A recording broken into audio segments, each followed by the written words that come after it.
It's once again that remarkable time of the year, the biggest weekend in professional wrestling's calendar year, as we kick things off with the annual tradition from the Tokyo Dome, the January 4th mainstay, the annual tradition. This is Wrestle Kingdom 19 in Tokyo Dome. Welcome to the show. Welcome to the discussion. Hello, everybody. Konnichiwa, and welcome back once again to the Simply Reliable Studios. Noah Foster, Walter Cruz. We are Simply Reliable. Thank you for tuning in to our coverage of this year's Wrestle Kingdom event. And thank you to those who have been tuning in so far for this week with Noah, with Merigo, with AEW, with everything we've covered to this point. Again, if you want to dictate the conversation, super chat or PayPal, my friends, support our passion because your encouragement makes it all possible to demonstrate our passion.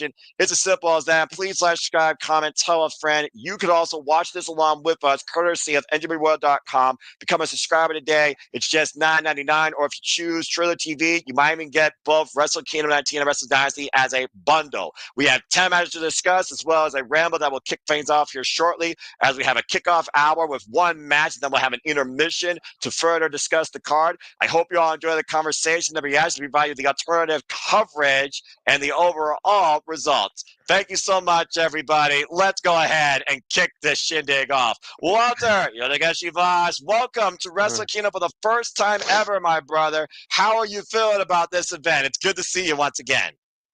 Good to see you too. And in JJ's words, good to be seen. I'm super excited. This is the one I was really looking forward to because I know a lot of the wrestlers. Of course, you have TNA, AEW, everything that's integrated into this.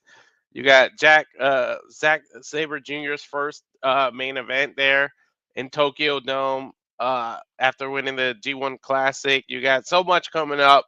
This is exciting. And then the two words that are really is cause and effect, because this pay-per-view was affected by the cause of other pay-per-views, which is then what we got to find out what's going to happen with Dynasty. Everything's all also interconnected because we get to find out what title gets to actually be defended depending on who wins what because of the rest of the title. So I'm excited and ready to jump into talking about it. All right. Well, I love that energy, and you couldn't be more spot on with this year's Wrestle Kingdom having an incredible impactful factor on not just New Japan Pro Wrestling for that matter, but AEW. As AEW will play a huge presence tomorrow at Wrestle Dynasty. And again, folks, we'll be covering both Wrestle Kingdom 19 and Wrestle Dynasty in their entirety. Please stay tuned, by the way, for me and the KRG King of ATW to bring you a simple takeaway as well as our simple pre-em predictions for Wrestle Dynasty once we know what to fully expect come tomorrow. Because as you said, Brody King could fight for a title. Kyle Casnoy could fight for a title. Ricochet could fight for a title. Scapegoat Jack Perry could fight for a title. It all comes down to what happens tonight at Wrestle Kingdom 19 for New Japan Pro Wrestling's new generation. I think without further ado, as we get ready for the Rambo, which should be coming on here soon as we got the schedule on our screen, we could go ahead and bring people into what Wrestle Kingdom all about. And since I've been educating people, I think more people know about New Japan Pro Wrestling, but let me bring up a little bit more scope to it.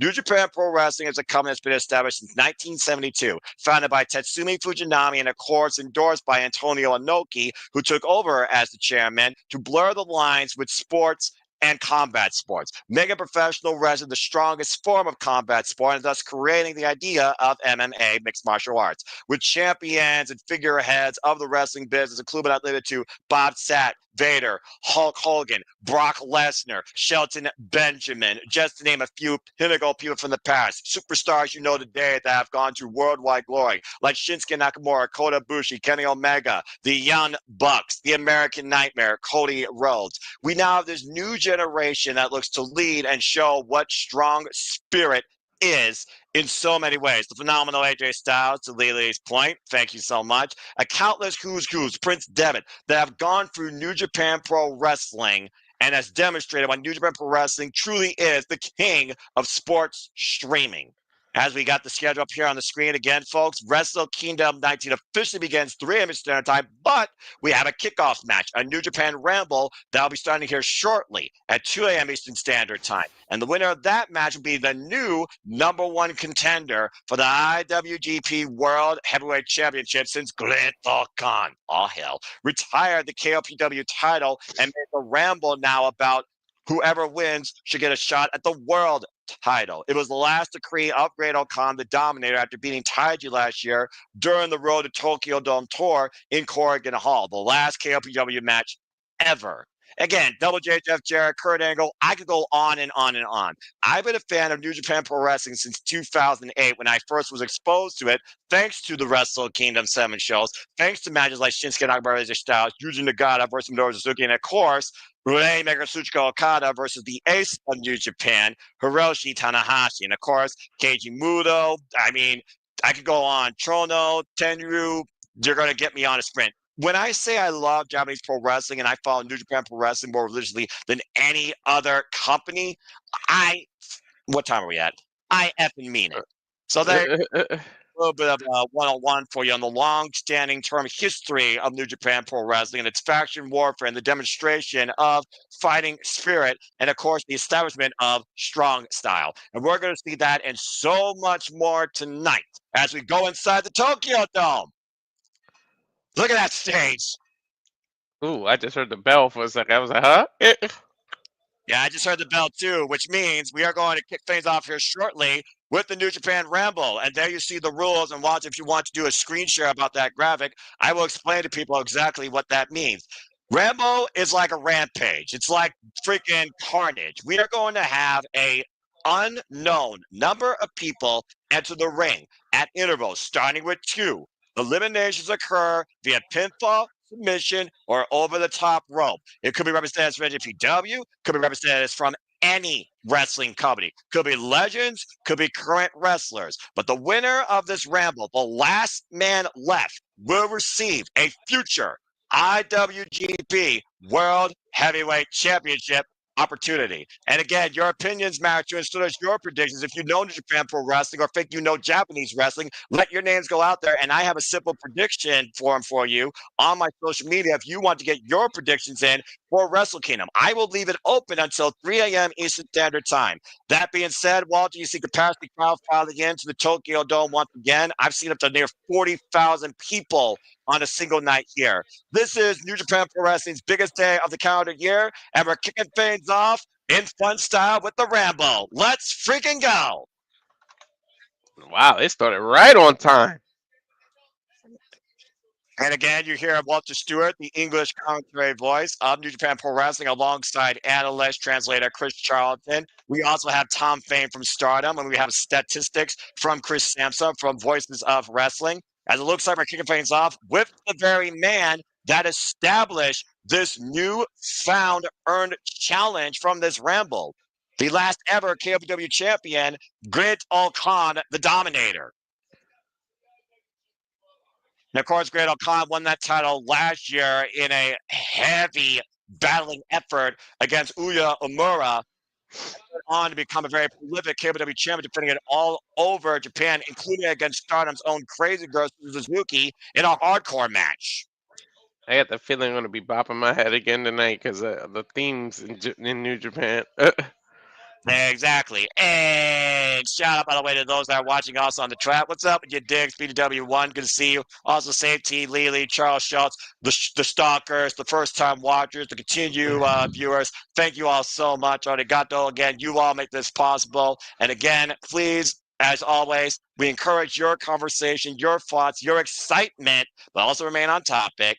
And again, I hope you all enjoy the reactions and coverage here for Wrestle Kingdom 19. I certainly hope this first for me and Walter together is not a last, as I've been covering Wrestle Kingdoms now on YouTube in a way since I think Wrestle Kingdom 17. And it's been a hell of a lot of fun.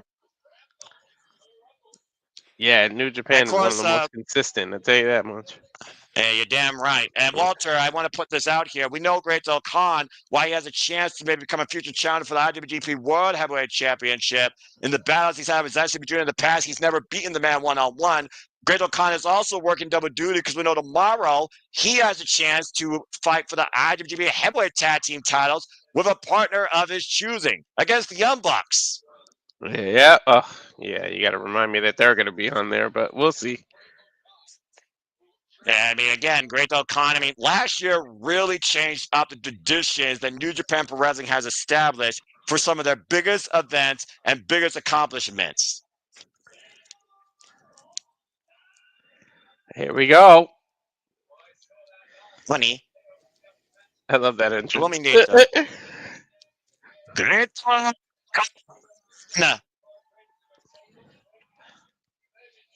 Man, he reminds me of that movie, The Flying Guillotine. I watch a lot of Japanese martial arts movies. The guy was just like that. I mean, again, he channels that Mongolian warrior spirit. All right, let's see who he's starting things off with. Oh! You gotta be kidding me! Right? What we got here? Blood sports, Josh! What the heck? Yeah, go ahead and say it, Walter. Yeah, go ahead and abuse the man. Oh, you gotta be fucking kidding me! Josh Barnett! From his 2002 debut, 23 years ago. That is not someone's name I would have said tonight, Noah. Well, I mean, he did, of course, host Bushido Bloodsport last year, and he's no stranger to New Japan Pro Wrestling. You want to talk about Great Khan, who's disciplined in 23 different arts? He's saying on the War Master himself to kick things off. Dude, 5 minutes into this shit, they throw surprises at us. Well, right now we got to focus here, Walter. Bell raised. This Ranbo is officially underway. Oh my God! I think Walter Stewart just said there's going to be up to 17 different people in this Ranbo. How? What's the timer? It's every what? I think it's every minute or so, or every 2 minutes. Similar to what we call at Marigold and Noah.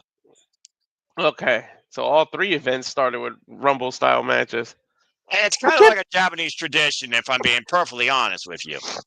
I still can't believe. I know Barnett has history, but I can't believe I'm fucking saying Barnett showed up on anything else other than Bloodsport right now.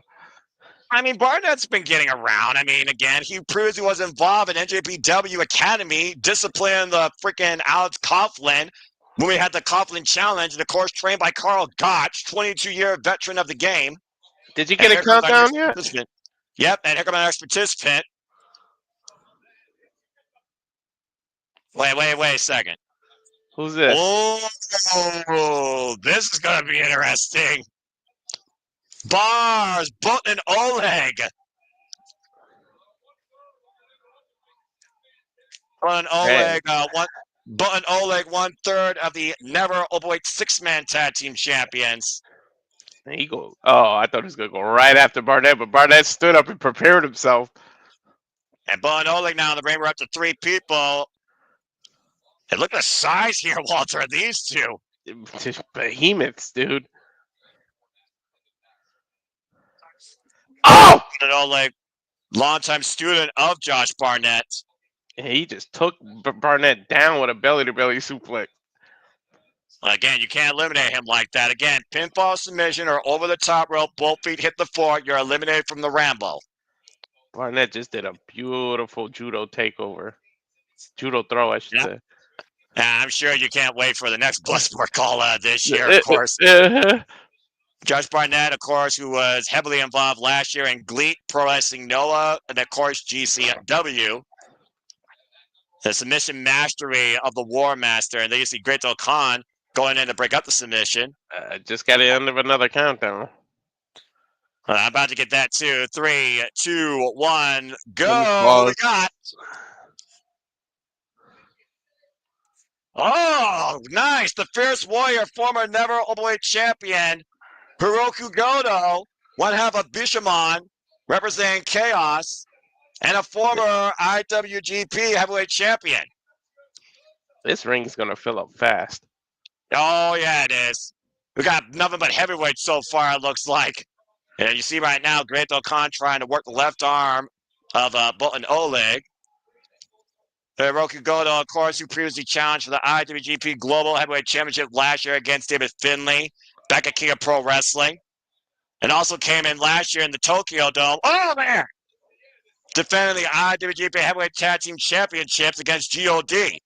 Big suplex to Great O'Connor on top of Bolton Oleg here. What shot! Oh, man. You just got the spinning heel kick? I'm going to pause for a little bit. You're fine, man. Right now, I think we're pretty much, again, we're live, pal. It's all good. Yeah. I mean, again, it's going to be an incredible event top to bottom here. And we're just kicking things off here with the Ranbo. And, of course, we'll be live back here at 3 a.m. Standard Time at NJPW.com when Wrestle Kingdom 19 officially starts. Bolton Oleg looking for a cover or trying to trap the arm. Maybe a Kimura attempt here on Josh Barnett, like Great O'Connor's trying to trap the arm of Hiroki Goto. We're up to 4 people in this ring. Yeah, now this is good because you could do one-on-one with each.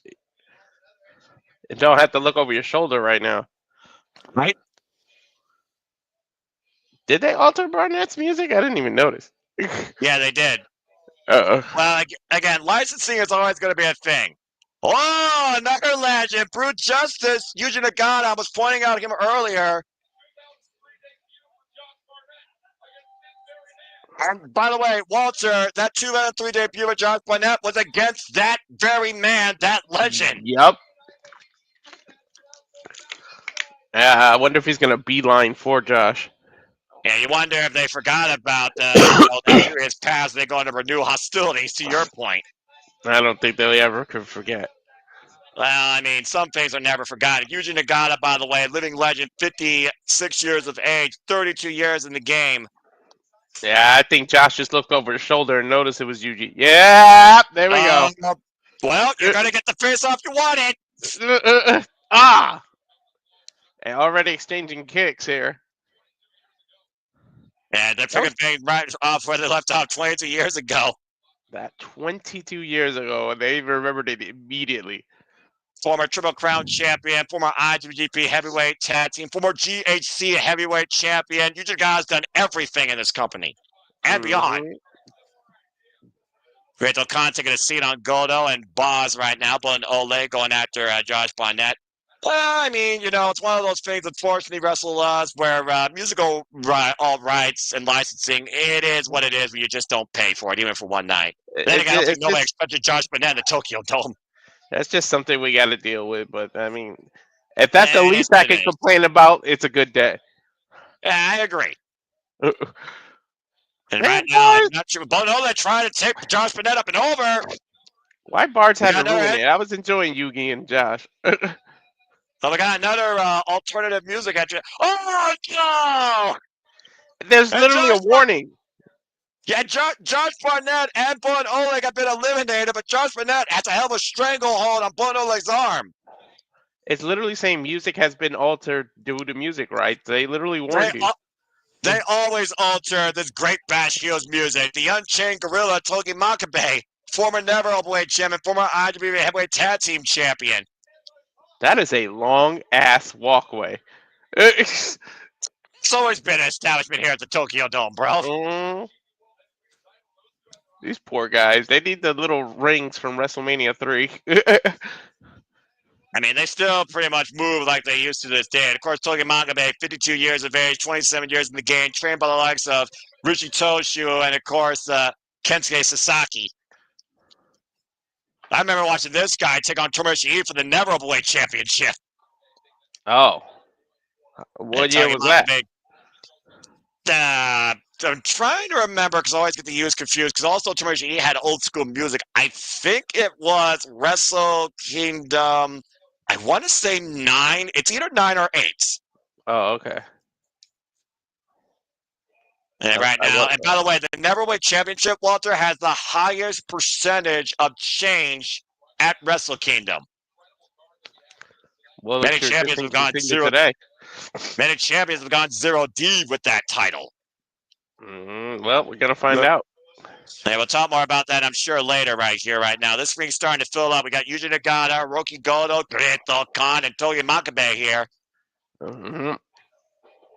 It looks like we're counting down to our next entrant here. If you hear the thudding, You hear the drums. There's a cover by Togi Magabe. Almost eliminated Great Okan.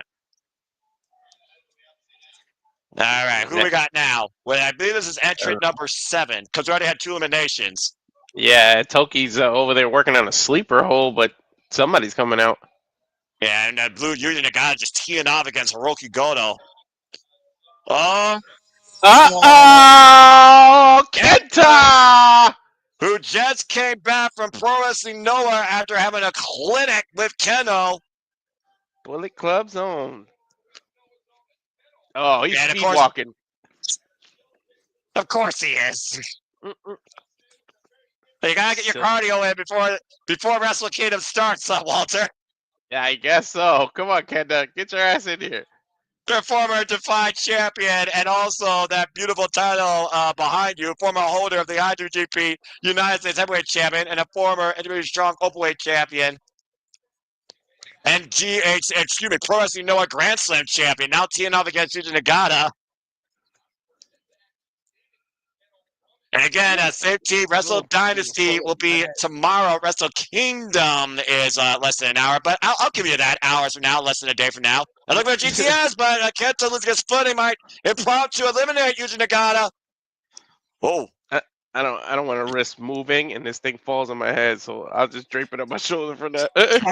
That's probably a wise move, Fred. I don't need you getting a concussion. We're going to see someone probably get a concussion later tonight if we're, the Japan style. That's true. Nagata's still holding on, though. Kenta.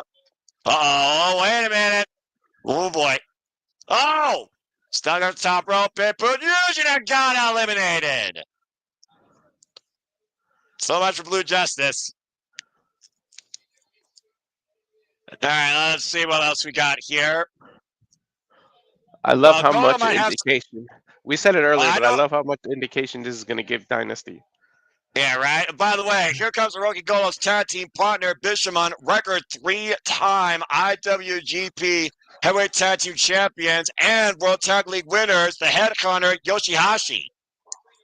Yeah, good evening, good morning, definitely. In case I don't see you, and good night. Yeah, about to say, appreciate you. Shout out to the Ranking Wrestling Jaded Williams. Please subscribe to Casting Studios and Naples and stay tuned, of course, when he will be back here to host the Saturday Shenanigans, 11 p.m. Eastern Standard Time, of course, Saturday night. While Walter and I will, of course, be calling Wrestle Dynasty. And right now, Kenta teaming up against Hiroki Goto. Kenta, who defended the Neverweight Championship against Goto back on Wrestle Kingdom 14 and lost it. Let's see whose head he hunts first. He's going right after Kenta. These two have had a lot of history with one another. I'll tell you that much. Yoshihashi, of course, the notorious former never openweight 6-man tag team champion. Damn. Vicious knife and chop. Yeah, Kenta felt that one for real. Visiting back the World Tag League, of course, where Kenta and Chase Owens, of course, were part of it. Now Kenta grabbing the referee. Yeah, what the hell was that about? Kenta likes to do his own thing sometimes. You don't question it. You just go along with it. I don't know. Kenta's been in my stash, I think. I don't know if Kenta rolls like that. I know Kenta has a thing for. I know Kenta has a thing for Bolo stats. At one point, he stole Yoshihashi's staff. And here comes our next participant. I'm hearing the War Drums countdown. Yoshihashi did bring the staff too. I don't know if Kenta's going to go for it, though. I think the next entrant is the Tokyo Pimp, former never openweight champion. Yep, that was a thing. Yep. The House Fortress Zone, Yojiro Takahashi. You recognize his music? Oh, yeah, because everyone compares that music to hentai, and I'm just going to leave it at that. I didn't have it loud enough for me to hear the music. That's probably for your, a better say, considering you're a married man. I wish Pita was here, though, but no, well. I'm sad. No Pita. Anyway, Kenta right now trying to avoid being eliminated by Yoshihashi, and we got the first member of House of Torture here, and Fujita Takahashi taking his time, not entering the ring. Average whip. Oh, ankle pick. Yeah, we're starting to get filled up, though. What is there? 7 men in here? 1, 2, 3, 4, 5, 6, and I think we had 3 eliminations, so that's 9. And I believe you are correct. There is 7 men in the ring. And I think we've had 10 people overall with 3 eliminations so far, all being over the top rope. And Kenta right now hoisting up Yoshihashi. Might be looking to put the header to sleep. Dude, Whoa. Kenta and Yoshi have really been focused on one another. Yeah, you see Togi Makabe right now strangling Gretel Khan in a sleeper hold. Yoshihashi's trying to eliminate Kenta now. Kenta holding on to those ropes for dear life. I know my friend Boo will be very sad if this happens. Dude, he's got a vice grip on those ropes, though. And sometimes what you got to do, you got to preserve yourself in these type of environments. And here comes our next participant. I almost wonder if sometimes the covers are easier to eliminate someone than over the top rope at this point. Why did you ask Yoshihashi that, who just was hoisted over by Yujiro Takahashi? I know, right after I was thinking that too. Plus this guy, damn it! This guy is always the thing of my existence! Freaking Yano! Toriano. This guy has caused me so much stress and blood pressure in my life. Why? It started off with him beating Jon Moxley in a G1 climax, ruining his undefeated run. He has literally been a spoiler for some of the best people here in New Japan. Oh my god. You got so loud you reefer past your mic. Your mic was like, I can't compute that level of. Oh, I did? Whoops. You got to. No, I'm saying I love it, but you got so loud the microphone was like, what? But then I can't compute. Okay, well, I'm going to try my best to restrain myself and hold on to my blood pressure. Bloody hell. And Kenta with the drop down by Toru Yano almost got eliminated. The side step. Oh, and a roll up by Toru Yano. 2 eliminations for Yano. What the hell? What the hell? Well, I mean, how long have we gone without eliminations? You know, back-to-back ones were bound to happen. Well, that's what Yano does. He loves to literally play the field and be like, I didn't do nothing. As he just eliminated Drilla, Takahashi, and Kenta, one over the top rope, one via pinfall roll-up. Smart, though, right? What's the purpose of the match? I can't argue. It is smart. Still annoys me. All right, who's next? Well, I know who you don't want to win. Shit. I don't need to see Toru Yano IWGP World Heavyweight Champion. I'm just saying.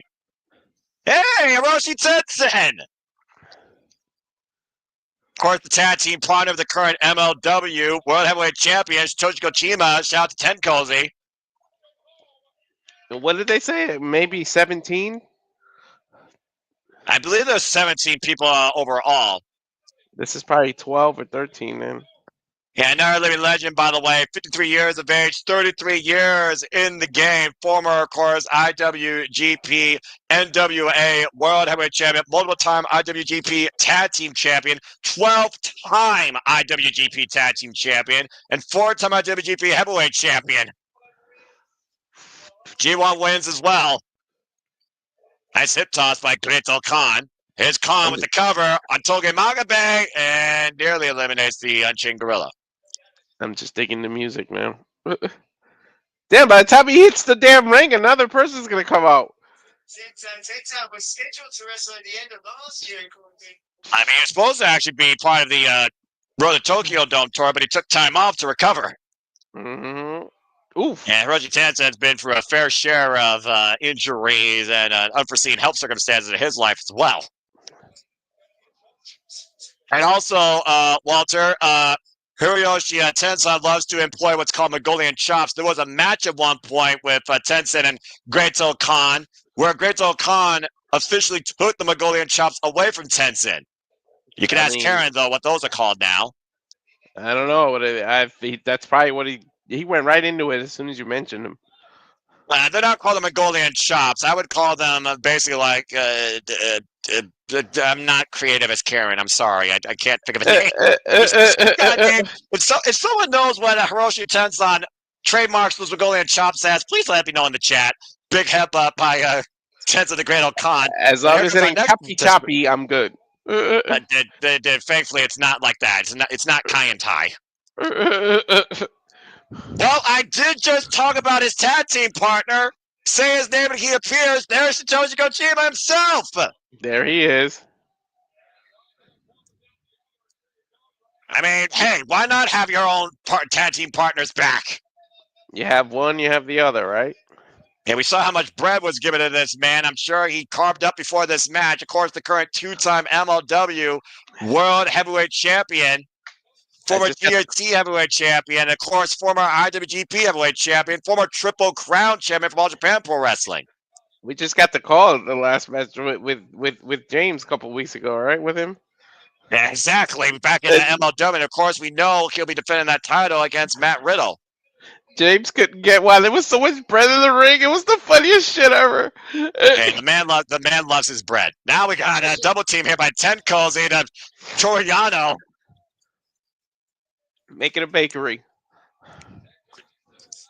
Kosei still got it. I wouldn't mind seeing Kosei challenge for the IWGP Tag Team Championships again.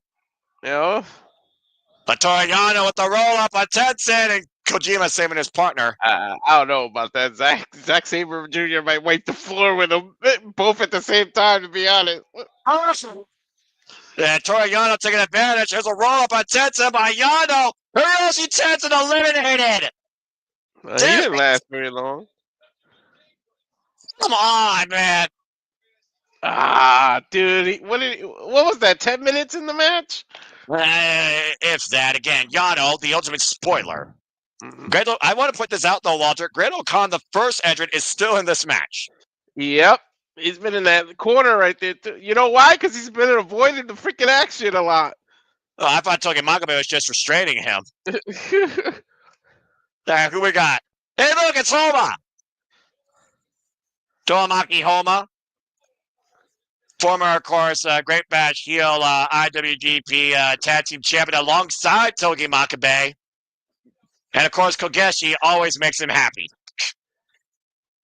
A man that's probably butted more heads than anybody else in the history of this business. He was also the tag team partner for Shota Umino in last year's World Tag League.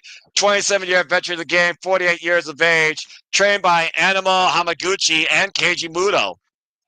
They're all taking their sweet-ass time getting to this ring. By the time they get there, the next entrant is here. It's a roll! Whoa! And Goto almost eliminated Great O'Khan as you were saying that.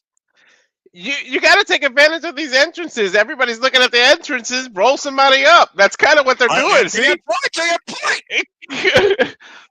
But now it's a double pin here. Goto and Makabe trying to pin Great O'Khan, who's still alive here. Oh, here we go. This is what I want to see. Oh, darn it. Did he miss that butt? Ow. No Kokeshi, no happy. Damn, he hit nothing but canvas. Yeah. Unfortunately, he's done that more times I think that he's actually hit people's heads. Knife edge chop to Toshi Kojima, the wars these two have had over the years. Well, at least it wasn't off the top rope. Don't give him ideas. He loves to do an avalanche Kokeshi sometimes. Yes. Also known as Super Kokeshi Machine the second. Here's a cover on Toshi Kojima and nearly eliminated the MLW Heavyweight Champion. I can only wish to look at that at 48. You said he was 48? Yep. That motherfucker's built. Irish whip. There's people that are 70 years old that wrestle still in Japan, Walter. I'm just I know, man, like. So that's a War Dog fiend. That's a Bullet Club War Dog coming down to the ring. I recognize that music. Now, which one is it? Oh, Sonata! Cold-blooded Sonata, who became a War Dog last year. And Walter, last year, he came into the Tokyo Dome main event as IWGP World Heavyweight Champion. Well, we know the leader of the War Dogs is about to be in a match later tonight, so we'll see if David Finlay can retain the title. Talk about definition of hitting rock bottom. You go from the main event to the friggin' Ranbo, and I don't think Sonata even gives a shit.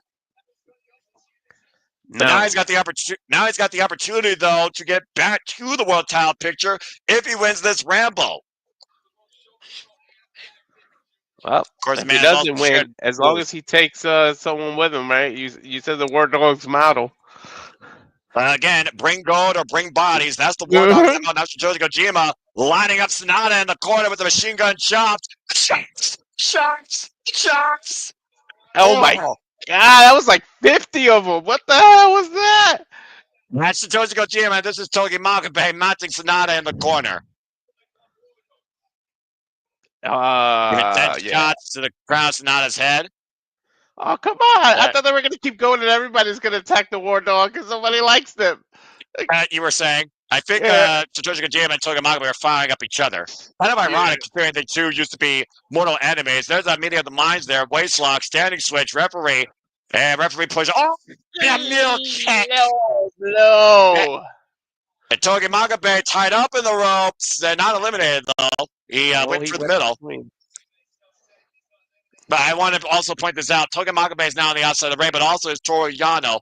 And another mule kick behind the referee's bench, Satoshi Kojima. War Dogs 101 here and played by Sonata. And Kojima eliminated. Back to MLW for you. Why is he worried about whether the ref sees him or not? There's no rules. Who gives a shit? You kick everybody. And War Dogs mentality. And now we listen to the magnificent voice of the Holy Emperor Taiji. Taiji's voice echoing throughout the Tokyo Dome. Of course, Taiji, former prolific KOPW champion, former IWGP heavyweight tag team champion, former neverweight champion. He's never been IWGP heavyweight champion. And also, Sonata used to be Taiji's best friend that he betrayed last year when Taiji was about to beat David Finlay for the Global Heavyweight Championship. Mm-hmm. Yeah, guess who he's gonna fixate on? And about to say, I'm pretty sure you know exactly where this is going. Yeah, you hurry the hell up! Damn, he's taking an hour to take off his jacket. It was Taiji. It was Taiji in 2023 that guided Sonata to be his own man and led him on a path towards the IWGP Championship. Sonata wants to. Sonata rolls the outside of the ring. Sonata said sayonara and ran. And Sonata underneath the bottom rope and Taiji underneath the middle rope, top rope. Neither man eliminated, but both men fighting on the outside. Taiji's been waiting to get his hands on Sonata ever since November last year. Mm-hmm. Again, you just reminded me. We got to remind you again. Neither one is eliminated. They went through bottom and middle rope respectively. Sonata, Taiji, Toru Yano, Hiroki Goto, and Goto Khan. And I believe Tamaki Homa are the current people still in this Ramble. Yep. I think there's only like one more entrance to go. I mean, again, they said about cemented. It could be a lot more, Walter. Here's a counter by Goto and Homa. Oh. Nope, I hear music. Somebody coming out. Baby, here comes my boy. That's the Stone Pitbull, Mr. Never himself, Walter. Tomohiro Ishii. Uh-oh. Hey, he's going to fight for 2 titles tomorrow. Why not try and have 3 titles before the year ends? Right?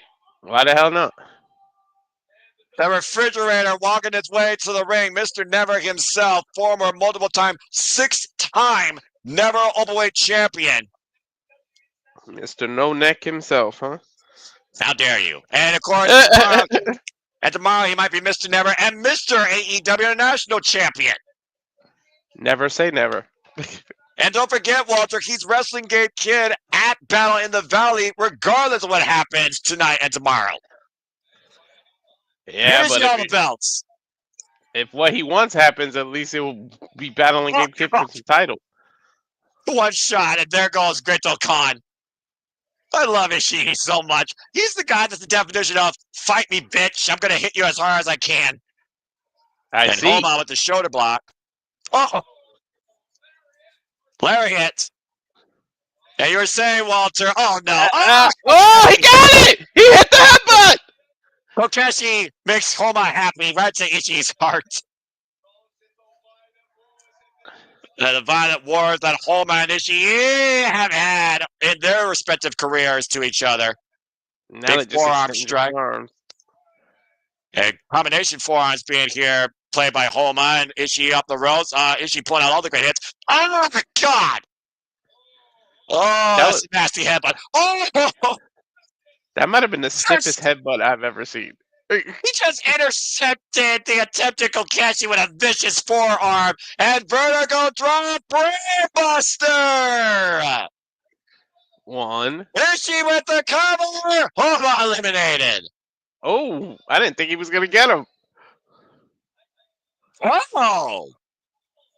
You like Taco Bell, Walter? Here comes the sauce Oh, himself, Alex shit. Zane.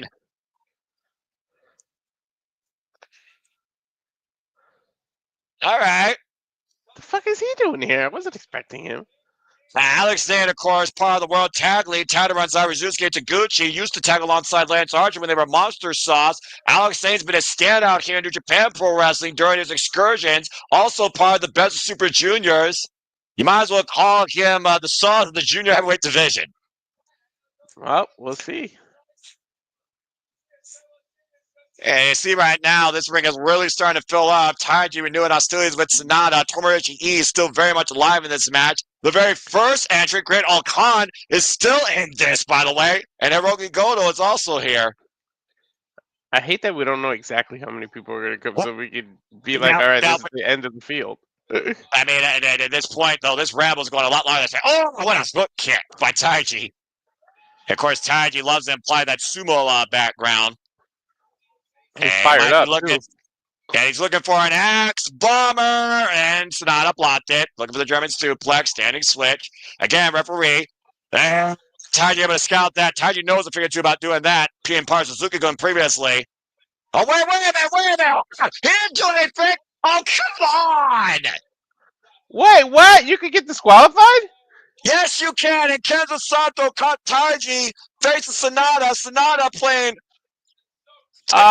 Sonata a played cheap-ass victim. tactic. Oh, and Sonata just got eliminated by Taiji. Good. He literally kept Taiji's foot tucked near his chunk to make it look like he got low blowed. Like, what the? Exactly.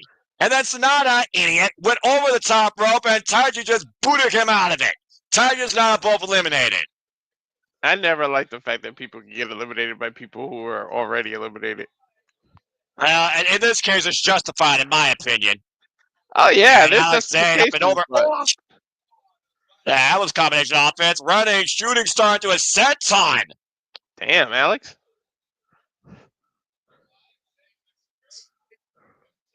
Yeah, Alex Zane always looks great when he's in the ring. A very unique, unorthodox athlete. A very, very weird unique, guy. unorthodox mustache. Does he have the corner turnbuckle? Eliminated! Well, What the hell did he take the turnbuckle off for? he loves to do that, try and use it to his advantage. We're down to the final four, Walter. Uh-oh, Great Khan's got Ishii in the limited. Whoop.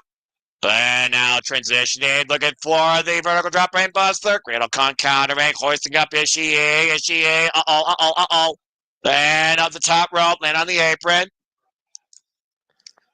Yes, his and you forearms. know Sonata's an idiot. Like, he proves it all the time. That he's been an idiot since he became a war dog. Alex Zane up on the apron with Ishii now. Alex Zane Ishii in dangerous territory. Great They're both Khan, on the though. apron, too. Did they both go over the top? They did! And now Ishii eliminated! Oh, sorry, Noah. That hurts my heart. It's all right. I'm fine. I know it did. The hammerlock now by Goto. We're down to the final three. Goto, Great Khan, and Alex Zane. It's probably going to be Alex Zane. Well, I mean, Goto's the only one that's held that title previously in its original inception, so Zane now with the rolling kappa kick, 2-for-1 special, or double leg drop, whatever you want to call it, Revolution leg drop. It would be huge for Alex Zane to get this chance. Would it be huge for any of them? Well, I mean, again, Great Khan, I mean, he's the one that created this opportunity, and Goto's been there before. And, Bye, Alex. Fleming shot. Damn. Well, we're down to 2, right? Yep. Next, pinfall or submission wins. I just don't like the fact that you can get disqualified. That was wow. And listen to the Tokyo Dome, they'll come alive. It's Great Khan and Hiroki Goto, the winner of this match. Now turned into a one-on-one traditional match, Walter. Via pinfall or submission, will receive a shot at the IWGP Championship. Here we go. The final two. And again, Great-O-Khan's 17 different disciplines right now is really going to come in play here against a student of Kosei Shibata. Clubbing shot. And the man that made this match for this opportunity could actually win it here. It's his match to win, right? And match to lose. Massive pumpkin cover. 2-2. Damn, he caught him right in the Adam's apple, Noah. And no kidding. And last year, of course, Great-O-Khan had a chance to become IWGP World Champion when he took on Tetsuya Naito in Kobe during the Destruction Tour after beating the former champion during the G1 Climax. What if Great-O-Khan picks Jodo SV to be his partner tomorrow? I mean, there might be respect built out of this no matter what, but Hiroki Goto more primarily has been tagging alongside Yoshihashi Bishamon, so highly unlikely in all likelihood. Now, Great-O-Khan looking for a massive clothesline. Goto scouting it, though. So you're saying there's a chance. Great-O-Khan holds on. How the hell is he holding on? By sheer will, I think. Sheer will. Goto, ooh, coming a shoulder block. And now, I thought it was just going to be the next pinfall submission. It's over the top rope, too? Or over the top rope. Ranbo rules are in place still, bro. Ranbo rules. All right. Uh-oh. Both men drive position. Great-O-Khan still in the most precarious position. Horse thing on. Goto. Straight vertical. Ooh, and Goto fights back. Oh, and Goto. Goodbye.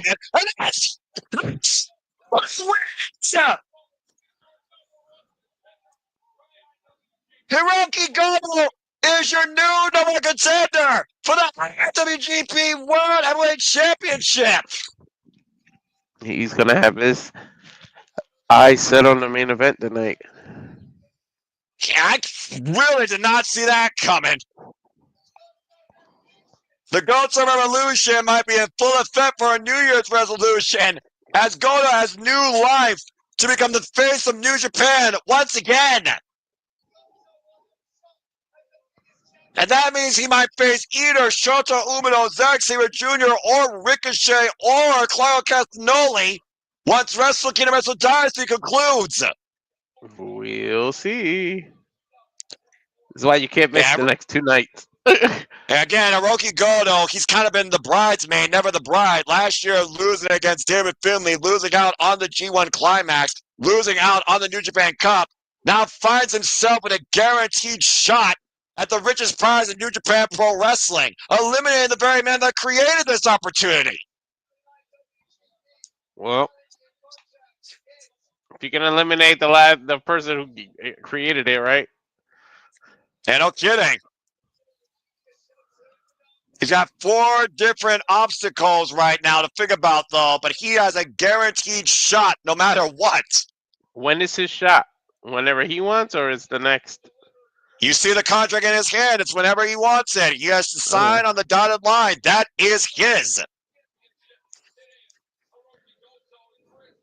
Anyone might see it as soon as the new beginning. You might see it as late as Dominion. Who the hell knows? Bottom line, it is all about Goto. I like how he can actually open it and show an actual contract.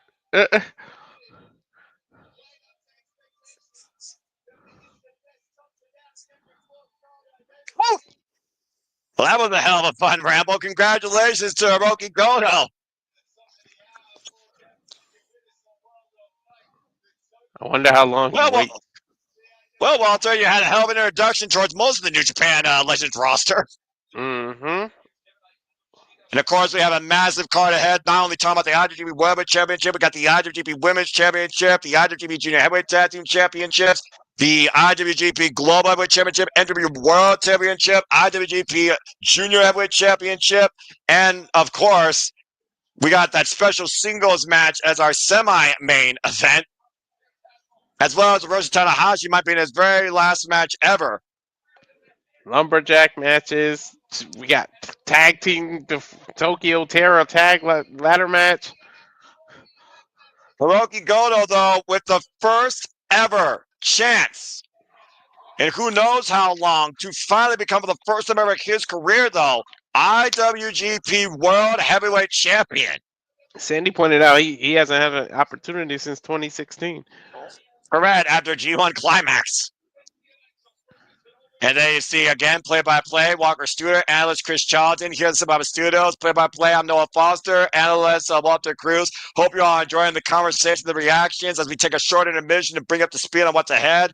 They're going to, of course, take a breather here as we have 15 minutes before Wrestle Kingdom 19 officially begins. So grab a snack, grab a drink, get your predictions in, let your thoughts be known as we all regroup ourselves. And again, Walter, we got 15 minutes now to talk about this card. Let's go ahead and get right into it, man. There is a lot that we have to discuss. Yep. Let's go. Of course, our first match will be first ever ladder match in Tokyo Dome history for the IWGP Junior Heavyweight Tag Team Championships under fair four-way circumstances. We got the tag team champions, Intergalactic Adjusters Kushida and Kevin Knight, defending against last year's Best of Super Juniors Tag League winners, Robbie Kosei Fujita, Ichiban Sweet Boys, defending against Catch 2 and 2 and the War Dogs. Of course, Catch 2 and 2 and the War Dogs started last year in the Tokyo Dome in the opening match for the titles. Catch 2 and 2 beat the War Dogs. Later on, the War Dogs got it back, and the War Dogs, of course, lost them back at Akira Pro Wrestling to the current IWGP German Tag Team Champions, Intergalactic Jet Setters. Intergalactic Jet Setters, though, of course, they have familiar history with Ichiban Sweet Boys and Catch 2 and 2. Catch 2 and 2 beat them during the Tag League. What was originally going to be a triple threat, the War Dogs have decided to invade, and after they try and destroy the competition, Kevin Knight decided, okay, let's bring in the artillery. Why not make it tables, ladders, and chairs? So now we got the first ever Tokyo Terror Fatal 4-Way ladder match. It's gonna be a lot of carnage in this one. I mean, that's putting it politely, to say the least. And so, Walter, I put you on the spot here. Of course, you got a little bit of the idea thanks to the preview with Emily May, Walter Stewart, and Chris Charlton. I gave you a bit of the rundown, the year's summary of how these titles have changed hands amongst three of these teams. Robbie Eagles, of course, a former tag champion, but he did it with Tiger Mask. Kosei Fujita has yet to be a champion, and also Kosei Fujita has never been involved in a ladder match. Neither has Kevin Knight, I believe. So who you got winning? I was going to automatically default to the Kushida and Kevin Knight retaining, but the War Dogs might. They just got them though, right? They just lost the titles. Champions retain.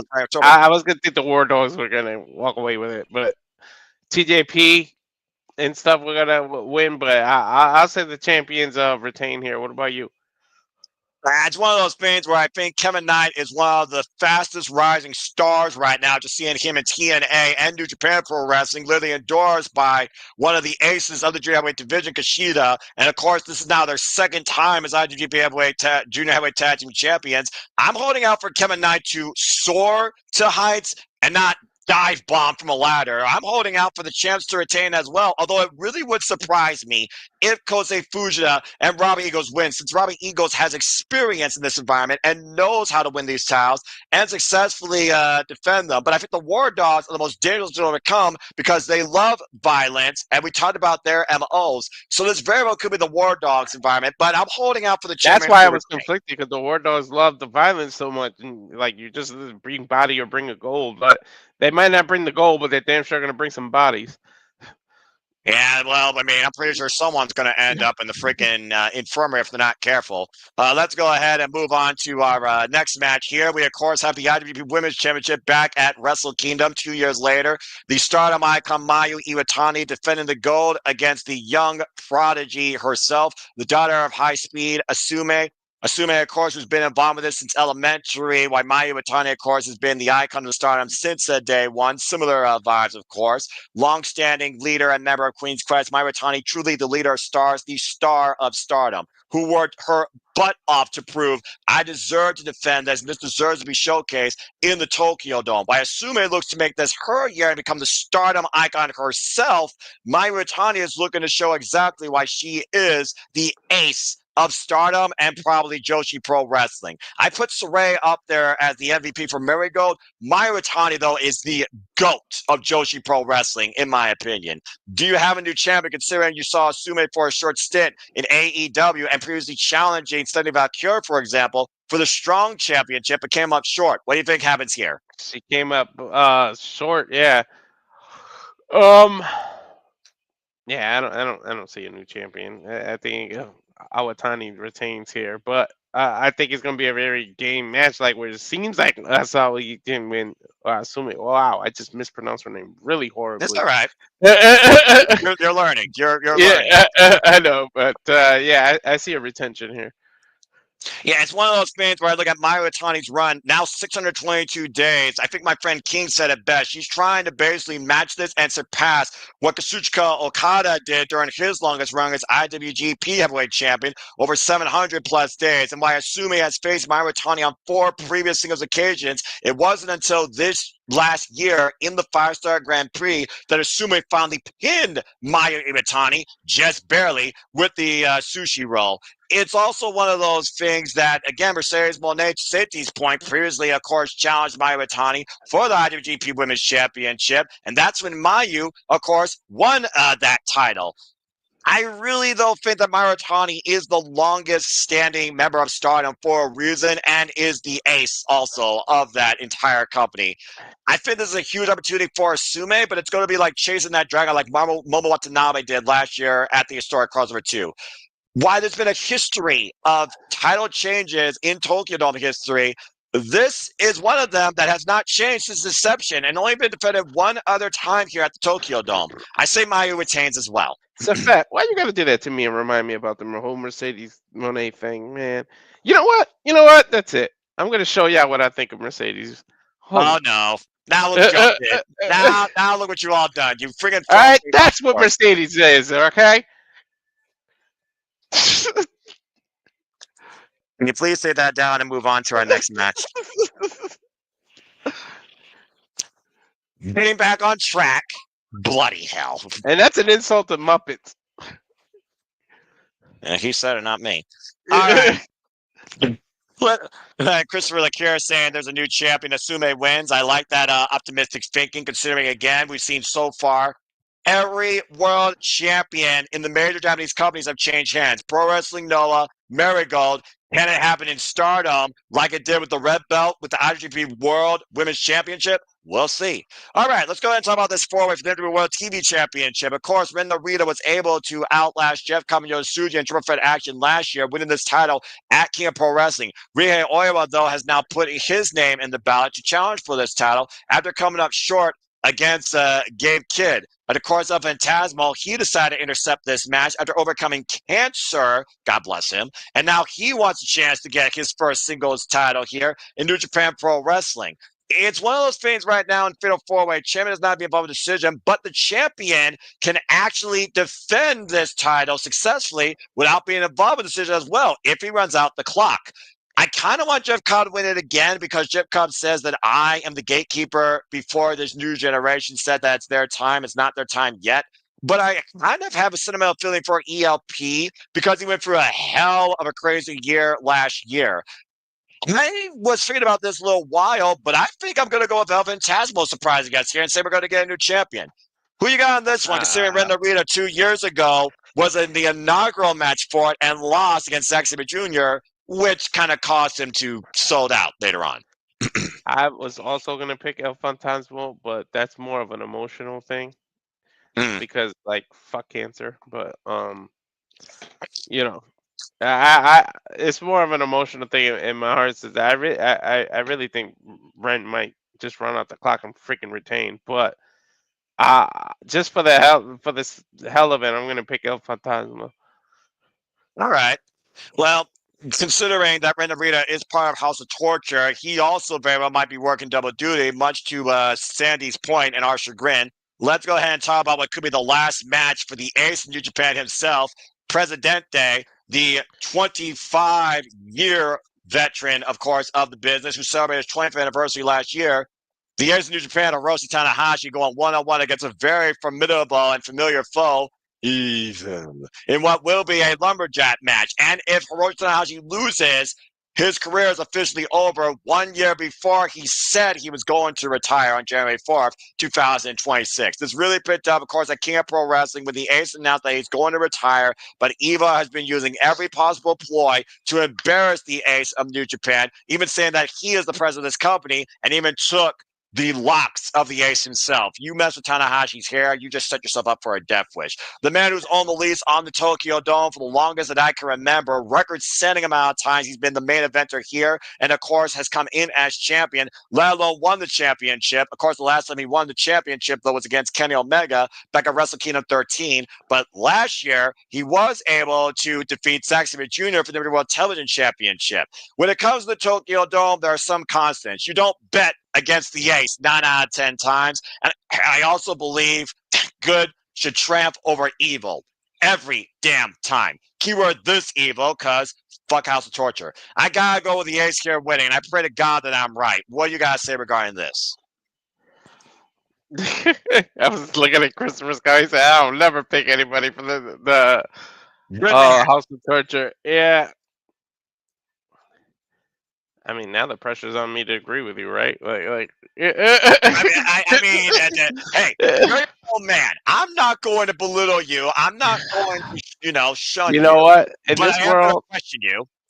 in this world, though, sometimes evil wins, and with the year, the year that was 2024, and the shit we've seen in it, and already what 2025 is turning out to be. Why not? The biggest surprise tonight probably be evil winning, and I'm sorry to the Ace, but your career might, and I have to bow to that career that you had. But I think you might retire a year sooner than what you believed. You might walk off this set, but that's a whole different conversation. And again, it could be literally House of Torture's Wrestle Kingdom weekend, much to Anthony's point. As we know, House of Torture will be fighting the Sons of Texas for the Barbara Tag Team Championships during the kickoff tomorrow Wrestle Dynasty. By the way, thank you, Anthony, for tuning in. Appreciate your thoughts. Again, I pray to God you're wrong and that light shines through the darkness. But we will find out soon enough. Again, last time they went singles action was 2022. So we will see. House of Torture has been outsmarted before. It takes a whole damn lot, though, to do it. All right, let's go ahead and move on. 3 words, folks. Yes, because of Wrestle Dream, we know that all titles are on the line for this. I'm sorry, Noah. I got excited. No, I mean, look. Everyone knows by now the most prolific title for me in my wrestling fandom is the Never Openweight Championship because it always belongs to the toughest, baddest, strongest motherfucker in this business. And Rampage Brown Takagi personifies that. It's the Never Openweight Championship and AEW National Championship on the line, title for title, to your point. The Dragon Takagi versus the Alpha Ganosi Takeshita. It's DDT, AEW, Dragon Gate in NJPW for 2 prizes. An interpromotional match where winner takes all, and the Stone Pitbull waits for the winner January 5th. I'm not going to say another word because I'm going to talk about statistics all night with this match if I'm not careful. Walter, who do you have winning? Damn, why you gotta put me in the spot? I was gonna wait for you to see. Hold on. I gotta get you at least once. Fuck. Yes, feel my pain. Fuck. I don't. This one is such a toss-up. You know what? Believe it or not, because I'm a fan of both, but I think Konosuke is gonna fucking do it. Like, yeah, I'm gonna go with Kaneshke. So that now the ball's back in your court.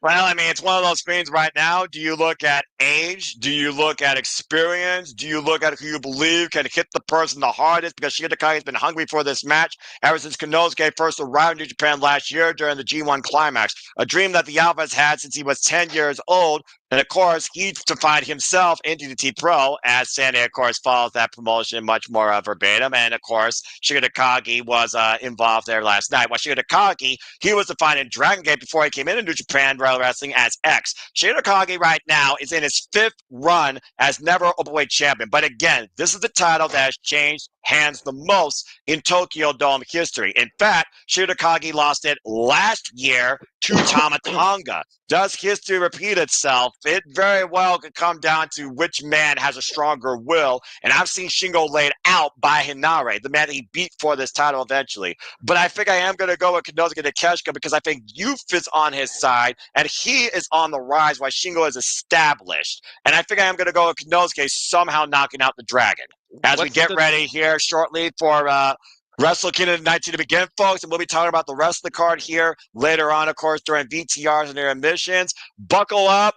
We are 2 minutes away from Wrestle Kingdom 19 officially beginning. This is New Japan Pro Wrestling, and this is their biggest weekend and my biggest weekend of professional wrestling of the year. What's the time limit on that match, go, Noah? folks.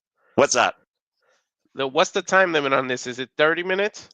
You saw it. Go ahead and put it up again. Look at the timer in the middle. 60-minute time limit. But I'll tell you this right now. I bet you this goes 32 minutes at least.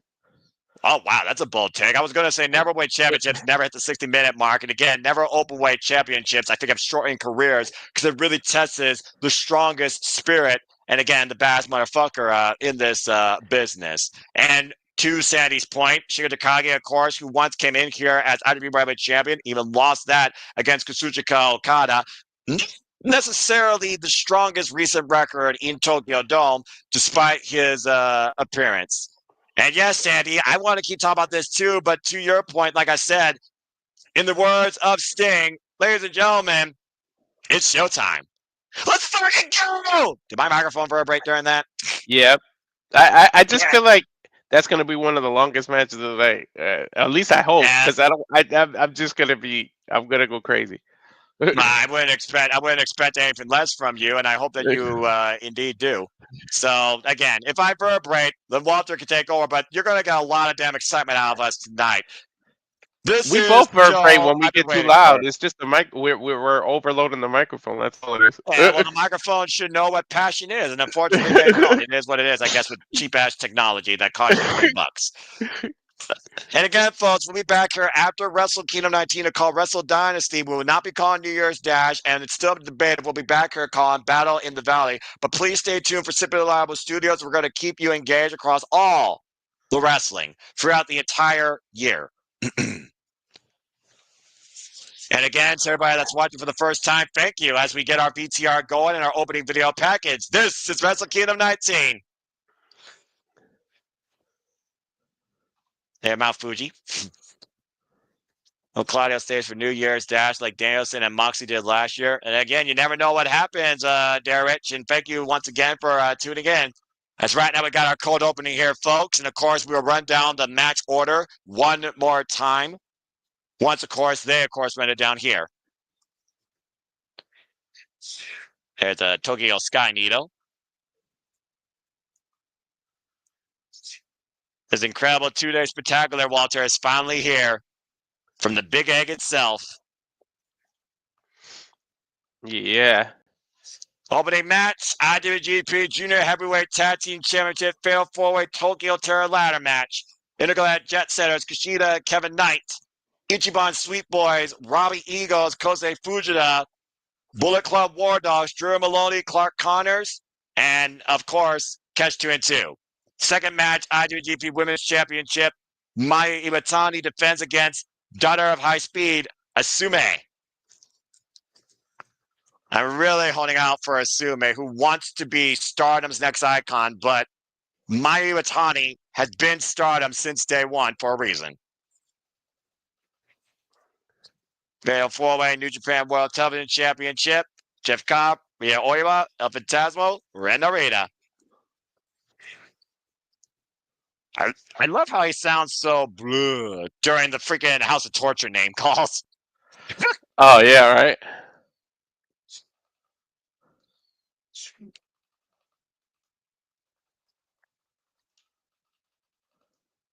Daiya next match, Hiroshi Tanahashi, Final Road, Lumberjack death match. Oh, Jesus. Hiroshi Tanahashi versus Evil. I don't know what's a death match. I was going to say, what the... Oh, no, this is bad. Tanahashi might have to channel what he did against Kenta back at Wrestle Kingdom 16, even if it goes against what Tanahashi believes in his moral code of professional wrestling, if he's going to still have that last year. Oh, I did not expect that. Let's fucking go. Next match. Never overweight an AEW National Championship. Shida Takagi versus Konosuke Takeshita. First time ever. The themes and the stages and just the presentation of Wrestle Kingdom has always been so damn on par.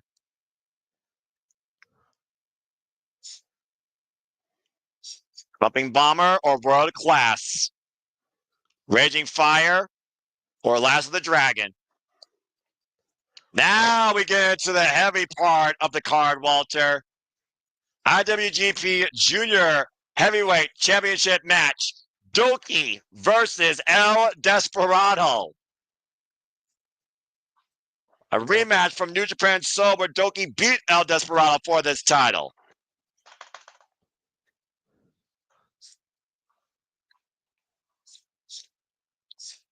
Team Blast Yoda Tsuji taking on the Rebel David Finlay for the IWGP Global Heavyweight Championship.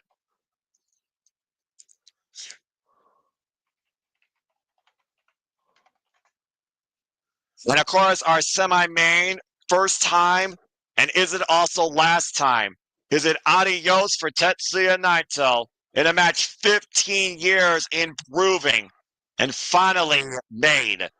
Tetsuya Naito versus Hiromu Takahashi to a 30-minute time limit. Special singles match. And of course, last but not least, two men, first time ever Tokyo Dome main eventers. Both men looking to create history. The youngest challenger versus, hopefully, the first non-Japanese to actually enter the Tokyo Dome as champion and win. Zack Sabre Jr. versus Roughneck Shota Umino for the IWGP World Heavyweight Championship. He's the first non-Japanese wrestler since Brock Lesnar to even have this title. That is correct.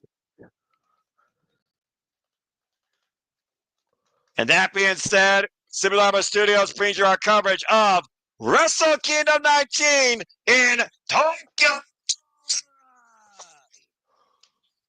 Let's fucking go. We are live. We are rolling. We have officially begun. Welcome to the show. Hello, folks. We are Walter Cruz, Noah Fox. We are Simaba Studios, and we are bringing you our coverage tonight of Wrestle Kingdom 19 to kick things off with a Terror in Tokyo fatal four-way ladder match for the IWGP Junior Heavyweight Tag Team title. What the hell is this?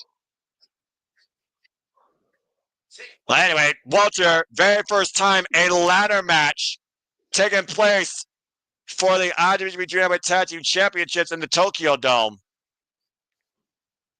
It's gotta be good then. And shout out to Baseball Bear, by the way, for giving us our theme to Wrestle Kingdom and Wrestle Dynasty.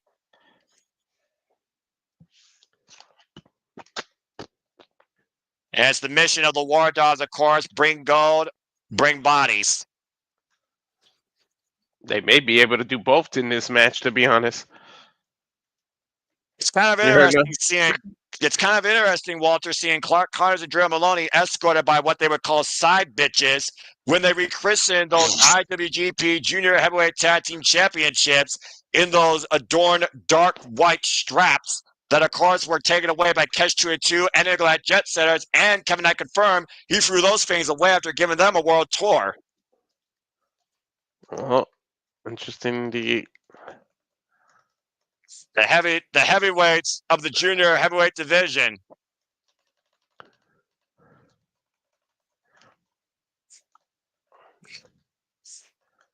Point play for caliber Drew Moloney and 100% proof Clark Connors, the Bullet Club War Dogs, looking to become three-time IWGP Junior Heavyweight Tag Team Champions.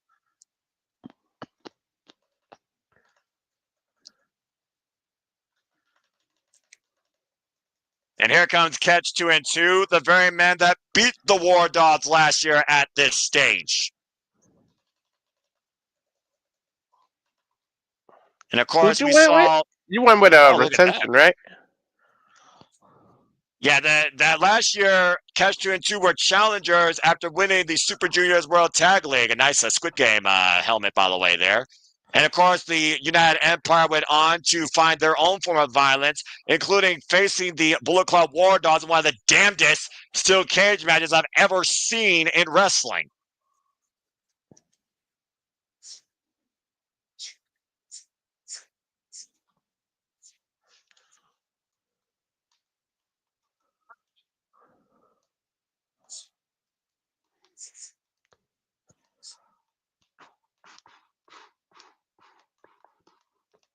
And Castro 2 comes into Tokyo Dome undefeated 2 times over, by the way, successfully winning and defending those titles.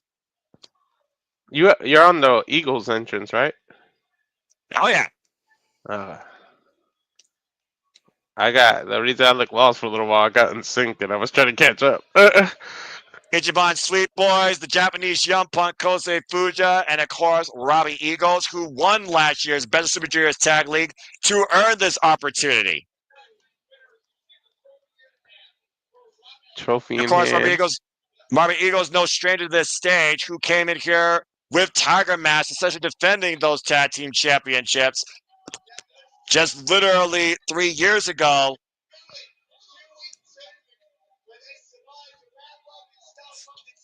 And for those that don't know, the Best Super Juniors Tag League, Walter, is a grueling round robin tournament, of course. New Japan Pro Wrestling tradition. Come on, And Koji Fujita wins his first ever title. Don't give me these issues already. And thank you so much. You take care. And last but not least, here come the champions.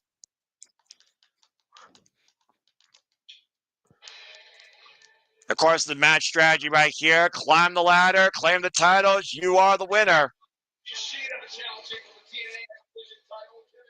It is Kushida. Kushida and Kevin Knight, the Intergalactic Jet Setters, who beat Bullet Club War Dogs last year at King of Pro Wrestling to regain those titles.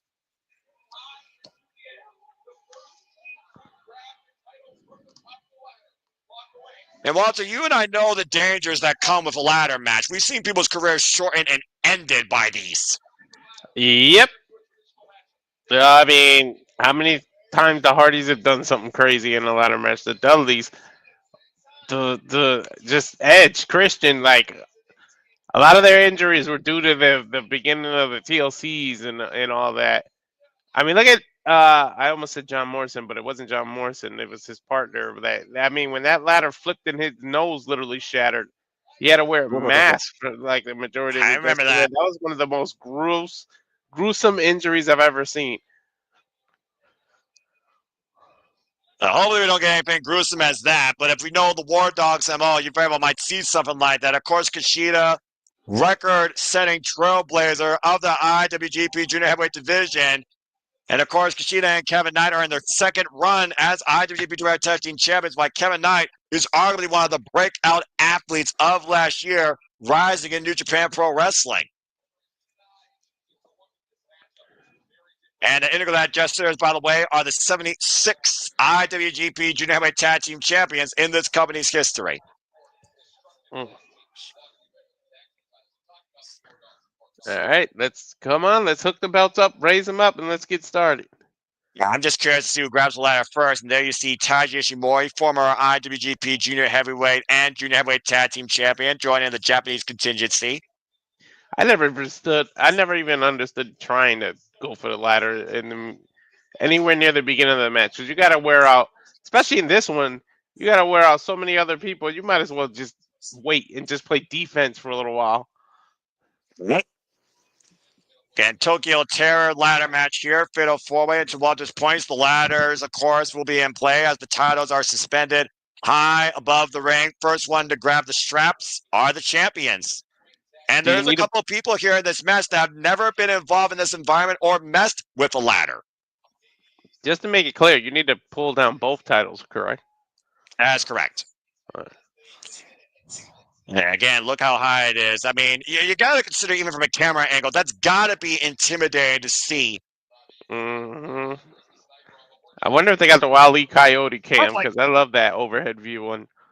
Well, considering that this is the first fatal four-way ladder match for the IWGP Junior Tag Team Championships in Tokyo Dome, history as Kevin Knight soars. And what is surprising if that does come in play? We have not seen a ladder match in the Tokyo Dome since Wrestle Kingdom 16. Well, technically, it wasn't even a ladder match. It was a ladder coming into play. This is the first ever actual ladder match in Tokyo Dome history. We have not seen ladders come in play like this to a degree since Wrestle Kingdom 16. When Hiroshi Tanahashi dropped Kenta from the top of one. I'm sorry, no. That Knight's height is ridiculous. The way he can jump, dude, he literally leaped over that ladder and completely cleared it. I'll tell you once, I'll tell you again. Kevin Knight soars unbelievably. Eat your heart out, Michael Jordan. Sheesh.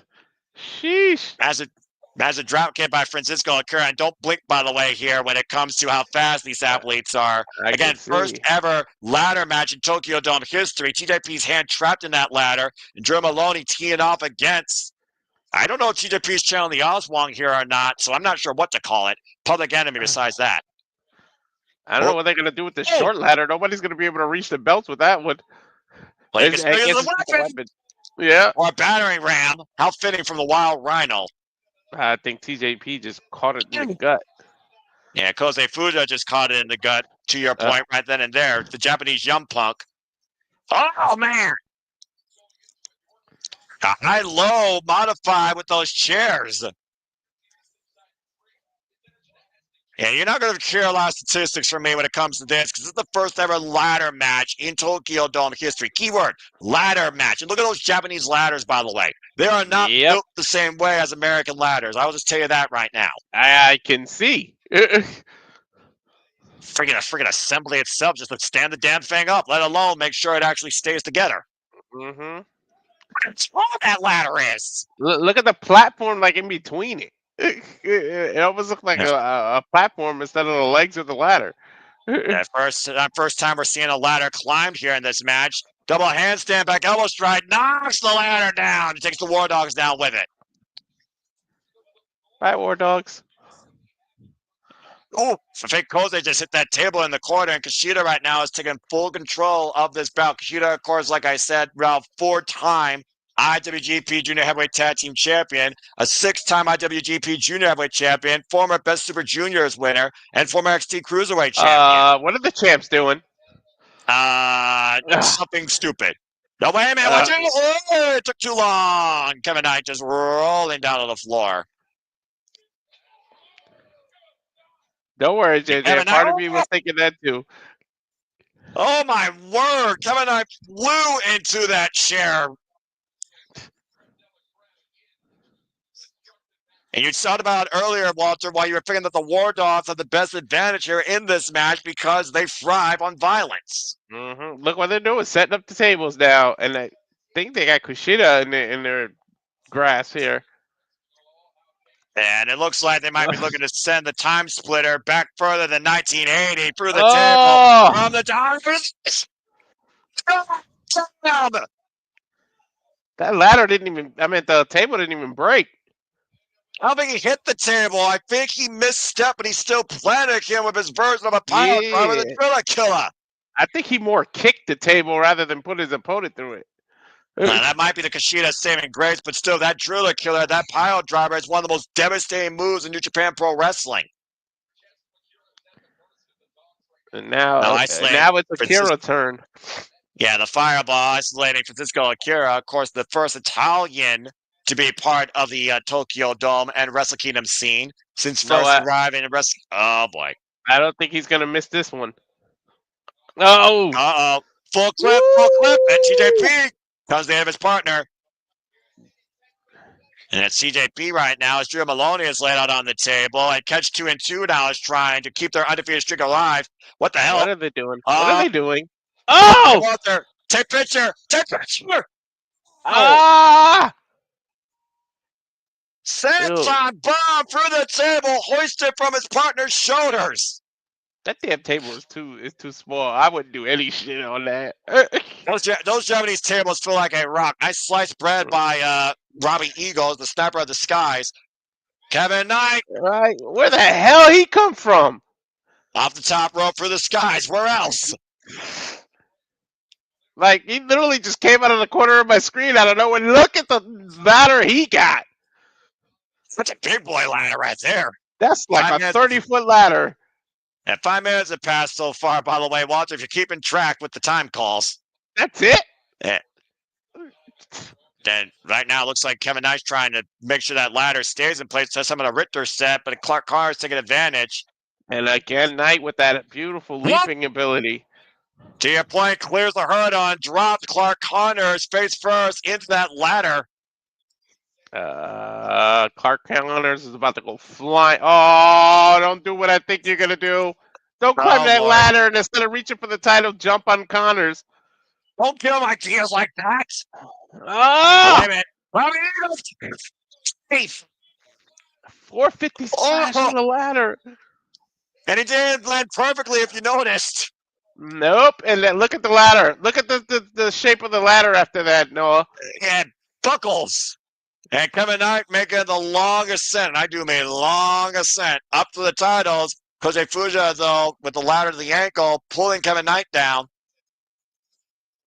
And Kosei Fujita previously challenged Gabe Kidd for the Strong Openweight Championship last year. And now Kosei Fujita setting up another ladder side by side. Fujita's on one side. And I think Akira's on the other side going. Is that Akira? Yeah. Yep. And both men are at the top of the ladder right now. This is very precarious. Now TJP coming up from behind. I was going to say TJP grabbing him. Oh, he's bringing. Wait. Why didn't Akira stay up there? Oh! That's why. That was great. Figured here. That was a great offensive move, but I don't know how smart that was because he could have. If your partner brought him down, you could have just stayed up and pulled the titles. No. Yeah, exactly. But TJP and Robbie Eagles right now springing up to the top of the ladder. Now TJP's there meeting Robbie Eagles. Eagles literally has his fingertips on it. The red mist, the blood mist, the eyes wrong. Right to the eyes. Oh, that ladder is still there, Noah. Oh, no. Oh, dear God. No.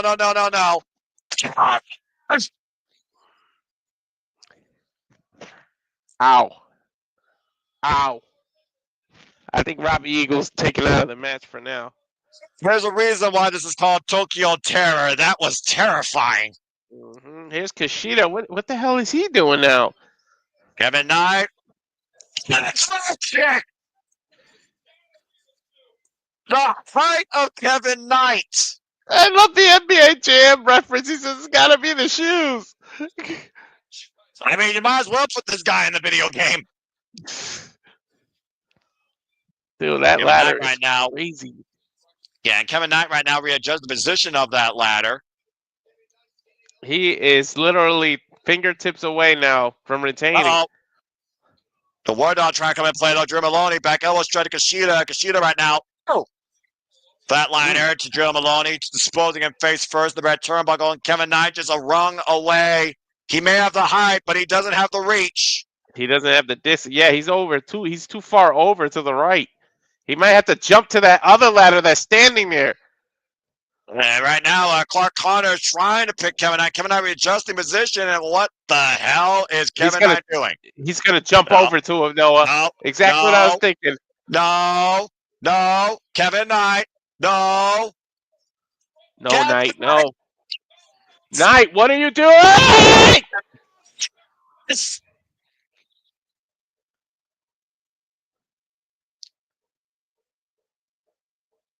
Risking life and limb. Look at the replay here from the highest of heights to that descent. Messy crossbody, neck breaker combination, reverse DDT by the Intergalactic Jet Stars Drew Moloney. But again, is that the most intelligent thing to do when you're already at the title? Now you got to work your way all the way back up. And it's not the smartest thing to capture somebody underneath the ladder. Now they can just tip it. Now that's if he can hoist it up with the pressure of the weight of their opponents on it. And Kushida pulled off by Kosei Fujita. Now Kosei Fujita looking to make the ascent here. Yeah, Kushida's right behind him. And to your point, Drew Moloney, all I can do is watch if he can't lift that ladder up. He is trapped. Is And Kushida hitting an ankle lock? That is exactly what he's doing. Oh, man. Fujita. Oh, man. The hard landing down, thrown off the ladder with a Robbie Eagle, though. Oh, this is brilliant right now. Trapping that ankle in a wrong modified ankle lock. Tying up Kushida, who came at the climb. Kevin Knight, though. Whoa! Kevin Knight out of nowhere. Dude, every time you think he's out of it, he just pops up out of nowhere. The jumping Hurricane Rana, taking Robbie Eagles off the ladder. Now Kevin Knight somehow, with compromised ribs probably, making the ascent once again for the championship. But Moloney's able to. Is that Moloney that's pushed under it? Look, see, now he's pushing from underneath. Oh, good lord! Oh! See, they don't learn from watching other ladder matches. Never try to enclose someone underneath it. And Drew Moloney right now with a huge opportunity, but look at the way the middle of that ladder is warped. Mm-hmm. I don't know if that ladder is suitable to climb, let alone safe enough to. It's not like they don't have a freaky collection of other ladders to use, man. Don't even try it. Yeah, it looks like Drew Moloney is going to risk life and limb, and TJP jumping up in kind, meeting him face to face. Noah, did you see the speed TJP got up there with? Yes, I did. First, pulling the arms, driving Drew Moloney into the ladder. And got by Moloney. Now Robbie Eagles, TJP though within fingers grasp away again. How many people have been fingertips away now? I think people don't realize the knife opponent of this match has really been Gravity this whole time. Right? That's the biggest opponent. And Kosei Fujita and Francesco Akira now setting up a ladder side by side and making the climb on their own ladder. We got Catch 2 and 2 and Ichiban Sweet Boys at the top of two ladders with the titles looming. Yeah, both teams being represented. Out. There we go. And it's four-way melee. Good grief. Oh, here we go. What the refs are able. Look at the refs helping stable the damn ladders. Hey, I mean, you can't blame them. Oh, and Robbie Eagles and TJP fall. Kosei Fujita face first. Francisco Akira is there. Francisco Akira, dominant position. Kosei, though, big shot to the breadbasket. For the first time ever, can Kosei Fujita become a champion of New Japan Pro Wrestling? Oh! Oh, he ain't gonna do what I think he's gonna do, is he? Fujita has intelligently just pull the title down! Just pull it down! He got it, Noah! Grab the other! Team champions! Ichiban Sweet Boys did it! Kosei Fujita has seized the titles. What great Francisco Akira across that ladder back first. Robbie Eagles and Kosei Fujita are the new IWGP Junior Heavyweight Tag Team Champions. The 77th champions in this company's history. Congratulations. Wow, that was smart. He put him in a dragon sleeper, draped him over the ladder, and just said, screw it, with my free hand, I'm going to reach for the titles. Yeah, he used the ladder as a third arm, to your point, employing a modified dragon sleeper, trapping Francisco Akira, and grabbing the titles. It's finally somebody smart with a free limb. And again, like I talked about, when it comes to New Japan Pro Wrestling this year, the new generation, the young, hungry generation are leading the way. Kosei Fujita, the Japanese young punk, with his first accolade.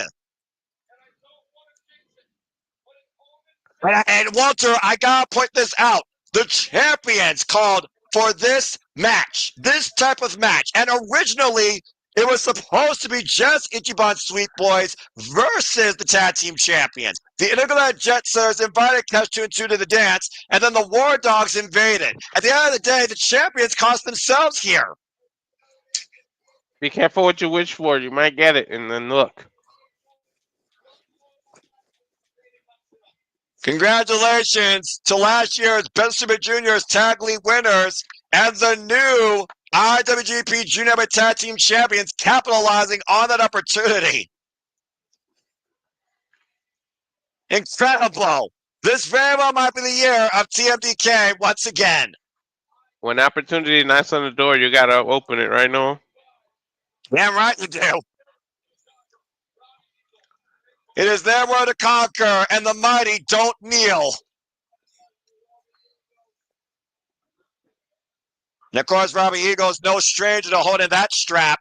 Previously, the Flying Tiger, now Ichiban Sweet Boy. Robbie Eagle's now a two-time IWGP Junior Heavyweight Tag Team Champion. And Fujita is the first time. This is the first time he's held the title. Period. Well, good for him, damn it. Absolutely. Desert Drill's got to be proud of that. There might be a sign of things to come, though, for TMDK. Or for all the titles tonight. Robbie Eagle just adding to the belt collecting. Yeah, of course, you see Robbie Eagles holding that solo PWA championship, to your point. Well, that was hell of a... Well, the Terrors of Tokyo are Ichiban Sweet Boys now, the new IWGP Junior Tag Team Champions. Wow. Of course, still to come in our main event tonight, the IWGP World Heavyweight Championship will be on the line with TMDK's leader, the front man, Zack Sabre Jr., defending against Shota Umino. Oh my God, Sandy's right. I didn't even realize it. That's Kushida's fourth Wrestling Kingdom loss straight. Correct. Shit. Yeah, Kushida has not had the best runs here lately in the Tokyo Dome. He hasn't been having the best run, period. He's been losing a lot of matches, period. All right, now it's time to really kick things into high gear. And I mean that literally, with the daughter of high speed and the star of icon. It is time for our IWGP Women's Championship match. Will the legendary run continue? Well, as I pointed out earlier, Mayu Iwatani, 31 years of age, 13 years in the game, been part of Stardom since day one, went into wrestling when she had nothing but 50 cents in her pocket, pursued this dream, and has kept up with it and has thrived from it. Mayu Iwatani now has been IWGP Women's Champion for 622 days, going into her 10th defense. Long ass title reign. Assuming, of course, record transcending daughter of high speed, record setting run with the high speed championship, looking to become Stardom's new icon, recently celebrated her 10th year anniversary. This young protege at 22 years of old, who's been involved now in this business for a decade, finally got her first win over Mayu Iwatani in her young career last year during the 5-Star Grand Prix that allowed her to challenge and get this opportunity. I know we both said retention, but would you be happy if we get a new champ? I'm just happy that the friggin' Women's Championship's being defended at Wrestle Kingdom, damn it. You're right. After 2 years of hiatus. Assuming representing Neo Genesis, the newest group to form in Stardom last year after Queen's Quest was disbanded. Pronounce her name one more time for me. Natsume. Asume. All right.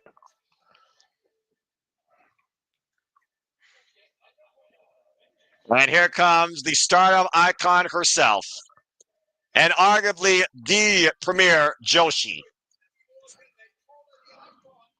They call her the icon for a reason, Walter. She's been part of Stardom since day one. She held this company down during its darkest times, similar to the ace of New Japan, Hiroshi Tanahashi, and has held every accolade you could have in Stardom. Former artist, former goddess, former wonder, former high speed, former World of Stardom champion, former Ring of Honor Women's Champion, and now the IWGP Women's Champion.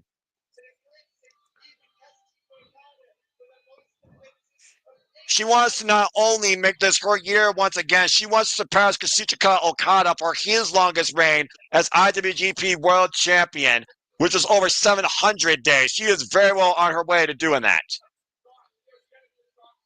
Yeah, but sometimes the future is so bright you can't deny it. I mean, it might be a bright future for Asume, and she gets this title, so we'll have to find out. Of Either course, way, Stardom's in good hands. well, I mean, yeah, Stardom, in my opinion, is shining in a different, brighter light more than ever, despite the fact that Saya Kamatani has the red belt. But when you got Mayu Iwatani representing IWGP, the International Wrestling Grand Prix, you know that Stardom has a very positive focus with it. Mm-hmm.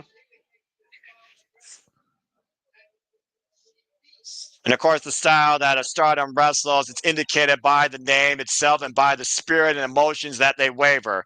A combination of lucha libre and striking with technical prowess. Of course, high speed, though, similar to what we saw with the Super Flyweight and Marigold, is all about innovation in technique. Mayu Iwatani, by the way, has defended this title successfully against Toni Storm, Sarai, Mina Shirakawa, Momo Watanabe, Suri, and Stephanie Valkyrie and Utami Hayashita. And speaking of Momo Watanabe is also on the Japanese commentary. She will be involved at Wrestle Dynasty tomorrow, where she could get another chance maybe for this title if she wins the International Women's Cup match. We'll have to find out. That's why she's keeping a close eye on this.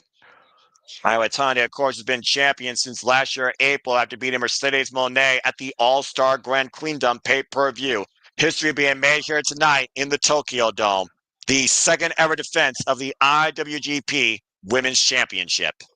Damn it, we need to learn And the Japanese because I want to know what she's saying on the commentary now. Yeah, right. And the fifth ever singles encounter for these two. Here we go. And don't blink by with the speed background of Asume, but again, Mayu Iwatani has that zombie state inside her if she's pushed to that point where she just acts on impulse. Irish whip thrown off the ropes. Asume picks out the leg. Now Asume going off the ropes again. Follows up with the PK. Takes Mayu down. Looking for second PK. Takes her down with a single leg drop kick. And Mayu Iwatani, of course, has made her frustration known. Being left off the Tokyo Dome last year was an insult to her and to that title, and refused to be ignored this year. She's not wrong. Uh-oh. Now Asume Escalera. Soaring off of the crossbody. Damn, she caught height. Again, Asume wants to become Stardom's new icon. Well, all it takes is the first step. The first step here was to win this title.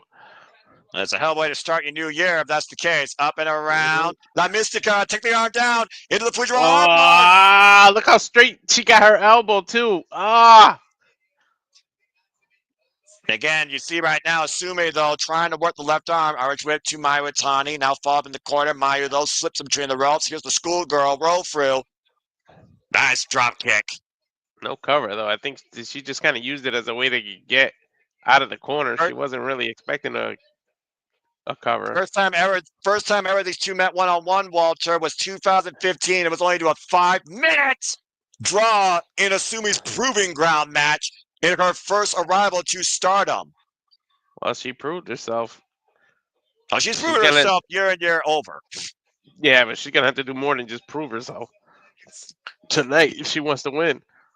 I would call Mayu Iwatani the Terminator of Stardom when it just comes to the fact how far she pushes herself.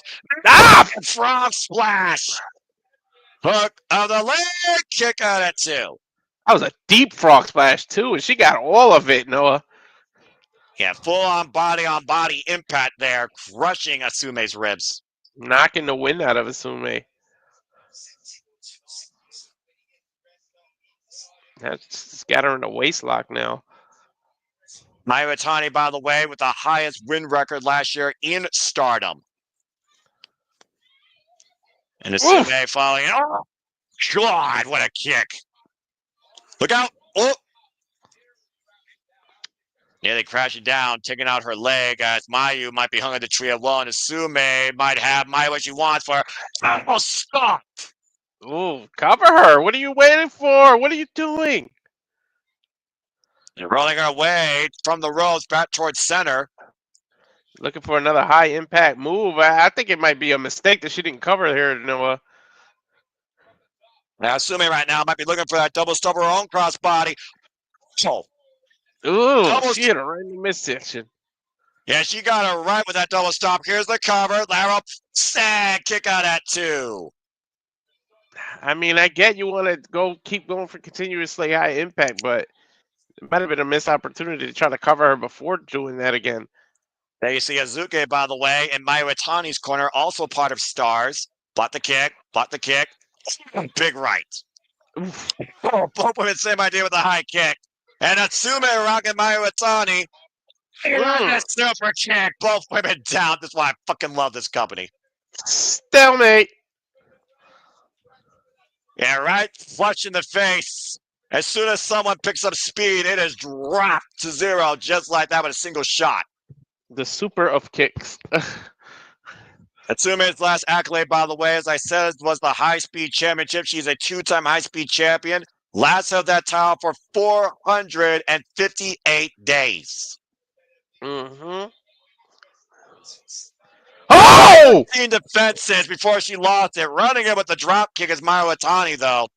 Ah! Damn, that was flush on the jaw, Noah.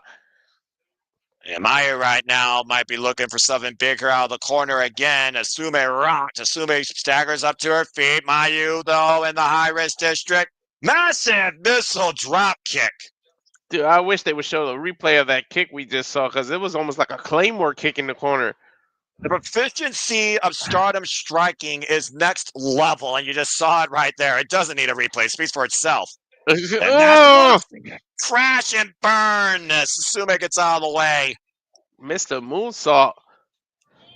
Oh! Is that the 5-minute We're 5 mark? minutes in, but we're 5 minutes in, by the way, Walter, what's been a literal ass-kicking contest. Right? Shit. 5-minute call on the 60-minute time limit match. And hoisting her up, Mayu Iwatani, though, able to count it. Full Nelson, Sume, able to scout it. And now Iwatani and... Ooh!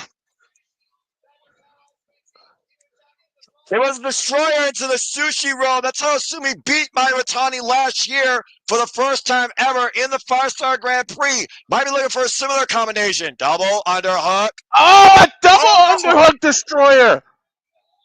Double underhook destroyer for the cup.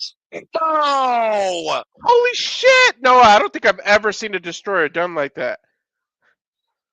It goes again, shows the growth of Asume. You might as well call that a butterfly destroyer. Shit. Again, Asume going all the way up to the top rope again. Double stomp again? And no! Iwatani able to scout that and get her legs up, and Asume caught nothing but boots on the way down. Iwatani able to use her long legs there. That's one of those things with the familiarity of these two, Walter. It's like they're one step ahead of one another. And that goes to how far and how strong both these women are in this game. That's what happens when you take on someone you're so familiar with. It's like you can think of what they're going to do before they even think of it. That's underneath the clothesline and up and around, looking for that Mystica again. Takes Mayu Iwatani down. Might be looking for the sushi roll. Sushi roll. Almost got it. That's how she beat her this year. Oh, wait a minute. German suplex with a bridge. Kicked out 1. When you fight someone you know some kind, it's going to take something. You got to surprise them with something different. Has a German suplex, low bridge by Mayu Iwatani, and again maintains waist control. That was a beautiful bridge. That was like extra low. And again, hoisting Asume up. Now full Nelson with Asume. Reversal. Shoulders down. Shoulders down. Oh. Holy hell. How close to 3 was that? Closer and closer each time, but still not enough. Up and around, but Mayu Iwatani might have Asume hooked. Uh-oh. She's going to tombstone her. No, she's going to tombstone her. And she's got her position. Tombstone pile driver. Dude, she has it! Cover her! She's going to go for another stomp. No, I think she's looking for that moonsault. If she has that moonsault, I guarantee you it's going to be over. For defense number 9, the outside connects. Here is the cover. Oh!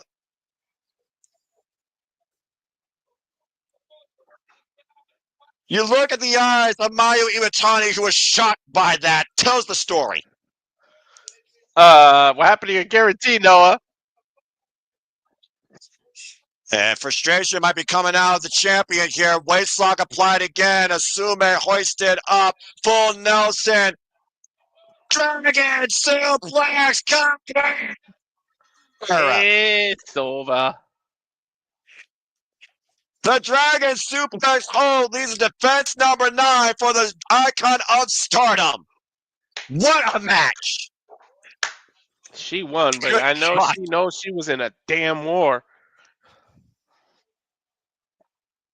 That was a fight, Noah.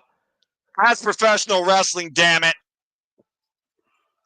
An incredible moment here at the Tokyo Dome for these two women who gave it and left it all out there on cerulean blue as the Stardom Icon starts strong.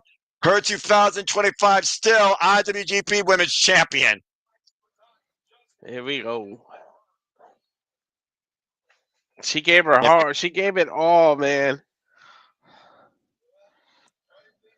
Well, that just goes to show again the continued growth that Mayu Iwatani wants to stand for when it comes to being IWGP Women's Champion and Stardom's icon. Stardom is still in good hands. 600. Yeah, I'm about to say 623 days, 9 defenses, and counting. You think she reaches Okada? I think she surpasses Okada. Really? I really think she does at this point, man. She is another level when it comes to this game. Well, Assuming nothing to be disappointed in. She called for the shot, she took it, and she gave it her all. And I wouldn't mind seeing this again. We usually find out immediately who your next challenger is in Japan, so let's give it a second. But considering Asume is the daughter of high speed, and this match was just a little bit under, I think, 10 minutes, it definitely was one of Asume's best efforts to date. Mm-hmm. But again, when you're called the icon of Stardom, you hold that pedigree up for a reason, and you test yourself to be continually called that. And Asume is a prodigy, but her time will come to be an icon for this company. The future is definitely still bright for her. As it is for all of Stardom, who continues to grow stronger each and every time they fight. As you see Starlight Kid helping Asume out at ringside. Congratulations to Mayu Iwatani, still IWGP Women's Champion. Stardom has no shortage of talent, so it's in good hands, Noah. Yeah, no kidding. Well, let's keep going, Walter. Action continues forward. Now we got a match that only has a 15-minute time limit. Fail forward for them to World Television Championship. Jeff Cobb, we are about Phantasmo and Narita. I'm gonna be unbiased, but I really do want Phantasmo to pull this off. Speaking of the man himself. It's just what he conquered, what he was over. He's already a winner, to be honest. I agree about that. He's a winner in life, but can he be a winner in New Japan Pro Wrestling after losing everything last year, including nearly his own life? I'm not going to lie, though. House of Torture might as well be a cancer, but if ELP can conquer cancer internally in his body, he might be able to conquer the cancer in New Japan Pro Wrestling. We'll see. I said what I said.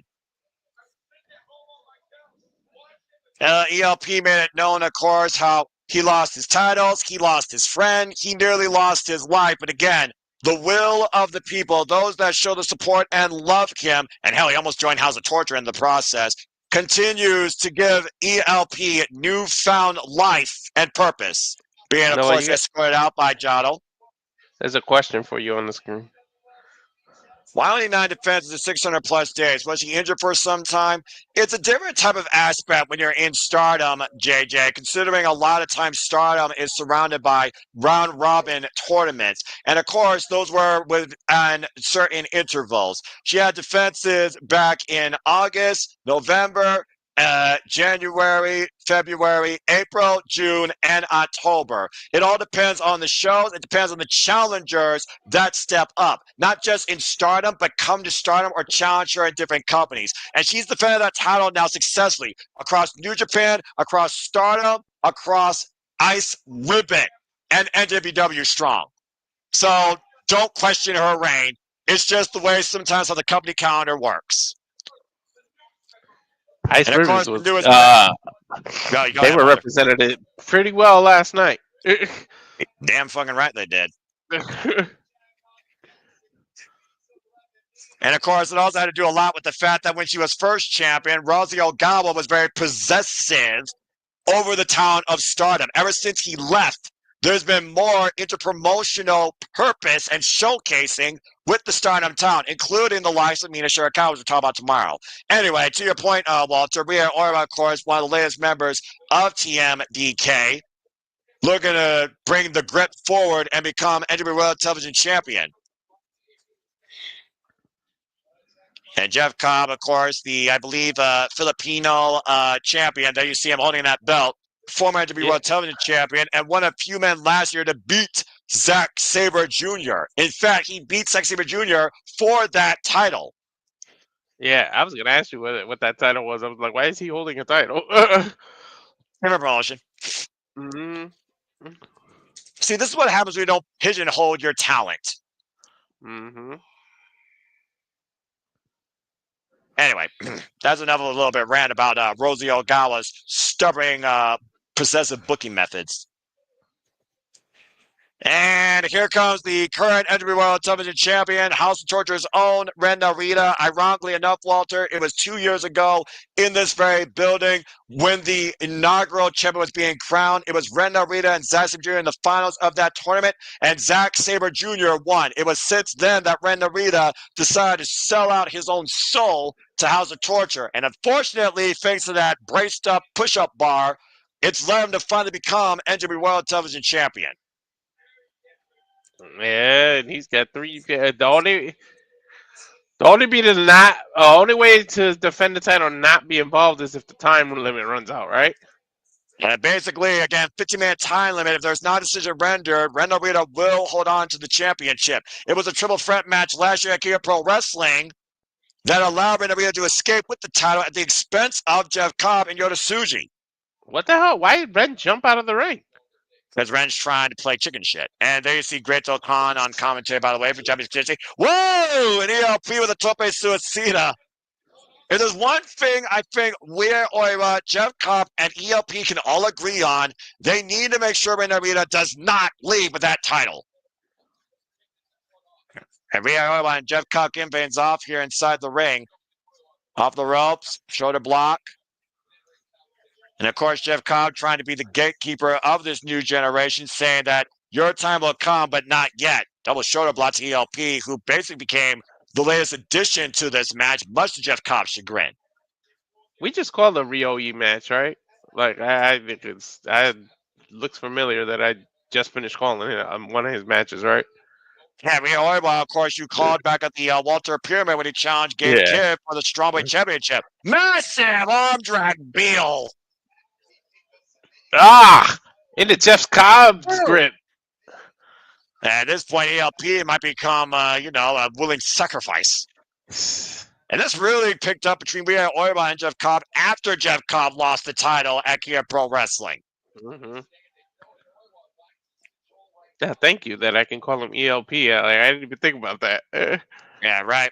Makes it a lot easier. Yeah, I know that.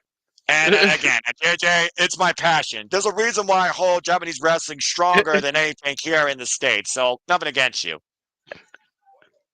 But other people in women's wrestling can learn a thing or two about being a champion like Mayu Iwatani. And right now, you see Ren Narita goozling goozling Ren Oiwa while goozling ELP.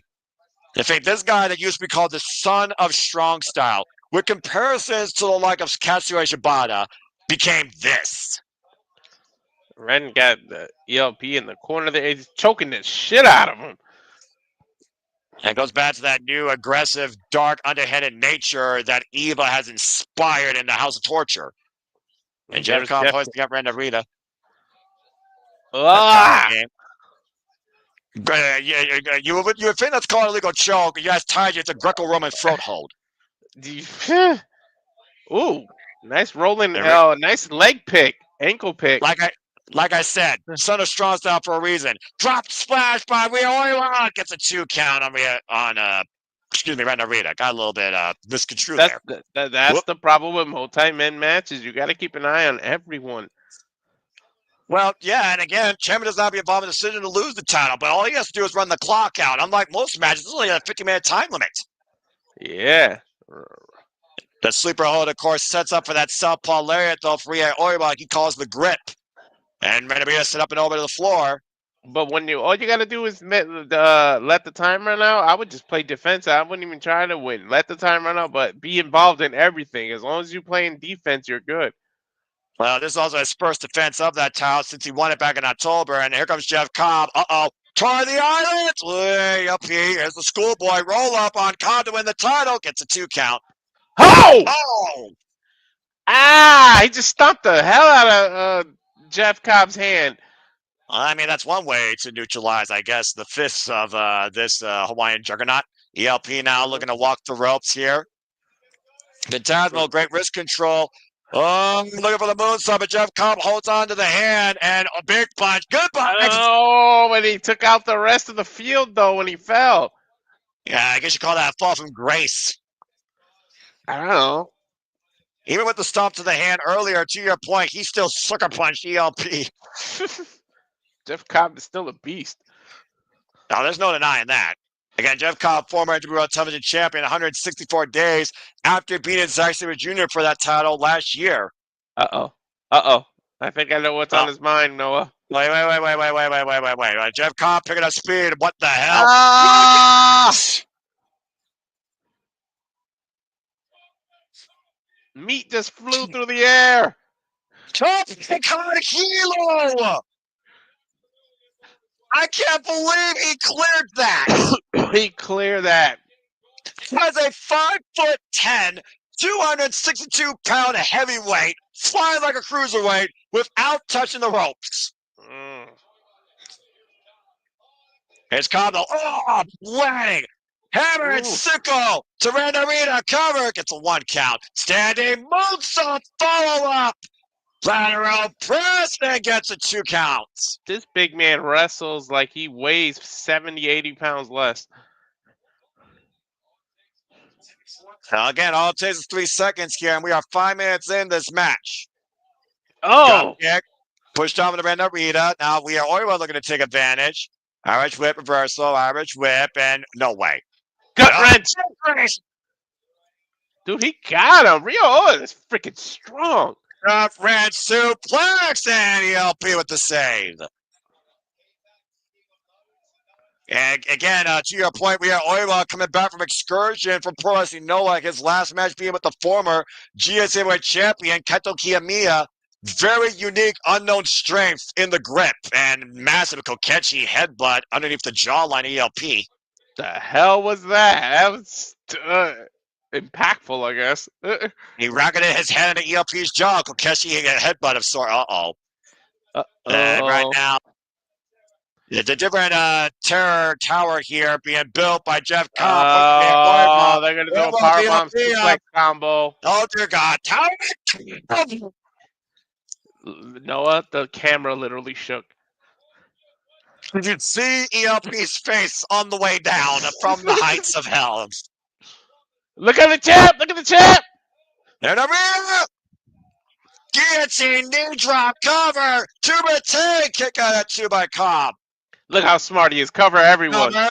To your point, gets a 2 count there. Now going immediately ELP, cover, 2, all 3 men able to kick out. They took the ref out. Oh, no. I don't even know if that was on purpose or an accident, to be honest. Frustration, either way, leads to opportunity of destruction. As you see that weight bar coming into play. Push-up bar, excuse me. Oh! Thank you, Jono. A late Christmas gift, Jado presenting the glasses, bringing ELP back to Japan Pro Wrestling and preventing Ren Narita from using that push-up bar. And now Ren Narita not paid for his sins. Oh, look at that. A Sudden wrestler death. can sleep less than 5 minutes during a match. Yeah, right. Sudden death super kick. And now we're down to the 3 men in the ring. Well, and they're I going like to go this at match. it. I like this match. Me too. Oiwa, pump kick by ELP. Oiwa, it's a headbutt. Refusing to go down, though. Missed the double clothesline. Drop kick. Can you headbutt a Hawaiian? I mean, they're self-defense figures too. And you had a super kick by ELP. Up and over, out of the corner. Does it still count if you headbutt a Hawaiian? I don't know. Uh-oh, got caught. Oh, no. The scrimmage of Cobb coming into play, sending it up to the right. Dude, he F5'd him out of his boots. Cover. 2. No. He went with the save. If he didn't save him, it would have been over. Jeff Cobb's to be the new champ right now. He's like an F6000. And again, the strength where Oil with the gut wrench calling on Jeff Cobb. Again, Jeff Cobb, though, fighting back. That's underneath the grip. Now Jeff Cobb off the ropes. There's the right. Excuse me. Give Ryohei his credit. He literally just deadlifted into a gut wrench on a 280-pound man. He's doing it again, Noah. He's looking for that doctor bomb. Can he hoist him? Oh, God.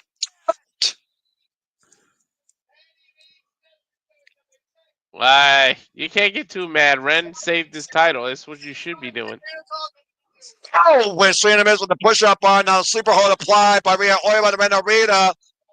Oh, there's that bar coming to play. And again, the side ahead. Where did he get the bar from? It's from his training back in the dojo, and he's been using it every possibility he could get. Jeff Cobb, though, finally taking it away from Narita. But that breaks it in half.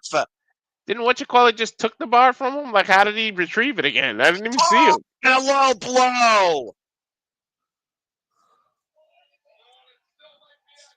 No, it still might be academic at this point. Hoisted up. Wait, Jeff Cobb got hooked. Slam into hell. Tore off the heads. Aloha, means good. Rio with the save. And he took out Rio. He took out everybody. Now ERP to the top rope. Thunder Kiss. 86. Cover. 2.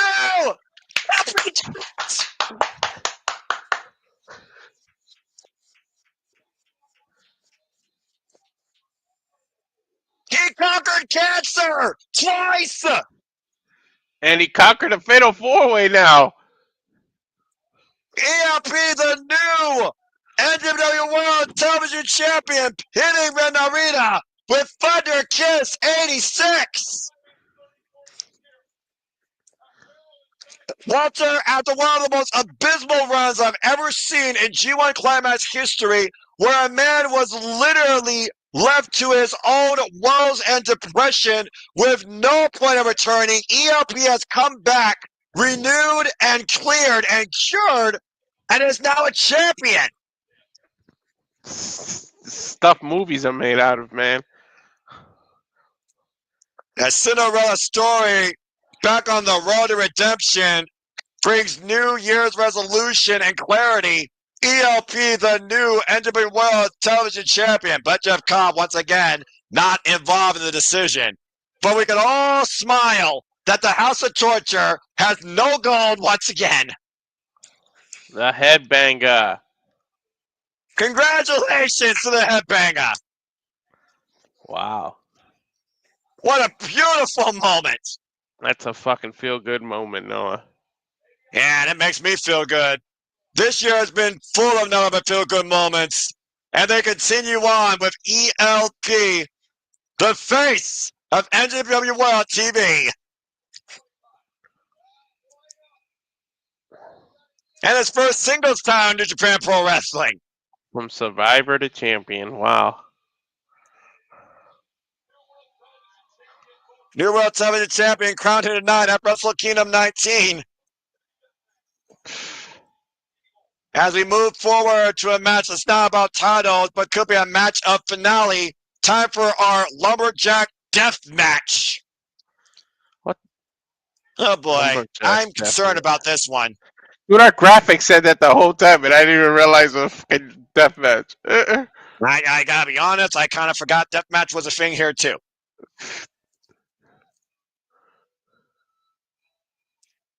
As much as I hate to say it, Walter, this may very well be the last time we hear the words "Go Ace" in New Japan Pro Wrestling. It might be.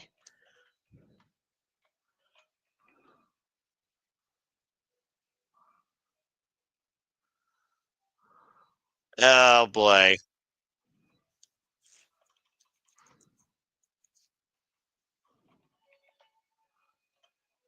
What is this, Phantom of the Opera? Basically playing Evil's theme.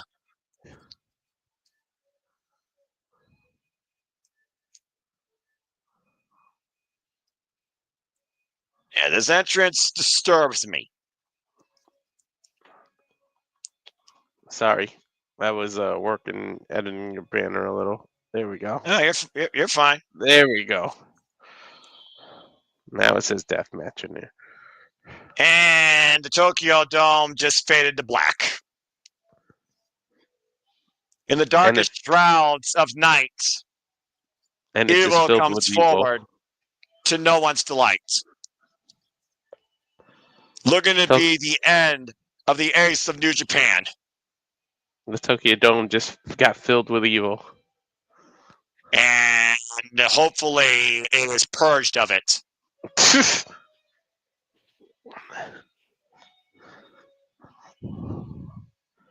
Damn, you're going to have a modified theme and entrance tonight.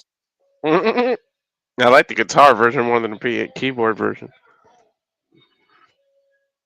The darkest story that may be ever told is the Ace's undoing as you see the House of Torture escorting their leader to the ring. And you know he's in a pissed off mood because they just lost the title. Well, I mean, Walter, this is literally the definition of the darkest of evils versus the purest good in New Japan Pro Wrestling. Yep. It's Hontai, it's Hiroshi Tanahashi right now, literally trying to keep what is good still alive here in New Japan Pro Wrestling, while evil wants to destroy it once and for all. This is a story they tried to tell with Undertaker and Shawn Michaels the first time. Yeah, Pride versus Hair as well. Let's not forget, Evil's made this so personal, he took a piece of the Ace with him ahead of this match. Parts of Tanahashi's hair itself. Now he's looking to take the soul from the president of Japan Pro Wrestling and end his career on his terms tonight at Wrestle Kingdom 19. And for the first time in my life, I cannot skip a House of Torture match with Evil in it because I'm fucking calling it and I'm not sick. But I might be sick to my fucking stomach if Evil wins this. I thought you were sick. I'm sick a different way, but I am nowhere near as sick as this twisted fiend. Oh, you mean sick as evil? Oh boy. Feels like the finale. Oh, you were reading it. Sorry. No, you're fine. Go ahead. I'm watching right now. Pretend Yumeto is Evil and Tanahashi is Inosuke. The final battle is about to begin. Boy, are you right about that. The man that owns the lease on this building, the record-setting 8-time IWGP World Heavyweight Champion, the president of New Japan Pro Wrestling, number You might as well say he laid the first 2,800. He laid the first brick into this building. Yeah, he literally rebuilt this place when it was left to destruction through the darkest of times, being escorted by Hontai nearly 3,000 times now. This once-in-a-lifetime athlete graces the Tokyo Dome once again. There is only one ace of wrestling, and his name is Hiroshi Tanahashi. The ace will always rage against the dying of the light, with the highest of emotions, looking to fly higher than ever tonight. Mm-hmm. Hiroshi Tanahashi entering his 2,838th match tonight, Walter. Damn. A record 6-time never overweight 6-man tag team champion, former world television champion, former Rep Pro Undisputed British heavyweight champion. As I said earlier, 8-time IWGP heavyweight champion, the ace of New Japan, who's been part of this dynasty known as professional wrestling business for 25 years now. He already was going to be on his way out by 2026.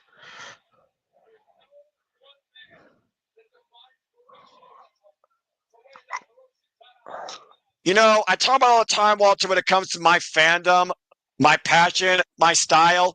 There is no one in this world that defines this art like Hiroshi Tanahashi. Mm. You can ask anybody from any company on this planet about that. Chris Jericho, John Moxley, Shinsuke Nakamura, AJ Styles, Will Ospreay, Kenny Omega, Kazuchika Okada. And of course, the wrestling genius now retired, Keiji Muto. Mm-hmm.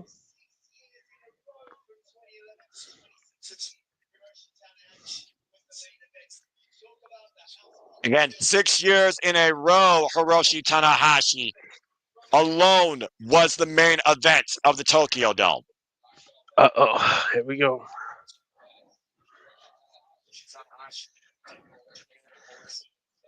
We talked about before these dark ages. Again, for those that don't know, New Japan Pro Wrestling literally only had the ace to literally use to survive. Again, Lumberjack Deathmatch, pinfall or submission inside the ring, no disqualification, anything goes, one fall, 30-minute time limit. If Evil wins, Tanahashi's career is officially over. This is the Tokyo Dome. And again, you see members of Hontai, you see members of the House of Torture here, and already House of Torture trying to get involved when they're not supposed to be, as Lumberjacks are only supposed to literally help the competitors get back inside the ring. And of course, every Lumberjack match in history has been anything but that, fair and square, clearly. Yeah, nobody ever just puts the person back in the ring without doing a little damage. Nah, doing a little bit of damage. You think the House of Torture is going to take it lightly with Hiroshi Tanahashi? Give me a break. No, they might literally do torture. I Off do the wonder, hair, though. buddy. Well, again, he already took the hair, and again, Tanahashi has no problem taking the hair of Evil and the hide and soul from him. They both got a handful of hair. Shit. Again, Evo's made this as personal as possible all year last year, at one point calling himself the president of this company. Oof. Back elbow strike. Tanahashi out of the corner. Beautiful crossbody. Takes Evil down. And, of course, the first time these guys met was, of course, past 2016 when Evil first came into New Japan Pro Wrestling. Oh, kick to the gut. Ah. Greatest enemy of this business, of course, is time, because time waits for nobody here. And Tanahashi knows that his time draws near, but doesn't plan to let time run out tonight. Time is literally undefeated.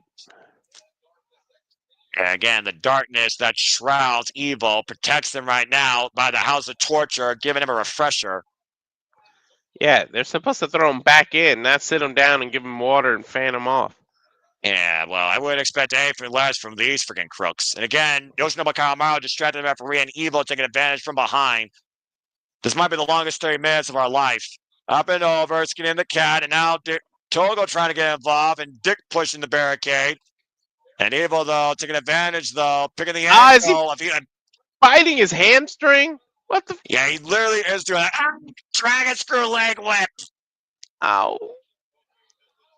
And mockery of the ace. Tanahashi knows how to employ that. And again, these fucking ingrates.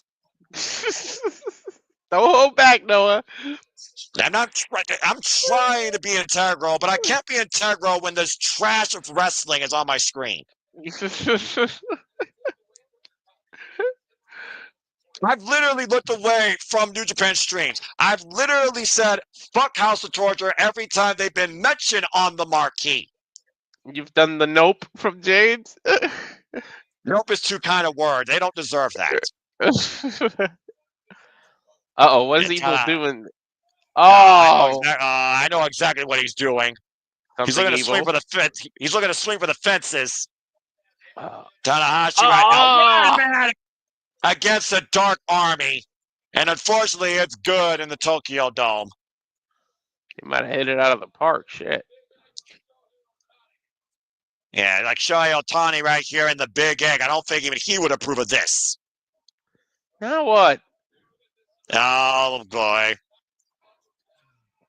And if we didn't, it was not just going to be the Lumberjacks here getting involved. Master Wato being sprayed with evil symbol with black spray paint. Come on.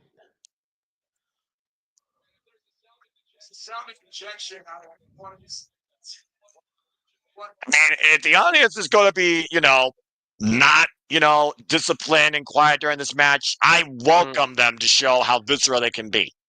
Yeah, they were. They were cheering earlier. And Evil now using literally part of that tape on his wrist to choke out the ace. Every plausible underhanded trick Evil can try and implement here, he certainly will within the 30-minute time limit. He literally is evil personified. Just A hard Irish whip, and again, look at the corner. By the way, you notice the turnbuckle pads conveniently removed. I suplex. That's from the Cover. from the first match, and they never fixed Cover. it. Nope, they didn't. And Evil knows that. Cover. Deep into both lanes, gets a 2 count. I'm surprised they never did that. I totally forgot about it till it was just utilized. Yeah, Hiroshi Tanahashi, a man that never gets tired, walks in pain every day, but will never show it on his face. Mm-hmm. Knees of sand. The first time ever that Evil and Tanahashi met in one-on-one action was 2017 during the New Japan Cup. First round, Evil won that night. We're wrecking the eyes here, impairing the Ace's vision. Right back to the eyes, blocking the leg, using the referee, and again, Tanahashi grabbing Evil's leg. Let's see how you like it. Ah! Leg whip. Nobody likes that shit. But he deserves it the most. Mm-hmm.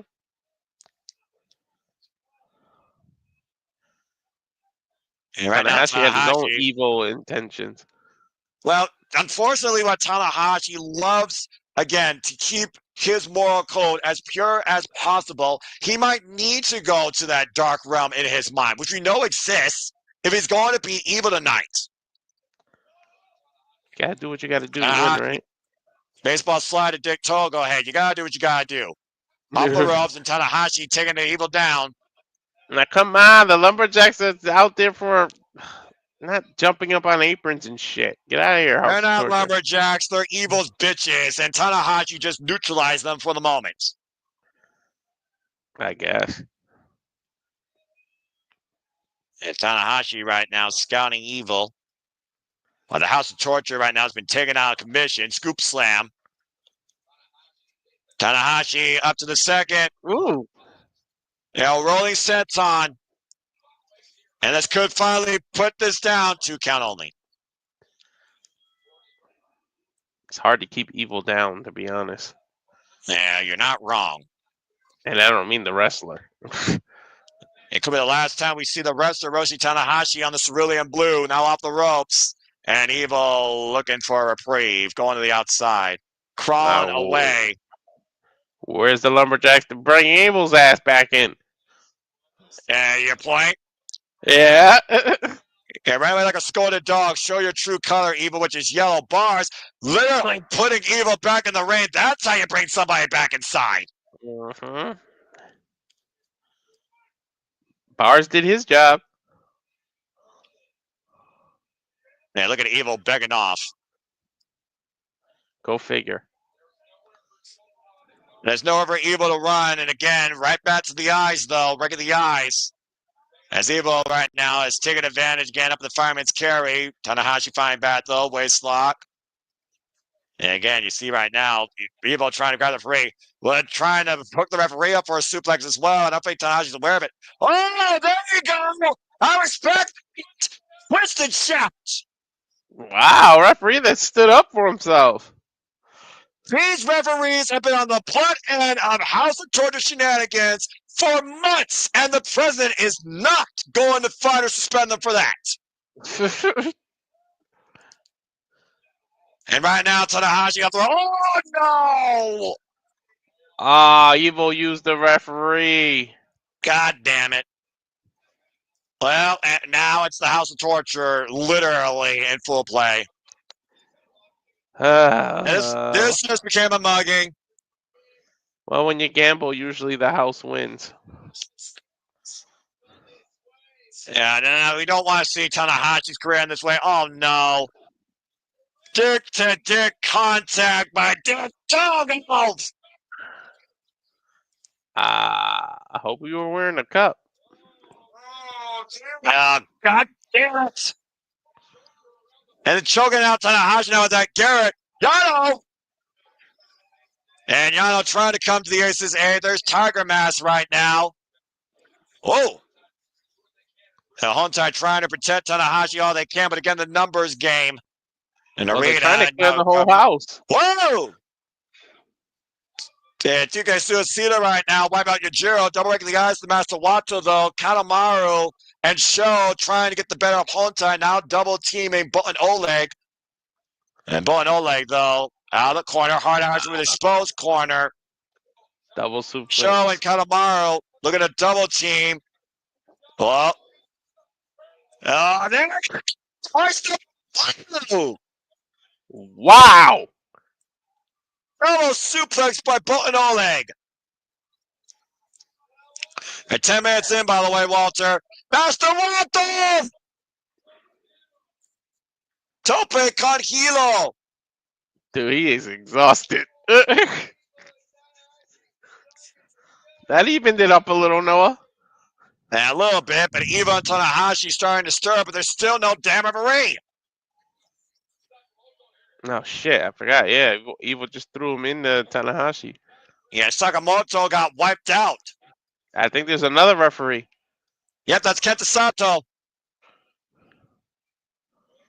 And Tanahashi back up to his feet, and Evo also hoisted up by the ropes. Tanahashi falls in. Oh, no. Oh, that was the exposed turnbuckle, Noah.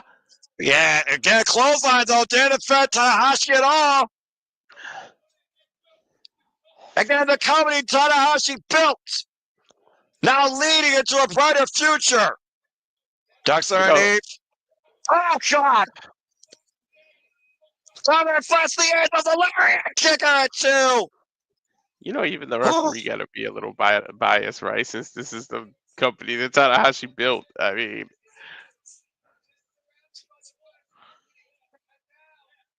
now Evil might be looking to send the ace into darkness here.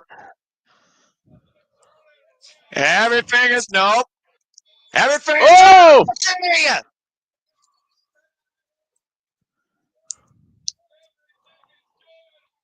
Oh, full Nelson suplex.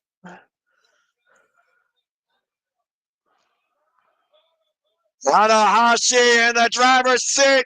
Sling blade. Cover here for the win. Kick out. God damn it, at 2.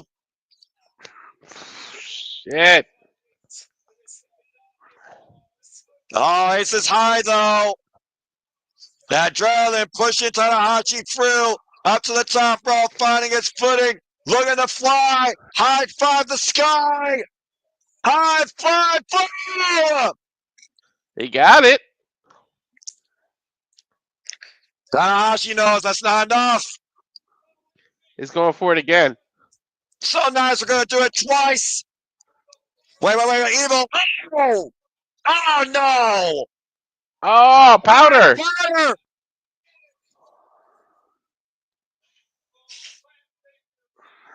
Again, plan A, C, B, F, T, Z. all the plans House of Torture have Well, that they just nobody used wanted to fucking all the see. way up to Plan F already. Shit. Oh no, Evil right now looking to hook up the ace. Big time, massive. Oh, that's a long way down too, Noah. It is. Oh no, and now it might be academic. Darkness falls, and darkness fall in the night. Kickouts! And 2 by the ace.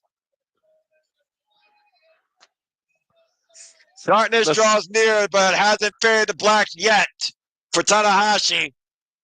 Evil with a sharpshooter. Darkness Scorpion applied by Evil right now on those already 25-year compromised legs.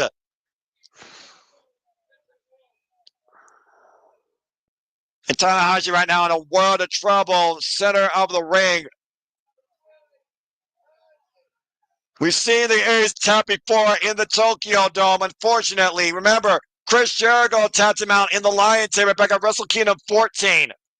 Yeah, but if he taps here, that's the end of a historic career. A year before he planned it. Yeah, he maybe never tap, but his body might waver. Why did he let it go? I think Evil is pissed off that Tanahashi refuses to quit. I mean, And Tanahashi right now might literally be dead to rights.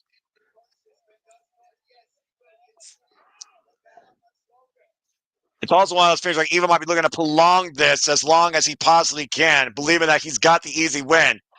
Clubbing lariat, Tanahashi refusal. Like, oh man, a short-range lariat receipt though. That might have been the last ditch effort by Tanahashi, Noah. 15 minutes past, everything is in. Francesco.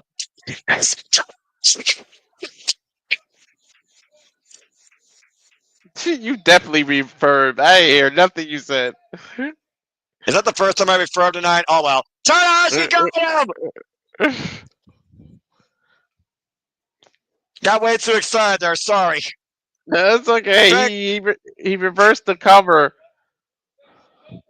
Exactly. He literally hit his finish. Everything is evil. And Tanahashi found light to travel for the 3. Uh-oh. And even so, House of Torture is still going to get their pound of flesh tonight in the Tokyo Dome.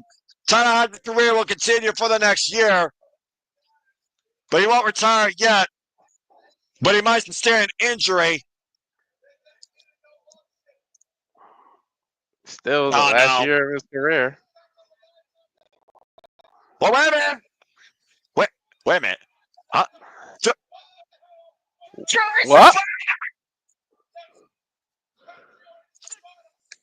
The wrestler is back at the wrestler is back in New Japan. What the fuck? What the hell is Shibata come from? Bring me down to you.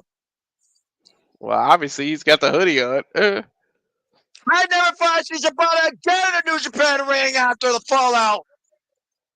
Long time friends here with Tanahashi.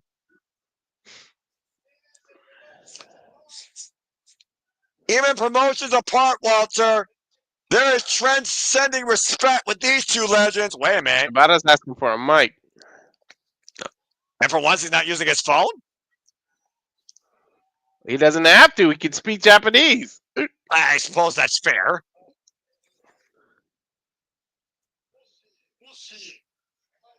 Honestly, don't get me wrong. If you're not tired, If you're not tired. We probably have a match tomorrow at Wrestle Dynasty! Shit! What? Add that! Add that! Add it! Forbidden Door is supposed to be in London in August, but stop.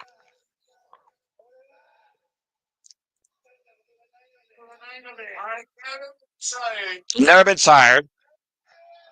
Let's fucking do it! Oh! Holy shit! Wrestle Dynasty just got a whole lot more fucking interesting. Hiroshi Tanahashi versus Katsuyori Shibata. No Google translating needed.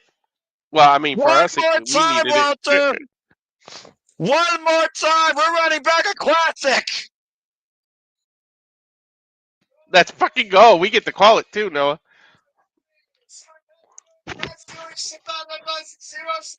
Man, just when you think Wrestle dies, he couldn't be any more fucking interesting. Two men that have put their names in concrete in this building are going to run it back tomorrow night at Wrestle Dynasty. It's the ace of New Japan, Hiroshi Tanahashi, versus the wrestler, Katsuyori Shibata.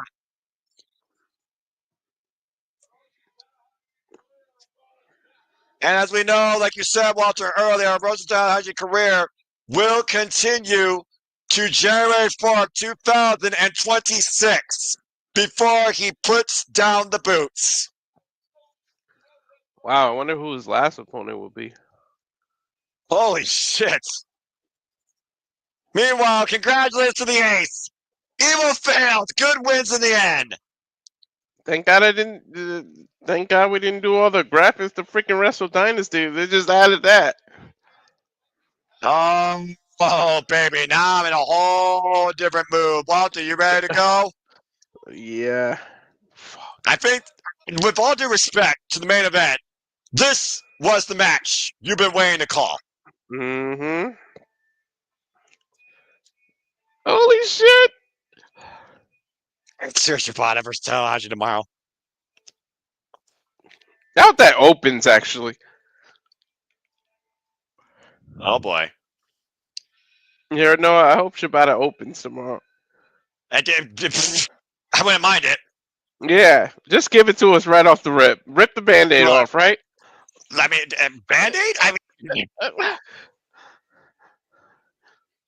this is going to be insane. It is time now for our title versus title interpromotional match. DDT Pro versus Dragon Gate.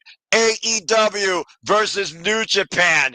Shingo Takagi versus Konosuke Takeshita. Never openweight title versus AEW International Championship. Winner take all. House of Torture are now a part of Twat Waffle. I am the simple man. I approve this message. The young man, the alpha, Konosuke Takeshita, with a boyhood dream at 10 years old, sent his application in for New Japan Pro Wrestling. Didn't get the call. Ended up working through DDT Pro. Trained under the likes of Jun Akiyama, who wrote a thesis on the German suplex and perfected the technique. Now escorted by Don Callis, a member of All Elite Wrestling, current AEW International Champion. Walks into unfamiliar territory, but the holy grail of professional wrestling, Tokyo Dome, Wrestle Kingdom, for a title in New Japan Pro Wrestling. You couldn't leave Don Callis stateside, man?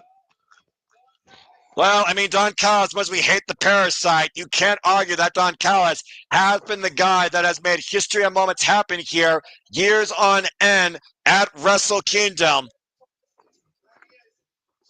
And he has one of the best workhorses and young guns right now in the business, in the Alpha, Konosuke Takeshita.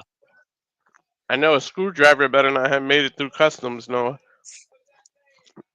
I mean, I highly doubt that. With Konosuke Takeshita, Walter, we could say that the Alpha has done it all on his own, but through Don Callis' influence, he's become smarter and he's become more strategic, and that's also made him more dangerous.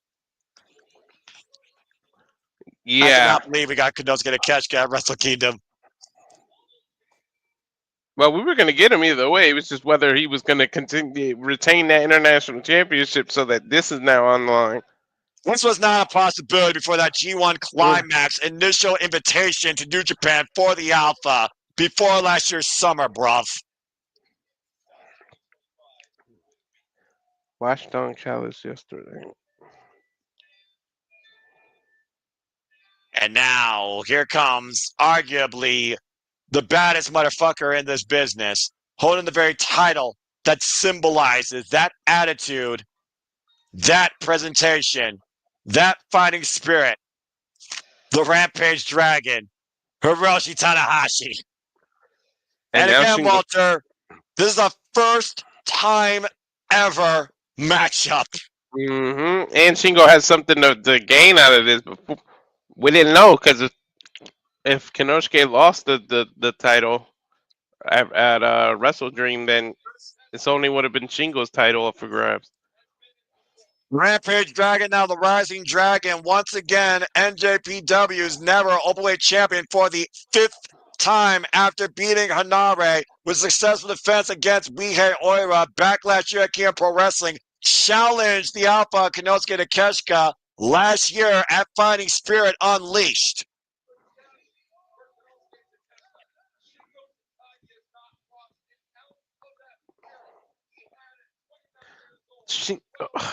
Let's go. I almost said Shingo. I was trying to say let's go. I mean, it's justified, honestly. Again, first time ever singles encounter. While Konosuke Takeshita was defined in DDT Pro, Shinya Takagi was defined in Dragon Gate.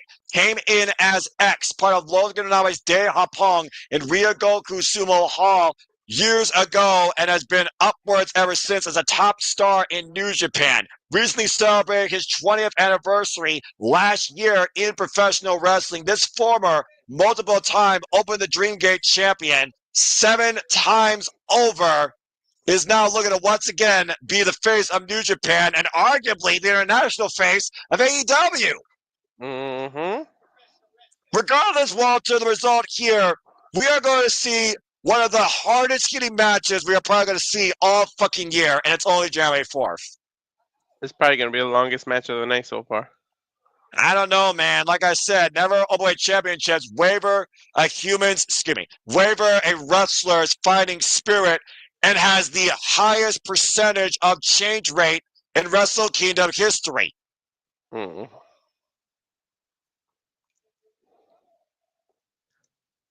Just ring the bell. Let's just friggin' unleash these two animals, please. Right?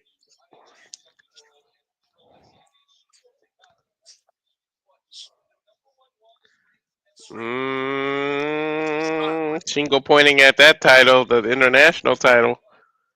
And why I call Tomoshi E Mr. Never, who of course has the most reigns with this title and will challenge the winner for both titles tomorrow. Shinya Takagi has officially eclipsed for most combined days as Never Openweight Champion in the Never title's history. Yeah, I wonder if Don Callis is going to join commentary here. Oh, please don't. I get enough of that shit on the AEW pay-per-view. Most combined defenses, of course, for that Never Openweight Championship at 9 defenses now for Rampage Dragon, the Rising Dragon, looking to rise through the Alpha Konosuke Takeshita here. You know Konosuke's got to be emotional inside, man. No, there's no doubt about that.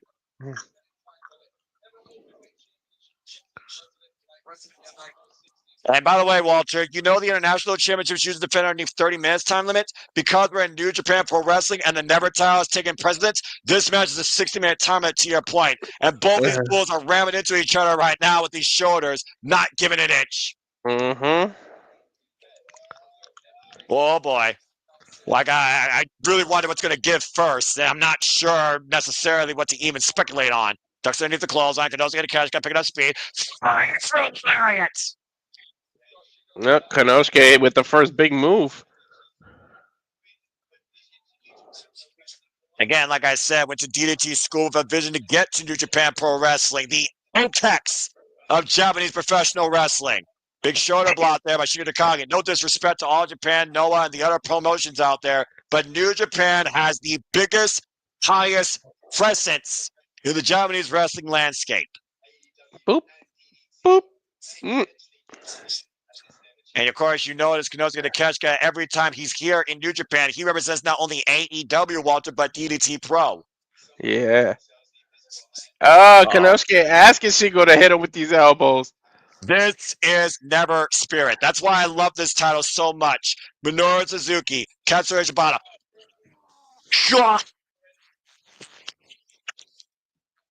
This is where I am at my most cynical in my smiling. I hear it. Oh, God. Hey, Konosuke now jumping senton off the second rope. Here's the cover, lateral press, and 2 count. You saw Takagi attempt to get up after that vicious, near world-class elbow strike, Walter. He wasn't able to. I never thought I'd find myself rooting for Konosuke so bad. I mean, either way, we don't lose because tomorrow the Stone Pit Bull Termination E awaits the winner. And I thought that was going to be my match tonight, and then they just added Hiroshi Tanahashi and Katsuyori Shibata, so all bets are off. Yep. The opposite of nope. Yep. And Konosuke off the ropes, flat the boot, clubbing shot by Shingo. Shingo Takagi again, 20-year veteran of the business. Takeover to Harris, though, by Konosuke Takeshita. Sends the Dragon to the outside, and the Alpha might be looking to rise to tonight like the Terminator. And going from 0 to 100 outside of the ring. And good. Over the top rope. Nails on the apron. Great scouting by Shingo. Takes him down face first. Pop up. Whoa! Did he just do a pop-up Death Valley driver? On the floor. What the fuck? And Shingo Takagi right now neutralizing the power, speed, and strength of Konosuke. And we were at a reset point in the early going here. Mm-hmm. The referee ain't even trying to freaking start coming. Shingo getting up first.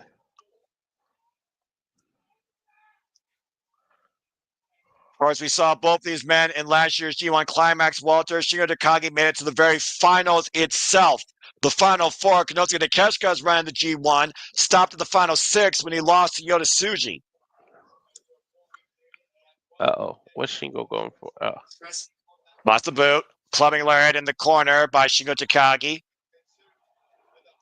We are looking at 2 of the hardest hitting, baddest motherfuckers in this business, and I mean that in the highest degree of kindness. Right? Oh, you mean that as praise? You damn fucking right I do. This is professional wrestling, damn it. They ain't acting, they're fighting. And again, Gravity right now being the tag team partner. And Shingo Takagi sliding lariat. Cover, hook the near leg. Gets the 2 counts. Wait a minute, what? Asa! Is it time? Is it time? Is it time yet? Oh! Uh-oh, wait a minute. Might be time to sliver instrument suplex for the man that refuses on it. Konosuke, ooh, elbow, jab, Yukon lariat.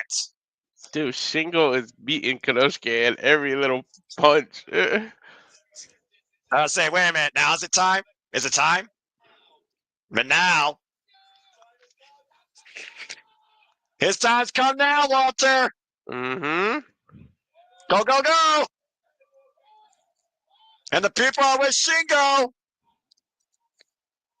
Konosuke laid out for the moment.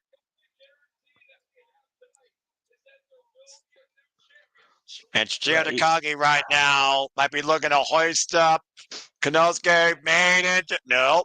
Back elbow strike. Konosuke fighting back. Oof. Oh! Either way, the winners are us, Noah, because we are guaranteed a new champion either way. Yeah, either way for AEW or New Japan. German suplex. Now Shingo using the ropes. Rebound by Ito. Konosuke on his feet. German suplex by Konosuke. Oh. And down. Stalemate again, Noah. I fucking love strong style. Dude, that was dangerous. Yeah, right? Uh-oh, speaking of dangerous, look who's watching right before those titles. The man himself for tomorrow, Stone Pit Bull, Tomohiro Ishii, who's waged wars with Shingo Takagi, and of course has never faced the Alpha one-on-one. Konosuke landed right on that shoulder, too, with that release German suplex. And you see him grabbing that left shoulder for a brief stint. Of course, Konosuke Takeshita, he's been busy, of course, defending this title in Maple Leaf Pro Wrestling and internationally. TJP, Josh Alexander, Speedball Mike Bailey, Ricochet, Powerhouse Hobbs, and Clubbing Lariat meet up in the ring. And those shots right now, trading bombs here. Konosuke trading forearms with Shingo. Who does Shingo face at strong strong? Because I know we called it. God, that elbow strike. And again, looking for that world class. And to answer your question, Shingo Takagi took on Ryohei Oiwa at King of Pro Okay. Wrestling. Oh, wait a minute. The Spirit of the Dragon. Uh-oh. Hitokanashi, Master Driver, wheelbarrow suplex, follow-up. Big God, Konosuke. He's going to go for the knee now. Exactly. He's over that power drive knee. Cobb with a it. Damn! From Takagi, laying out the alpha.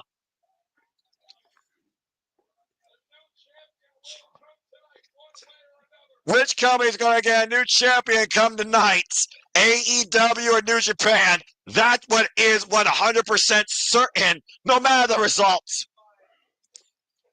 What else is 100%? I'm fucking happy either way. As long as you're happy, I'm happy. I just hope the viewers are happy too, despite the fact I'm losing my voice more and more, and I don't give a fuck. The pinnacle of pro wrestling right here. New Japan Pro Wrestling, Tokyo Dome, Wrestle Kingdom 19. Oh! Oh, what's that? Running elbow. And Takagi. It's a no! Konosuke just Not enough. barely getting that left shoulder up. A high angle on the shoulders that made in Japan. Planning the alpha. Spiking Konteshka on his head. Konosuke Takeshita, who's been the international champion now for 84 days and defended that title against TJP that we called Walter back at Fighting Spirit Unleashed. And off the ropes, both men clubbing in the middle once again. Shingo, Konosuke. Whoa! Oh! Did he hit that knee? The Jun Akiyama knee passed down Konosuke Takeshita, meaning Shingo on the run-in in the middle of the ring, rocking the dragon to the corner. I don't think he got all of it. Shingo kind of went off to the side. And he still graced enough of him, clearly. You can tell that Shingo's disoriented. Mm-hmm. Uh-oh. Oh, boy. This is a scary situation. What the hell is he going for? I think a big giant Frankensteiner. Mm-hmm. Right in the all position the way for down the knee. hard. Power drag knee. Power. What? What? Shingo kicked out at one. I mean, it was one count. Blue Thunder Bomb. JJ, no. There was no need to get excited on that one, Noah. How Konosuke does that, I get excited. No one does it better. And fuck all you haters. You know who you are. A Shingo, though. Uh-oh, wait a minute. Whoa. What's this? The Death Valley Driver again? Last Dragon. What was that?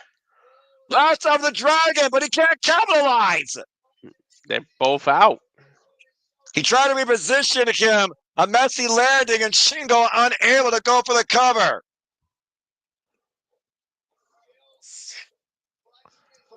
Still not the cleanest landing, but he still got a lot of it. Yeah, exactly. Still clutching his head and neck. These two have hit each other with everything but the goddamn kitchen sink. We'll give him ideas. Shingo right now, you just hear the thud, flesh on flesh impact here. Oh my God. What was that double chop? Grizzly Magnum. Off the ropes, meets a boot. Poison Rana! Spice Takagi down. And Shingo with his own. Oh. What the fuck? That world class elbow strike, blind shot. Shingo didn't know that Kaneshka survived the poison rana and didn't pay Well, attention. he sure as hell felt it. Mm-hmm. He's Again, going for the elbow again. Konosuke took a look at both titles at ringside, Walter. Another elbow strike as Shingo's back up to his feet. And Konosuke might be looking to take that sleeve off for bone-on-bone impact. That's what he's doing, but Shingo won't get the hell out of his face. That Tanahashi, that fighting spirit, and Shingo again will never waver. You know this. Oh, big right. Massive headbutt to the heart. And coming in there, Brian driving. Shingo at his feet. Clubbing lariat. Takeshita back up. Oh, what a class. Shut. No. What the fuck? Takeshita looking for a raging fight. Has it done it? No. This guy's it.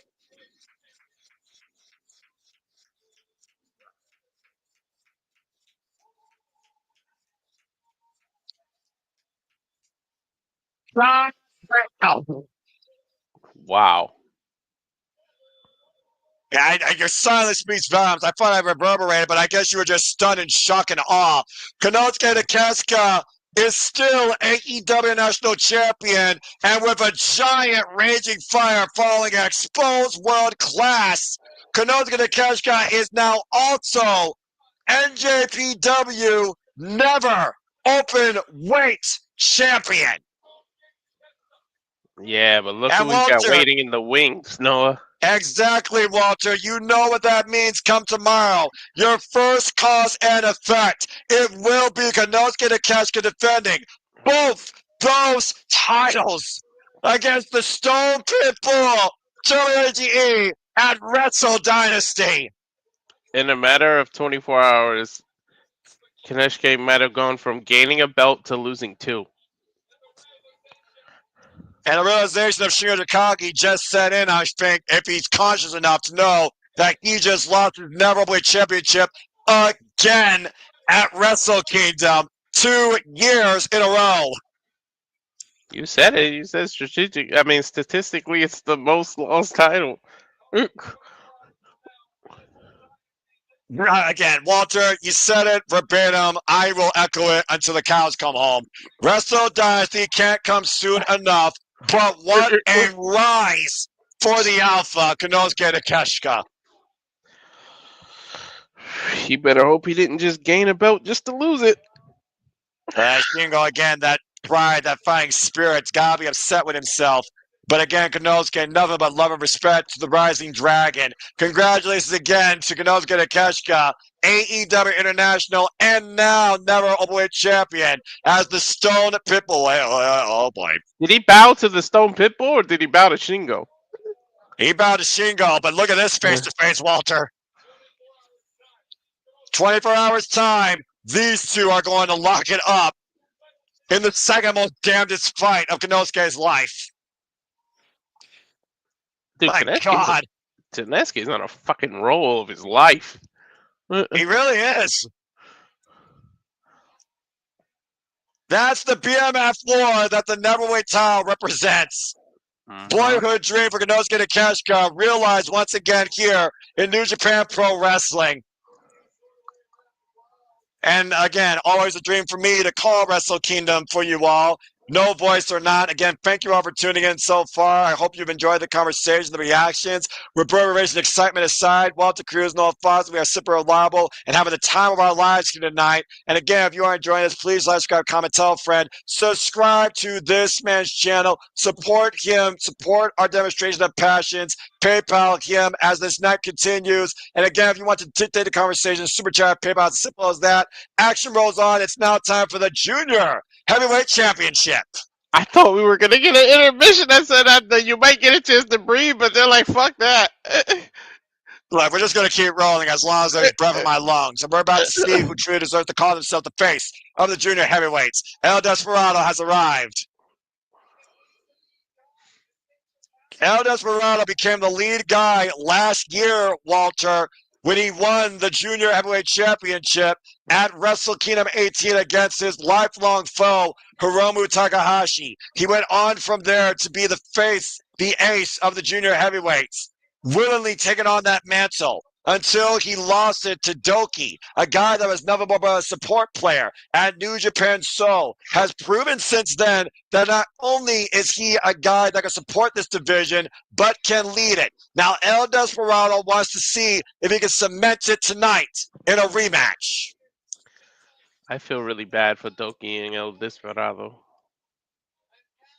I don't feel bad for the junior heavyweights because here's the thing about this match. You would think these two would be the semi-main. They're not. There are two more matches before the main event. The junior heavyweight's been pushed down further down this card, it seems, the last 2 years. El Desperado and Doki are out to prove a point that we deserve to be the main event, and we should be the talking point. Well, look at the match they just fucking have to follow, though. That's what I feel bad about. Well, that's what El Desperado and Doki are going to have to test themselves, and they're more than willing and welcome to try that.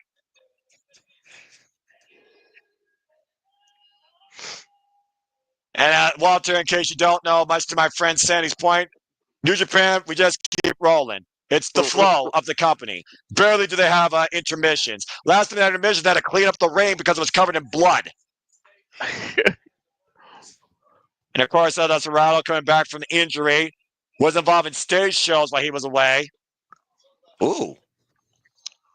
And talking about theatrics here, talk about these theatrics here by both these men entrances. Just 4 guys. The bad Japanese. That japonés. I'm about to say, you probably could read that. Mm-hmm. Oh!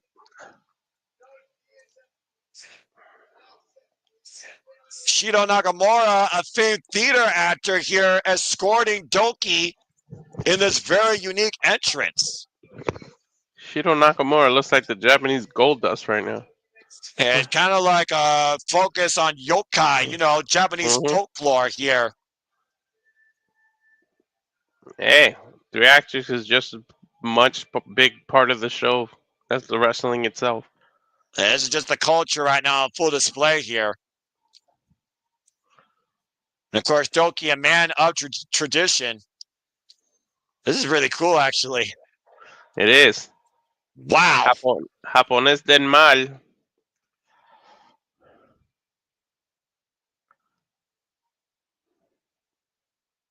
I'm just taking it all in right now. Sorry for my silence. No, I'm taking it in too. Doki was a breakout star in the year 2024. It started with beating Hiromu Takahashi for the first time ever. Look at that endorsement. Back in February, and going on to beat El Desperado at New Japan So during the summer last year with successful title defenses against the likes of Sho, Yoshinobu Kanemaru, and of course, Master Wato. Doki now looks at a ghost of his past and once and for all looks to cement himself as the new ace of the junior heavyweights. Go figure. He's looking at a ghost. Look who he's coming out with. 183 days during this reign, by the way, going into his 5th defense. And by the way, Doki also owns a win over Taiji Ishimori, the man that looked to reborn the junior heavyweight division. And it all comes down to this, with these two men that have been interwoven with each other's careers since Mexico. Ooh, excuse me. And the fact that El Desperado knew that Doki had this in him, a mad-woven genius created. Yeah, damn. What an entrance. Yeah, no kidding. Doki, of course, the 97th IWGP Junior Heavyweight Champion in this company's history.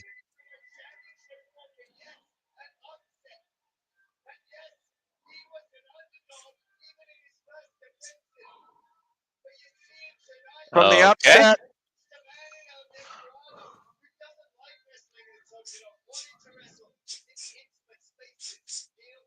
what were we saying? From the upset?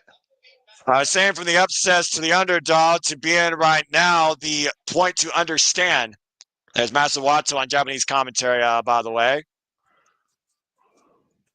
And by the way, for those that don't know, that is, again, folklore acting, kabuki acting. And of course, kabuki, of course, we think about, again, the channel, those demons, those inner spirits. We've seen Doki channel freaking Christian Liger at one point. So I'm very curious to see what we're going to see out of both these men tonight.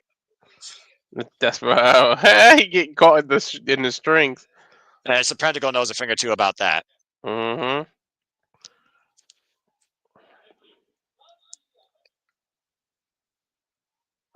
Referee Mayu Asami for this match. I call him Silver Shoes. Why is Doji like catering the crowd? What are you messing with them for? You gotta set the pace. You gotta set the tone here. Turn around, Desperado. And both men, humble beginnings in their career, have gone through incredible trepidation and transformation to make it to this point, become the athletes that they are today. Yep. Doki has already proven he can beat Desperado.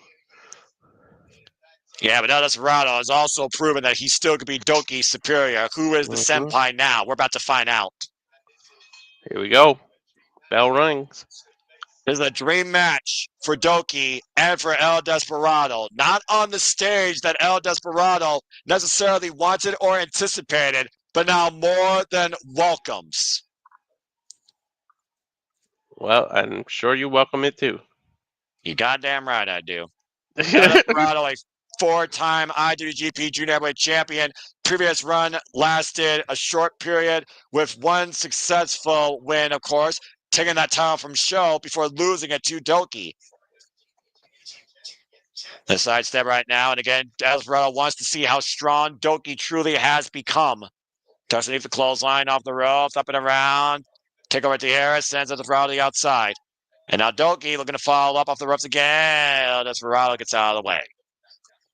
Gonna try and slow it down. Mm-hmm. And again, Walter, the history of the junior heavyweights. I mean, we talk about people that have led the way for what people might call cruiserweight wrestling. I talked about before the legendary history of New Japan Pro Wrestling. Whoa, my!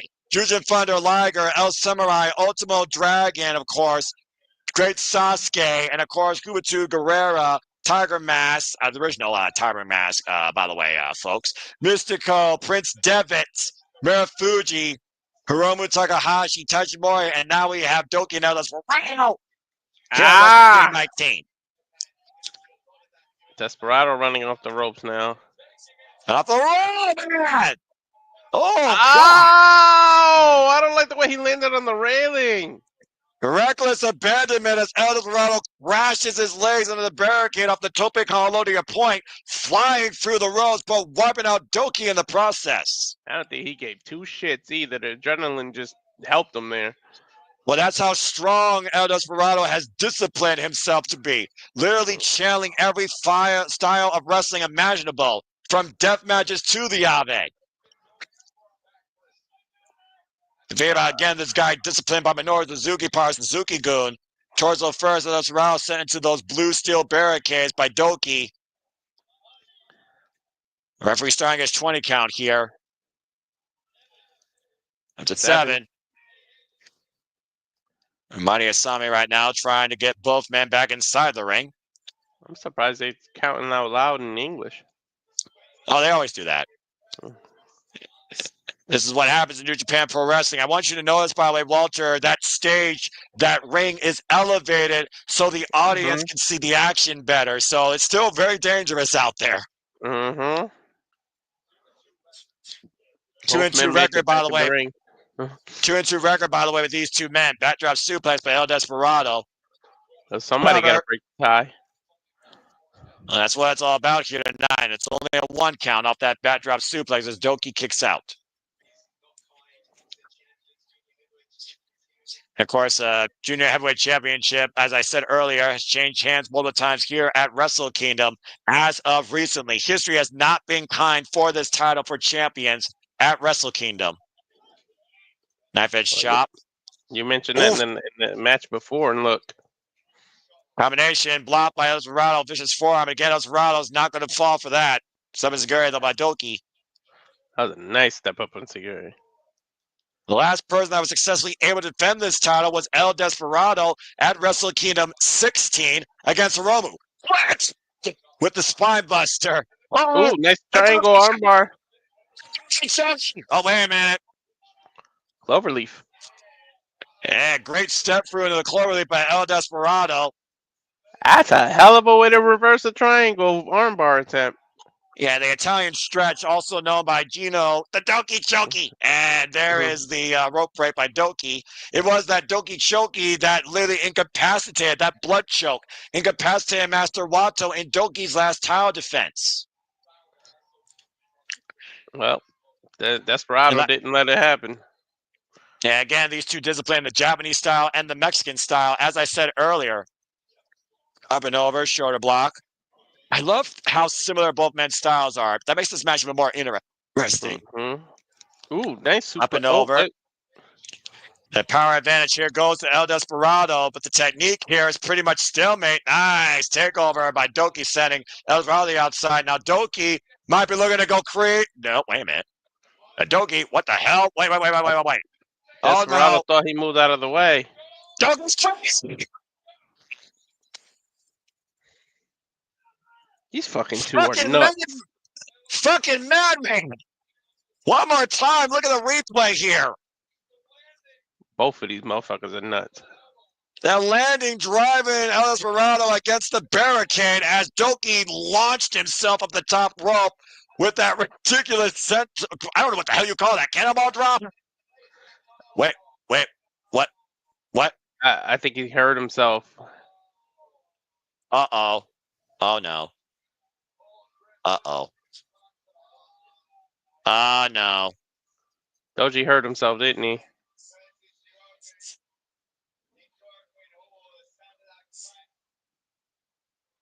What happened? Doji got hurt and then Desperado's the winner automatically? I believe he forfeit because Doki injured himself, might have broke his arm. El Desperado is the new IWGP Heavyweight Champion. And this is not the result El Desperado wanted. No, not in a good match like this either. Oh, dear. But kudos to Marty Asami. Immediately going to check on Doki and being aware of the situation. All right. Sorry for the silence, but combat sports people they usually kneel down for other people that got hurt. I got quiet. I mean, again, at Wrestle Kingdom, nonetheless, this is what Doki and Desperado worked their entire lives for. And unfortunately, it ends with this dark note. Mm-hmm. That's not what Desperado wants at all. No. And Desperado's got a microphone. Oh, damn it. Well, let's hear from the new champion. Oh, Jesus. What? He's going to speak Spanish. You might be able to translate, Walter.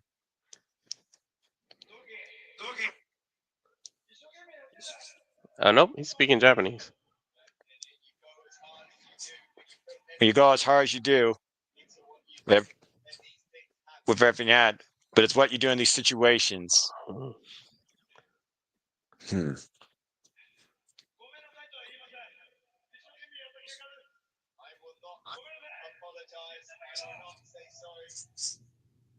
We're not apologize. We're not say sorry. This is the inevitable. So what happens when you put you all into something? We will do this again, and I hope you'll be there to see it.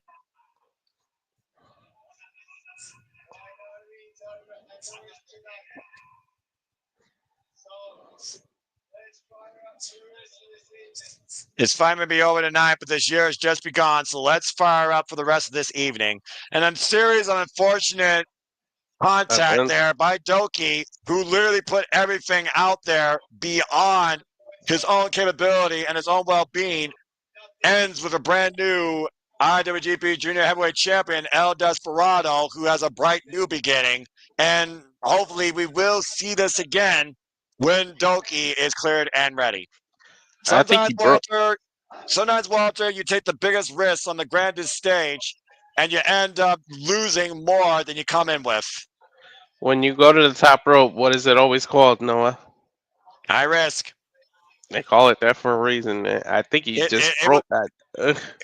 it was a tough decision for Monty Osama to make, but it was the right decision.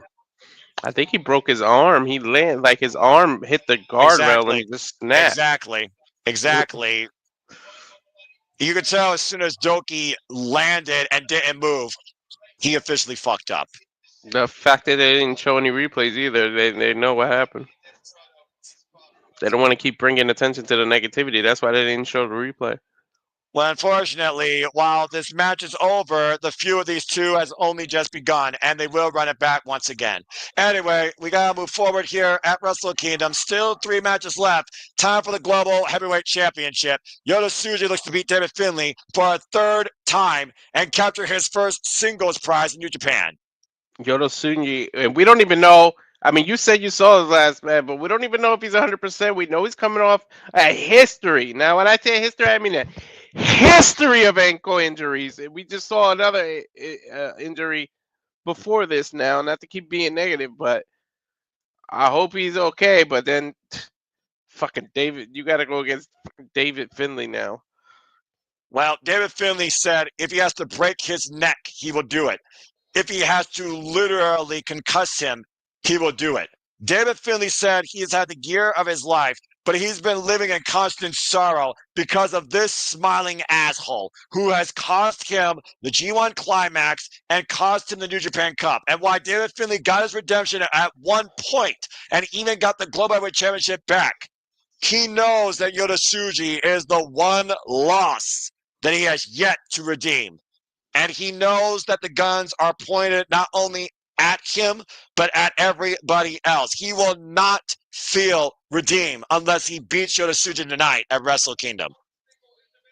Hey, man, whatever time was left in the other match, they might add it to this. We might get extra time on this. Yota Tsuji has had one hell of a year, though, when you figure about how close he was to winning the G1 Climax, making it to the finals, winning the New Japan Cup last year, challenging Tetsuya Naito for the IWGP Heavyweight Championship. And he wants to change the world and believes that this title will allow him to do that. Love the fit. Whoo, but David Finlay, I'm talking about love the fit.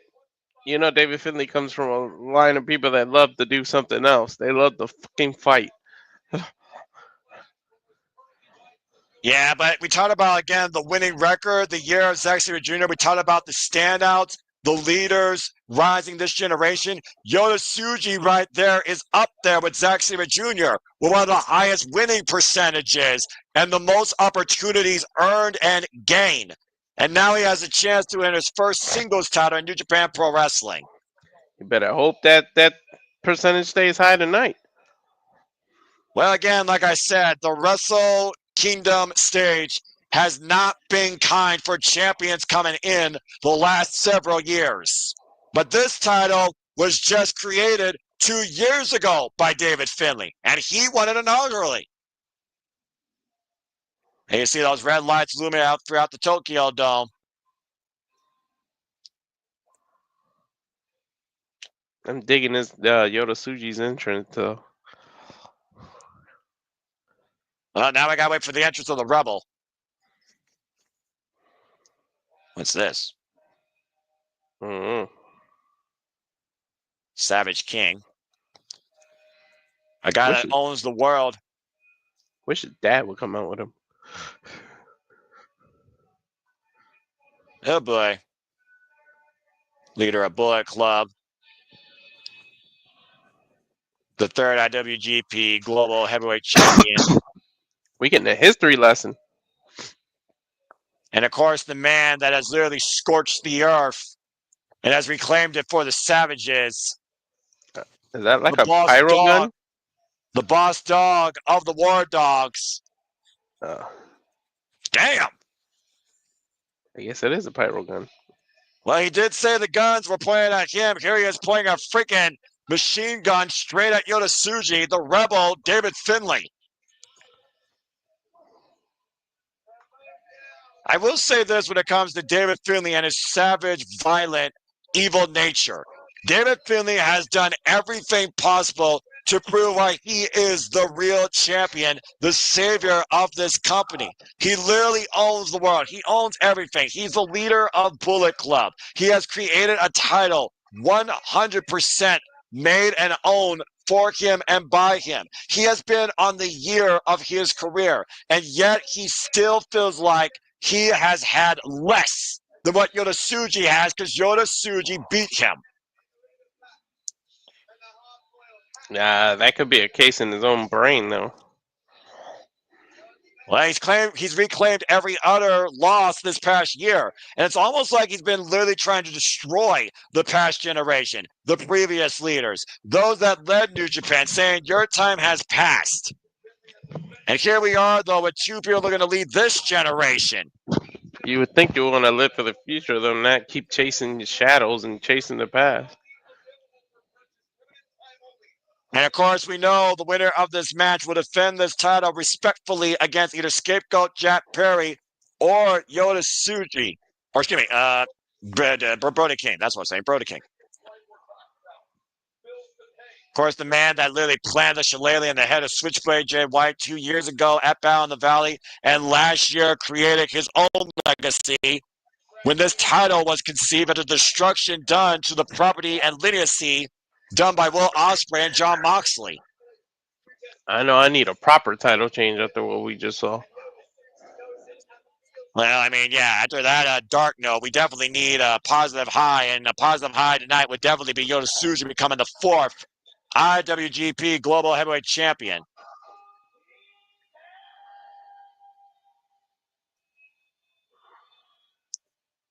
Yeah, boy. This is one of those matches I wasn't really sure how to interpret, let alone its place on the card and how high that it is. There you see Bloody Hands Gato, by the way, in the corner.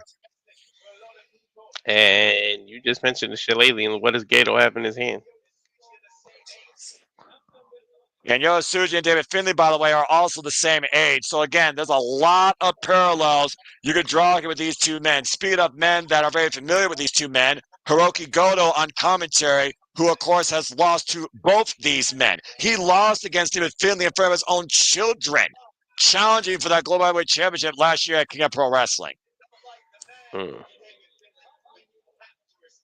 it's one of those things, Walter. You cannot like you could choose not to like the person, but you gotta respect the athlete. That's how it You is. said yourself, legacy of Finlay's.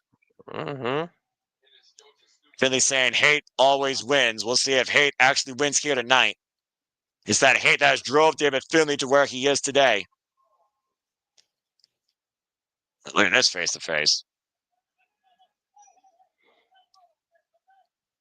Oh boy. There's the bell. Here we go. One fall, 60-minute time limit. Global Heavyweight Championship on the line. They haven't even touched and listened to the crowd. IWGP Global Heavyweight Championship forged out of the legacies of the IWGP United States Championship, IWGP United Kingdom Championship, why many people wish the IWGP Intercontinental Championship was reborn. David Finlay again dominating 2024, winning this title last year at Wrestle Kingdom 18, losing it to Nick Nemeth, regaining it back, and holding it ever since. I thought we were going to get a clean break. And Yoda Tsuji beating him to the punch, quite literally, I think. Clubbing forearms right now. These two men just teeing off. Jesus. And again, David Finlay knows that he cannot show weakness, and that's what this is about. A loss tonight will show weakness to David Finlay. And those War Dogs will prey on that weakness and feast on the carcass of the former WGP Heavyweight Champion that comes to be. He's fighting. Yeah, about to say. Damn, that damn Title World backbreaker. That was heavy. And countered by Yoda Tsuji here, taking David Finlay outside, but this is where the Rebel could be at its most dangerous. We saw Clark Connors and Drew Moloney lose earlier tonight, by the way, Walter. Now Yoda Tsuji and David Finlay gets out of the way. Push the cameraman out of the way. Watch out! Can we just please stay away? Sorry, no. Can we just stay away from the? Can we stay away from the railings right now? This is New Japan Pro Wrestling. I'm a David. Whoa! Oh my God! I was going to say with David Finlay, he uses everything to his deplorable diabolical advantage. You just saw it there. Thankfully, Yosuji missed the ring post, but David Finlay just drove him back first into the barricade after catching him off the tope. After what we just saw, I just want them to stay away from the railing for a little bit. Imagine when you were calling wrestling Taku last year that. And right now, David Finlay having his way with Yosuji, looking to make a statement out of him, kick it out too. The fact of the matter that David Finlay feels unredeemed after beating Yosuji last year at Dontaku, cover, 2, kick out, plays as a testament to how far Yosuji has come last year versus David Finlay. In David Finlay's mind. Mm-hmm. But again, you just said it in his mind. Well, again, David Finlay feels like that Yosuji is that dark cloud he needs to clear. When you're a professional wrestler, you don't let one specific opponent, one specific loss haunt you like that. Well, again, David Finlay was on a road to the G1 Climax Finals, and who stopped him? Yosuji. Yosuji.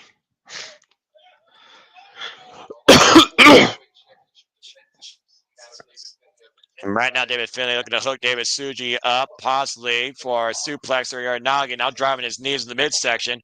Yosuji, great counter takeover. Blocks it. Oh! Ah! Whoa! What a combo! What the hell? A great combination there by Yosuji. He did a backbreaker to a facebuster to a stomp. Like, damn. And of course, Yosuji came back from excursion in Mexico, channeling the unguardable nature of Tetsuya Naito. Irish whip off the ropes. Big shoulder block there. And off the ropes again. Jumping off with the splash with the cover. Hook in the late middle of the ring. Gets a 2 count. Yosuji just got to stay on it. I don't think he's frustrated or anything, but... No, I don't see any frustration on him yet. Yeah, but I wouldn't rest at all. And again, you can't take David Finlay lightly. You can't show any signs of vulnerability. Jumping splash in the corner as David Finlay looks to pursue new territory after beating Yosuji and making an example out of Brody King tomorrow. He said Brody King's a dog with all bark and no bite. Yosuji, yeah, man. He does know what it takes to beat David Finlay, but vice versa, too. And Yosuji off the rope. Whoa! Spirit flop.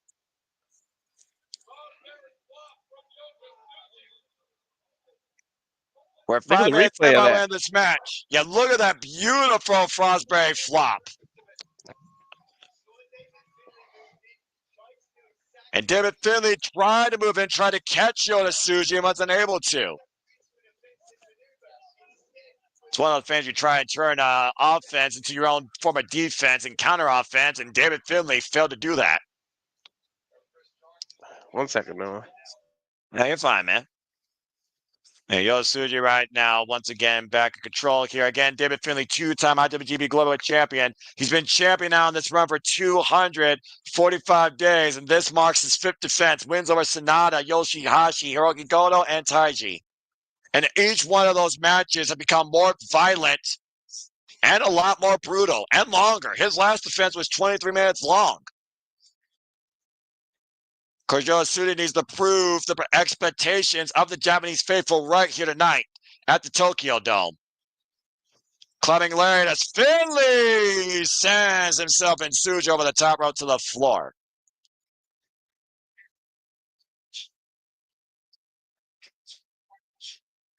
And again, the winner of this match will defend the Global Championship tomorrow against the respective opponent.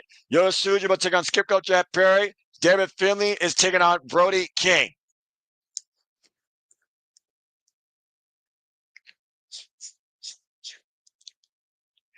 Wouldn't mind seeing Brody King actually hold gold in New Japan Pro Wrestling, though. I'm not going to lie.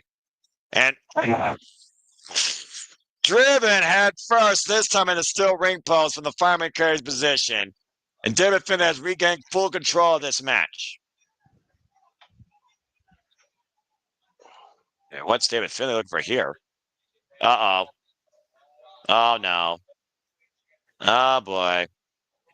Tossing the championship to the side and clearing off that table. Wait a minute.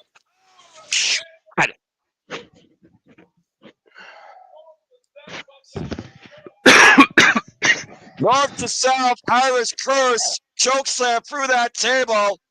Tsuji is the table. Ow. What are you saying, Walter? I just said ow when I saw it go through that Okay. table. And fair enough. And Finney right now setting himself up, pausing for a count-out win here. Look at the destruction of that table off Yota Tsuji's body. They going through all kinds of hell, putting it all out there as if they don't have a match, as if he doesn't have a match with Brody King tomorrow. I mean, at this point, David Finlay might forget the foregone conclusion. It's a 20 count, Finlay. Stop thinking it's... Again, though, Yota Tsuji trying to pick himself up out of the wreckage of that table. He's got to find his footing. We're up to 14 to your point, Walter. 16? 16. Oh, he's calling the wires. Don't get stuck like that. 18. Oh, it makes that 19. Oof. Classic suplex release peel. That same methodical, cocky, violent nature I've seen out of David Finlay since he became the global heavyweight champion for the second time, more than ever. Running elbow strike in the corner, now hooking up Yota Tsuji. So. His face was full of confidence until just now. Yeah, well, your confidence definitely gets neutralized with an exploder out of the corner. Good grief. Yeah, Yota Tsuji right now just trying to get his bearings back.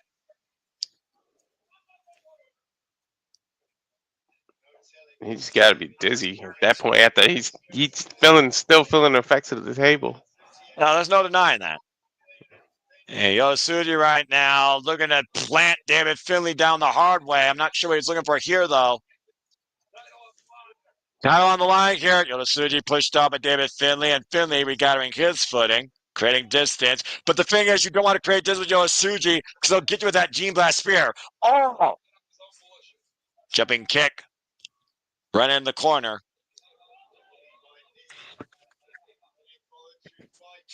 "15 minutes past," I think is what they just called.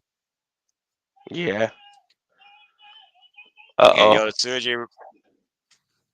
Uh-oh. Oh, wait. Oh, dear God. Oh! Power bomb off the top. Here's the cover by Finlay. Gets a 2 count on Yota Tsuji.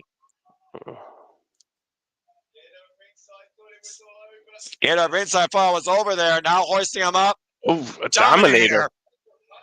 And he held it. One more time. Oh. Triple dominator. A trifecta of dominators. It's got to be over. No, it's not.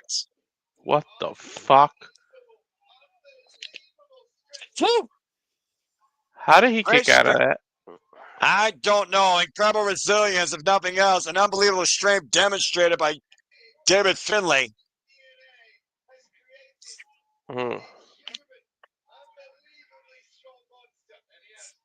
Caffeine for you, buddy?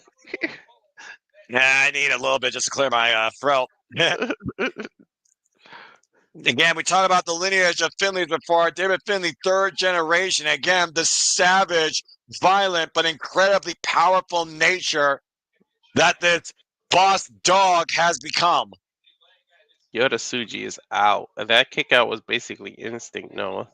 At this point, again, if he can't cognitively defend himself, or if you have what I'd call a forfeit. Mm-hmm. I don't want to see 2 forfeits in a row. Though. Come on. Yeah, exactly. And again, David Finlay, I don't think he's going to take that, especially Yoda owes 2 victories on him. Oy.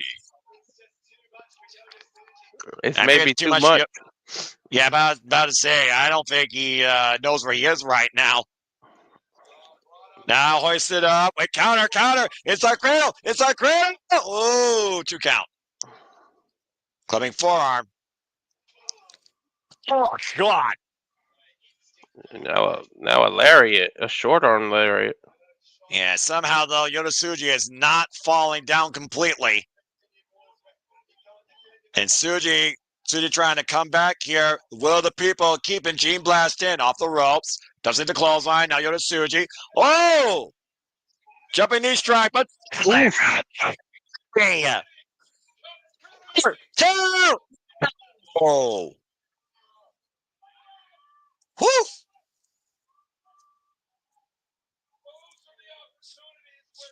Again, you create distance with Yoda Tsuji. He creates opportunity, Walter. That's how Yoda Tsuji has been so successful in his career. Mm-hmm. He literally rotated David Finlay from that. But he's got to have his footing here. Marlo! No. Look for Marlo crash.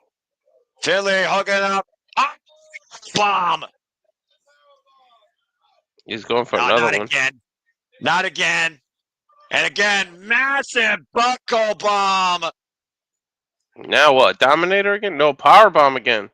Release power bomb. Falls in the cover. Full body gets a 2.5. How is Yoda Tsuji finding any kind of strength right now?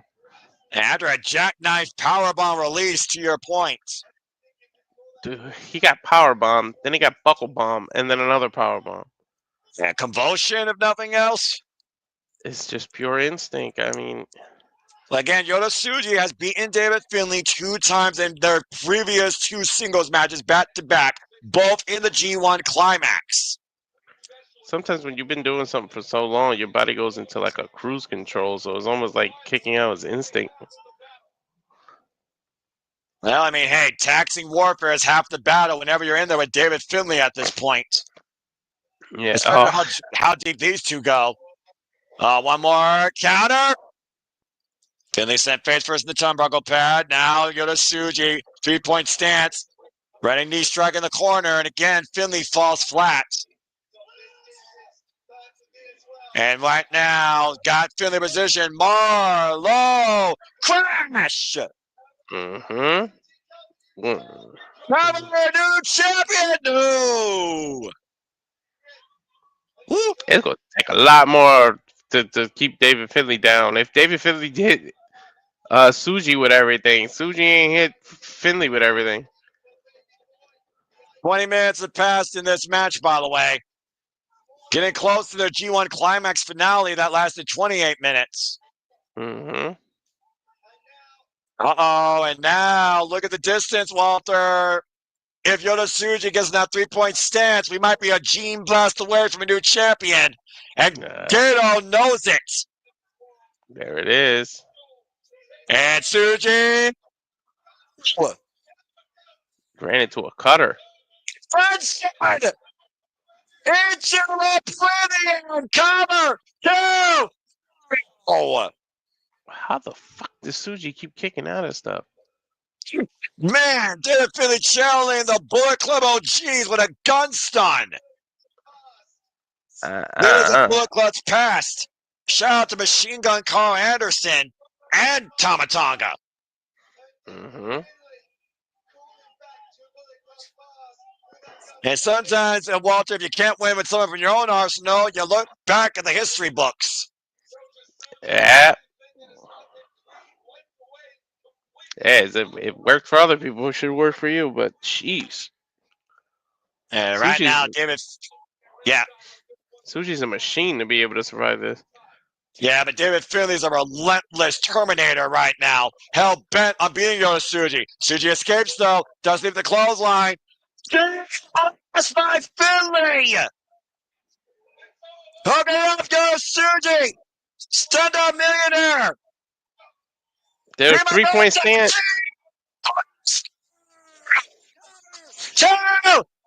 He got the foot on the rope. Just too close to the rope, Noah. The awareness, the position. And we talk about ring awareness when you're born literally in this ring, not just due to family name, but family legacy. You know every square corner you're at almost every time. And David Finlay just proved that. Yeah, he did. And Yosu's got to know that he's just one more gene blast away, that spear, from becoming the fourth IWGP Global Heavyweight Champion. He may have gave David Finlay too much recovery time, though. I mean, And I think he needs the recovery time himself. That's the problem. Yeah, well, again, David Finlay right now is very prone, but you can't let David Finlay breathe. Mm-hmm. And, you got to stay on the attack. Yeah, exactly. Again, thank you all for tuning in. There's only literally 2 matches left after this. Again, we are focusing right now on the Global Heavyweight Championship. But if you want to dictate the conversation, please PayPal my friend Walter Cruz. Support our patch. It's as simple as that. We acknowledge all of you, chat. We thank you for tuning in. Like, subscribe, comment, tell a friend. Hope you're enjoying the engagement and the discussion. We'll definitely preview and discuss Wrestle Dynasty Cause and Effect shortly after the show concludes. But stay tuned for my Simply Predicting preview some point later today before our Wrestle Dynasty coverage. Oh. He just headbutted him down. He's going to back up, isn't he, and go into that 3-point stance. I think he's looking for a curse. He got all of it, too. Yosuji right now in the driver's seat. He has to know that he's close to the finish line. There's the 3-point stance. Uh-oh. On the other end of a Gene Black, Finlay, Gator roll, caught him though, coming in, hooking him up. It's Gator. What the hell was that knee to the side of the temple? Overkill. Oof. I can remember last time someone kicked out of that. Got up all the way, reversal. Now looking for a touch of strength. Backslide, roll through, hooking up. Suji again. Overkill blocked. Suji. Pop up knee. Now powerbomb. And up and over. Bomb by Suji. I'm going to go for the Gene Blaster one more time. In position, Gene Blaster. Cover 2. You just done it.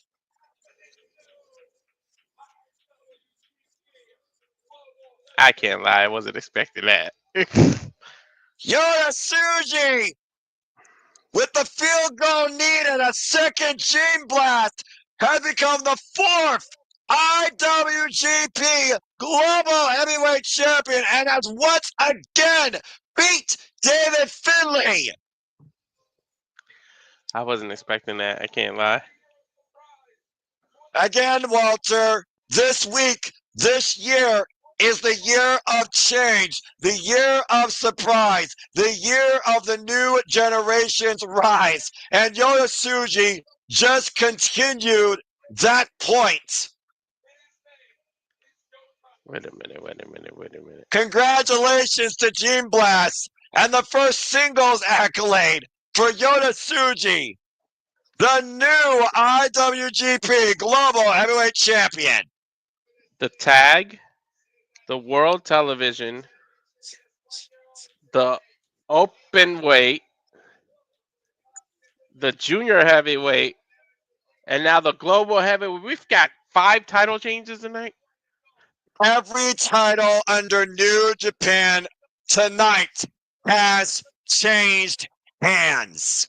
The only one that didn't was the women's stardom champion. Wow. Congratulations to Yosuji. That was a hell of a battle. Jeez. Mayu was the only one to retain, right? That's correct. It goes to the testament of champions and the will of challengers. David Finlay literally called Yosuji out, and he blew it. I don't know if I would want to defend my title at a Wrestle Kingdom. I'm just saying. Look at Finley's face. He's in disbelief. I don't know. Those War Dogs are going to have a feast on Finley at this point if he doesn't get that title back sooner rather than later. But for now, David Finley has to accept the fact that Yota Tsuji is your better. Man. Noah, would you want to defend your title at a Wrestling Kingdom? Because it just seems to be bad luck at this point. I mean, again, that's been the trend these last few years. Like I said, man, last year, every title changed hands, and we very well might see the same thing this year. And the only title left is the IWGP World Heavyweight Championship.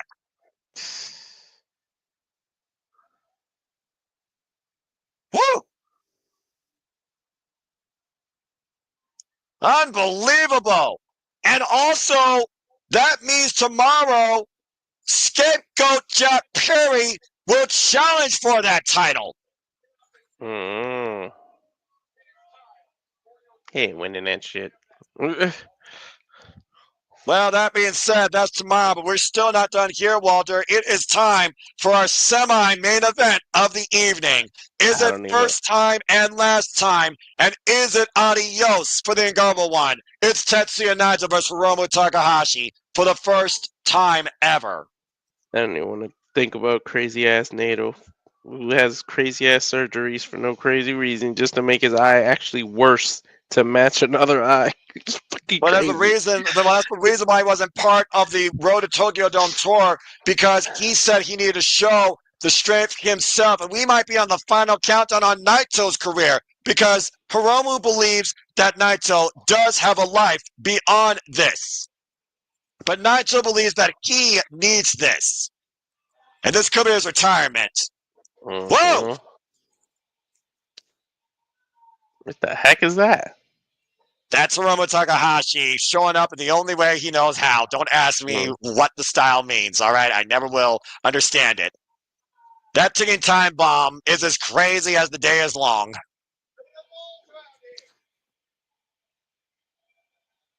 Hey, there's Hiromu. All smiles. He won't be smiling when that bell rings. Hey, look at all the balls around the audience right now.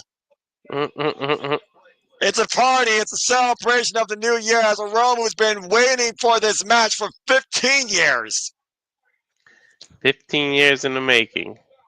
Co-main event. Bigger than a title. As this is the most important match in both Hiromu Takahashi and honestly Tetsuya Naito's careers. Mm-hmm. A battle of teacher and student. A battle of protege and mentor. A battle of an ace of the junior heavyweights and the unguardable one of New Japan Pro Wrestling. The fuck am I watching? Yeah. You're just watching the entrance and you're like, It's a fucking ticking time bomb. I don't know. Yeah. But again, at one point, we didn't know if this man was going to have a career in this business. It was Tetsuya Naito that gave this young lion, who was barely making it through tryouts, a chance. And the rest is history. Mm.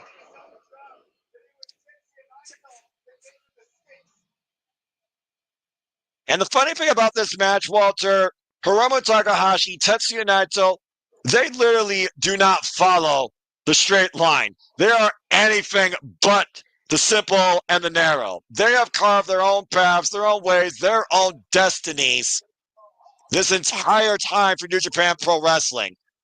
And Naito knew something like that existed in Hiromu. And it all comes ahead tonight in this special 30-minute time limit singles matchup. Oh boy. Yeah, Kataro, exactly. First time, last time, Hiromu Naito, our semi-main at Wrestle Kingdom 19. And now we wait for the Unguardable one. It might be the last time we go tranquilo in the Tokyo Dome. Tranquilo. Final Destino. Sometimes you gotta save people from themselves, though, Noah. Well, Hiromo I'm may not have sure a about point. There might be life after wrestling. You know, you gotta think of your future. Well, that's why Naito put this challenge out here for himself and for Hiromu for that matter. And listen to the Tokyo Dome. Deck down those red lights. Red Shoes Umino, the official for this contest. And Hiromu's just breathing it in right now, taking it in. No wavering pride. Hiromu never gave up. You look at the tagline, you look at the Titantron. It tells the story of the history of the relationship, of the growth and development of these two men, Walter. Mm-hmm. And remember, they won the World Tag League to make this match official. It took that for Tetsuya Naito to finally have this singles match with Hiromu. Oh man, look! You can tell he's thinking about it. That it might be his last time. It might be the longest freaking process Tetsuya Naito's ever had in his damn career. Mm-hmm. You can see it in his eyes. I don't care. Yeah, you can see it through the eyes of that mask. There's no denying that. Mm-hmm.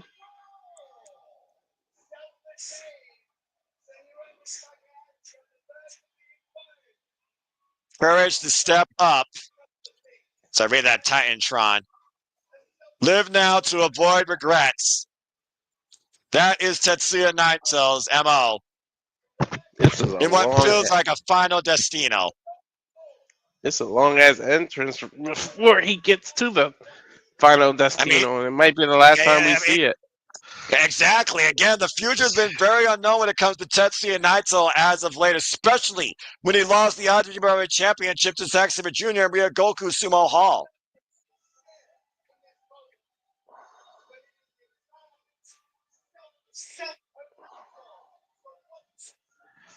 Wow. There's a certain selfishness and selflessness, both, to Tetsuya Naito choosing to have this match underneath this circumstance. Whether or not it's a punishment to himself or one last gift. I think it's really going to come down to what happens in these next 30 minutes. He's soaking in the moment, I can tell you that much. Well, who's soaking in more at this point? The man in the ring or the man approaching the ring? Can't even argue with either one. Exactly. First time, last time. Enough said. Mm-hmm. 15 years in the making for Tetsuya Naito, who's been 18 years in this business, trained by the likes of Animo Hamaguchi, Hiromu Takahashi, who's been in this business for 14 years, trained by Jado Hiroshi Tenzin, and of course, the man that allowed him to have a career in pro wrestling, Tetsuya Naito.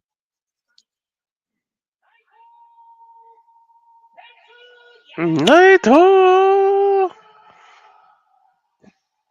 Tetsuya! Is that the last time you're going to get to witness in this entrance?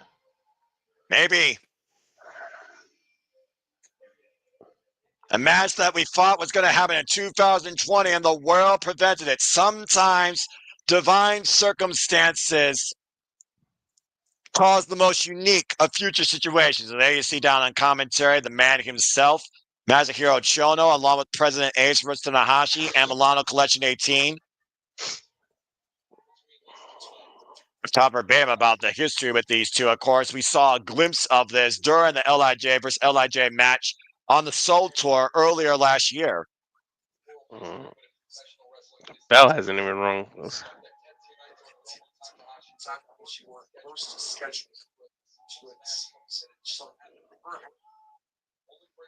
I just can't believe that for the first time ever in World Tag League history, the win in World Tag League was used to create a different type of opportunity at Wrestle Kingdom.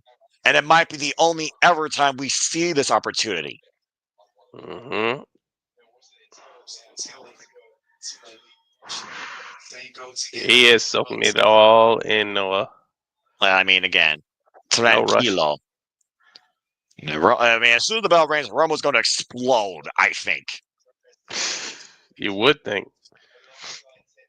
Again, Romo tried to use different tactics to get here. He tried to win the Never Openweight Championship. He failed to do that against Ganare.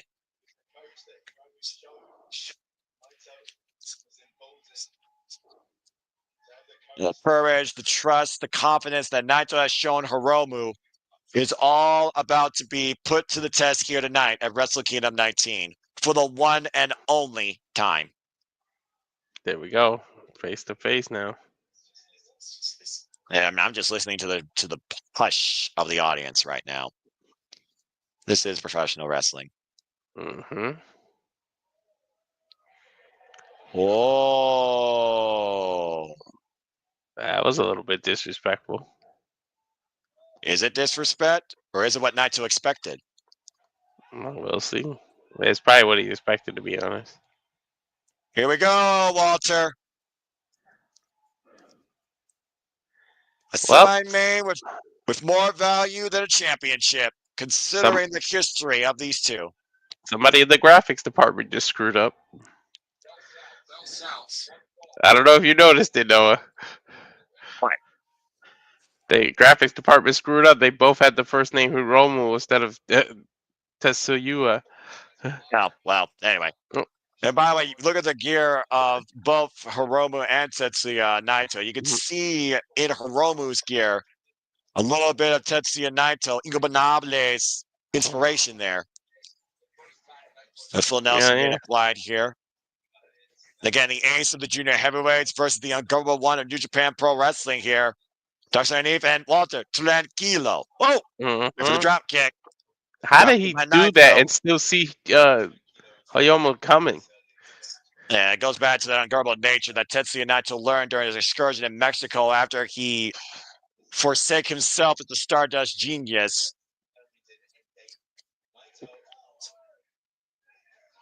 Fleming shot.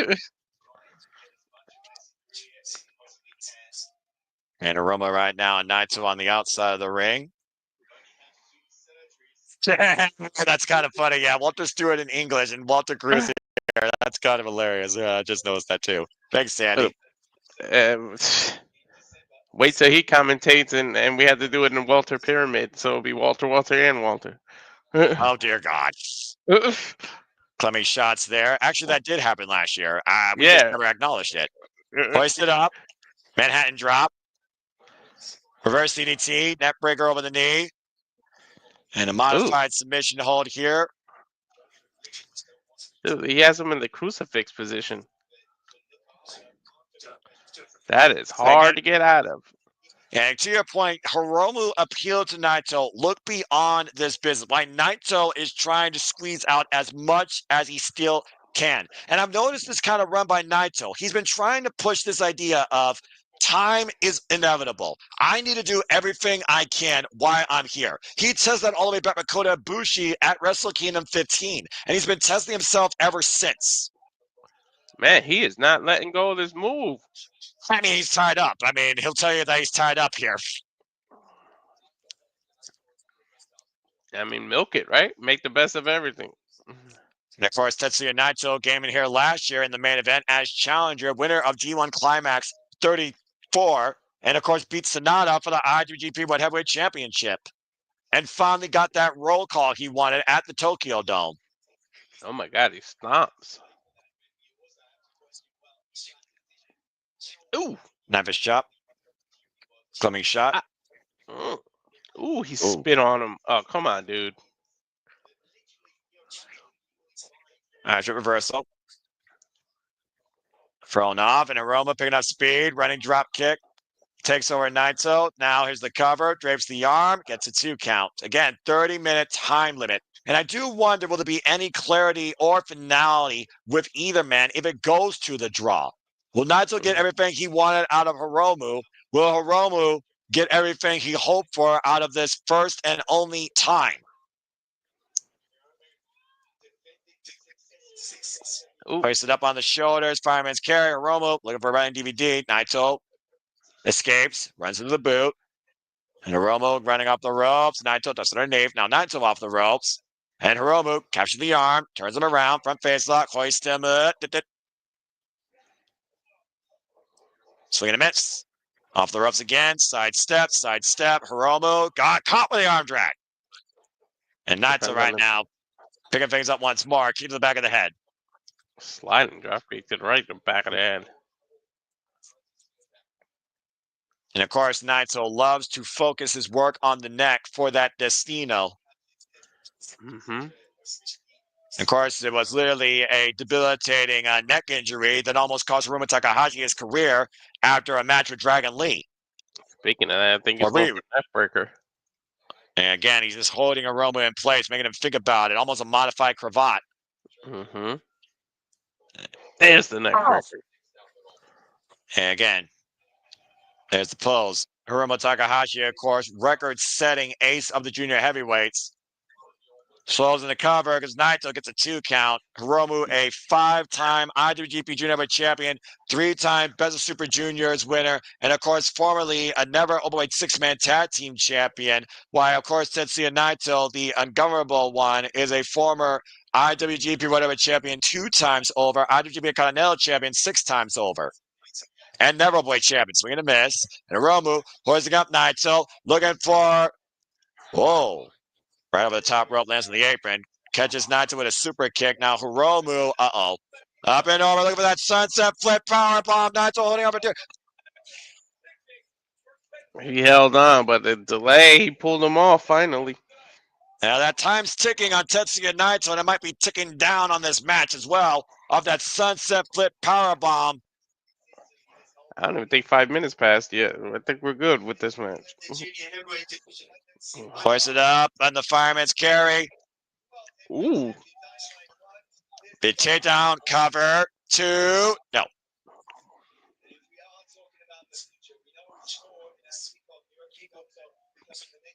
We talked about before when it comes to the future of this company, the new generation leading. We talk about the old guard maybe, fleeting.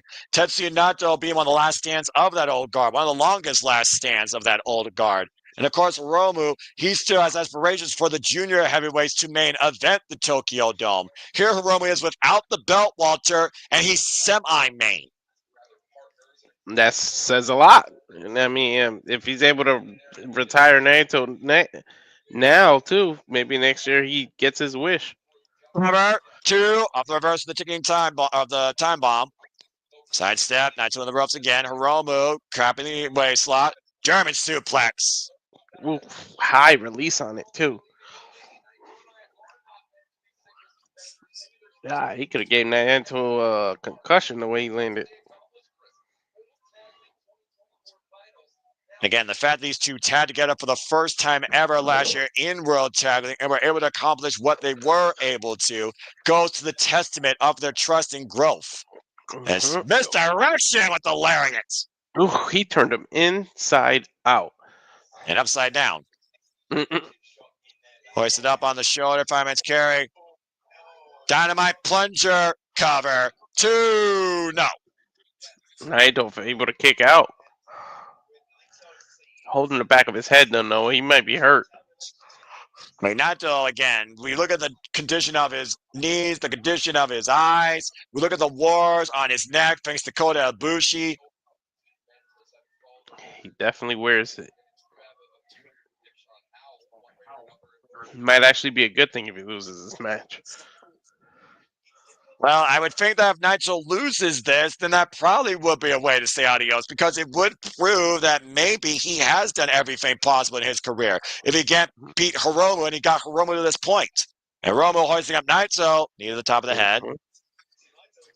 Ducks underneath, swing him around, tornado, deep nip, counter by Hiromu, still holding on. And then if Hiromu can get that junior championship and hold on to it for the around this time next year, he can get his part to defend the title. Not enough there. It's Hiromu's body weight on Naito, but of course Hiromu still is the lighter of the two individuals. Stalemate right now. And the thing about Tetsuya Naito matches, that just goes with our study and our approach and our call. Even the matches feel tranquilo. Watching Naito wrestle. It's true. It is. Super kick. There's something about it, And right? Like the pacing it is tranquilo. Well, it's a different genius. It's a mad genius. Again, Tetsuya Naito inspired by Keiji Muto when he was a Stardust genius, unable to beat Muto, and that was one of the lowest points of his career. It's what caused him to become ungovernable. Then Tetsuya Naito, of course, years later, got that monkey off his back and retired Keiji Muto in his last match. Almost a modified Destino there. I mean, he countered it, though. Well, either way, Naito unable to capitalize. Hiromu down the same. No, I mean, he's been on the wrong side of offense for the last, 2-3 minutes.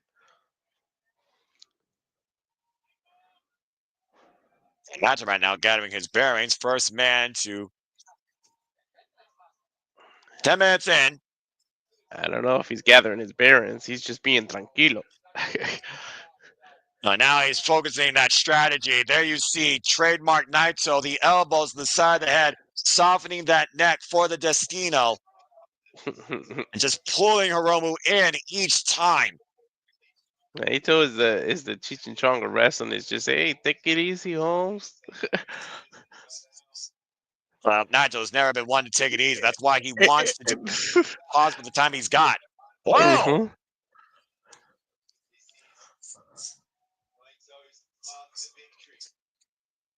And of Like course, he is literally creating his way towards the win. All he might be is one Destino away, proving that Naito still has something left.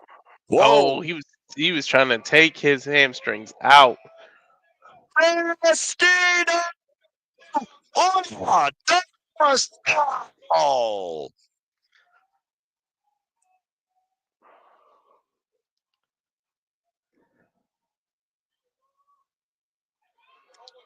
And Naito might be looking to ring it up one more time. Bring up the arm. No.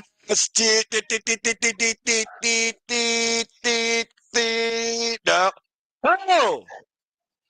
That was reversed. Bomb! Got her! No! No! Again, not enough body weight on the right shoulder, Walter. He barely put his body weight on it. That's what happened. The time bomb was out defense more than offense. Yeah, his reversal seemed to be more of a desperation as opposed to an offensive move. Well, again, we know he has the time bomb too, which he has not employed yet. And that's what it took to beat Ospreay at one point to win the IWGP Junior Heavyweight Championship. I wonder if Hiromu might be thinking about that right now. Has the switch flipped on a different strategy? I would not think that Hiromu would wait for this 15 years to lose. Up and over. And ripcord again, back after the neck. Attacking the side of the head with these elbow strikes. Bringing Hiromu in each time and maintaining wrist control. I swear Naito looked like he was going to go for a Rainmaker. I was going to be like, what the hell is he doing? I mean, that would be a hell of an homage to arguably one of Naito's greatest rivals. Right. And again, just relentless.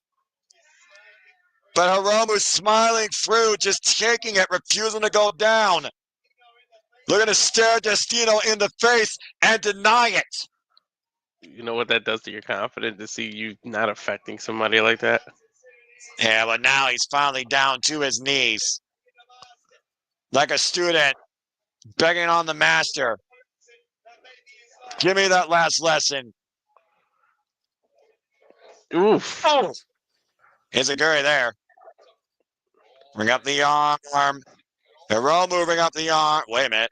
Hiromu runs. He's got Naito trap too. Did he get him? Did he get him? Oh. Explodes out with the kick out. Explodes through. John Woo shotgun drop kick by Hiromu. Oh, wait a minute. Hiromu. Up and Hiromu. No way. Did he just hit his own Destino? He did. If the student becomes the teacher tonight, it definitely might be adios for Naito. He's doing it again. Time bomb two. No. What the heck? Wow.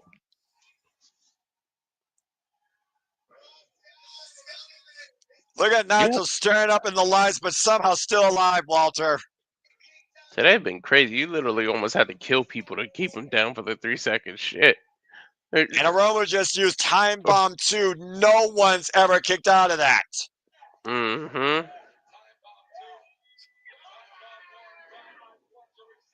Dynamite Plunger, Time Bomb 1, Time Bomb 2, unable to put down the Unguardable 1. You gotta dig deeper than that to beat your teacher in your one and only chance, Hiromu. What the hell is this? A cross jacket death time bomb too. Time Bomb 3? I guess. Trap the wrist around the neck, but Naito with a knee to the top of the head. We're halfway through, 15 minutes.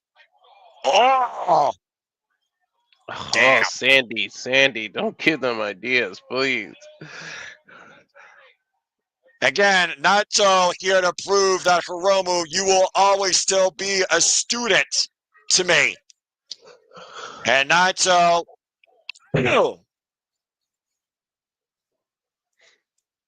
big spine buster, bring up the arm, one more time, Destina! One. Naito has no! What the hell? I don't know. What the hell is this so far? It's Destino denied twice now for Tetsuya Naito by Hiromu Takahashi, demonstrating what Naito was so proud about Hiromu during the World Tag League, that he never gave up. He kept fighting. Mm-hmm. And you saw that sly smile come over Naito's face there. Let's go. Wait a minute. No. Hold on. Naito. Wait a minute. No. What? Stars in Naito's eyes and Hiromu picking the ankle. Hiromu, I don't even think he's picking the ankle. He's just begging him not to do it.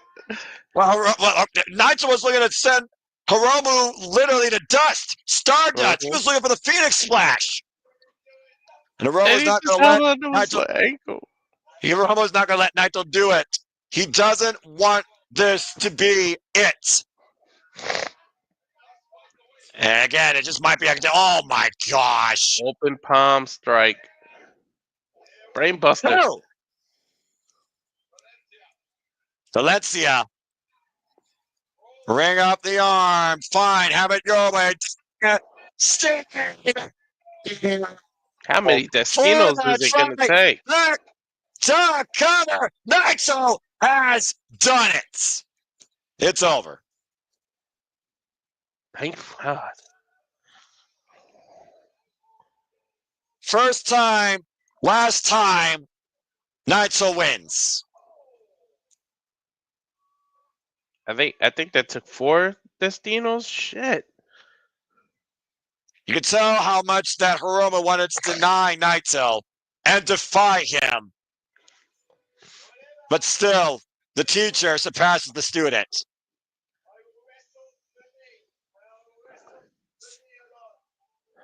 Was that 3 or 4 that it took? I'm not sure, but the thing about Tetsuya Naito you got to consider, Walter, he wrestles for him and himself alone. The dynamic of Los Economics de Japón, a group with individual mindsets of leadership. As Naito puts down his student. A hell of a match here. And again, Naito, the clock may be running out, but it looks like Naito still has something left as he looks to still pull out everything he can before he says adios. He gets to say when the clock runs out, though. He's not going to let somebody else dictate it. Yeah, but this is going to be a hard lesson for Hiromu, I think, to swallow. Mm-hmm. He wanted it. He got it. But he failed to win it. How many times do people say be careful what you wish for? No. True that. Mm. And Hiromu trying to lift the fist. Like Naito said, this will not happen again. Hiromu's in another world. He's just waking up. Yeah, but Naito's standing firm with the fist in the air. Waiting for Hiromu Takahashi. You see Hiromu stands with his own 2 feet and show that respect this time. Oof. The match, 5 years, Walter. 5 years worth of training, discipline, and journey. Finally happened here tonight at Wrestle Kingdom 19. 15 total years in the making. Tranquilo, baby. Again, Hiromu climbing up, meeting his sensei face to face. That's a hell of a moment. Come on, give it to us. Pride's a powerful thing, Walter. Pride's a powerful thing. That's why he's one of the 7, right? Exactly. Oh, he bowed. That's still Oh, respect, though. wow. That's even more respect, you gotta think. Oh, there we go. There it is. That's a moment. The unwavering bond with teacher and student. Los Ingobernables de Japón.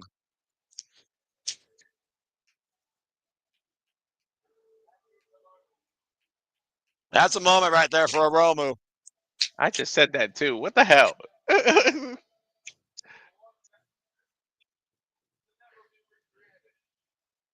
And again, Walter, according to Naito, you will never see that again.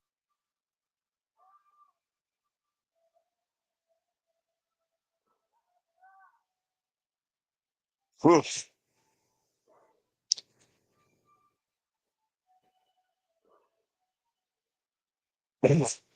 It'd be selfish for me to say, but I want to, but I can't.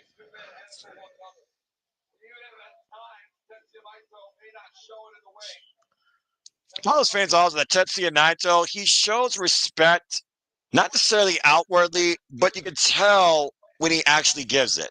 And very few people have been given this level of appreciation in Naito's career. Yeah. But it goes back to that brotherhood, like I said, when it comes to not just Los Ingobernables de Japón, but the belief that Naito had in Hiromu. That's a hell of a moment right there. Congratulations to both, but the winner tonight, Wrestle Kingdom 19, Tetsuya Naito. Well, you know what that means. Only one match left. The main event. Yep.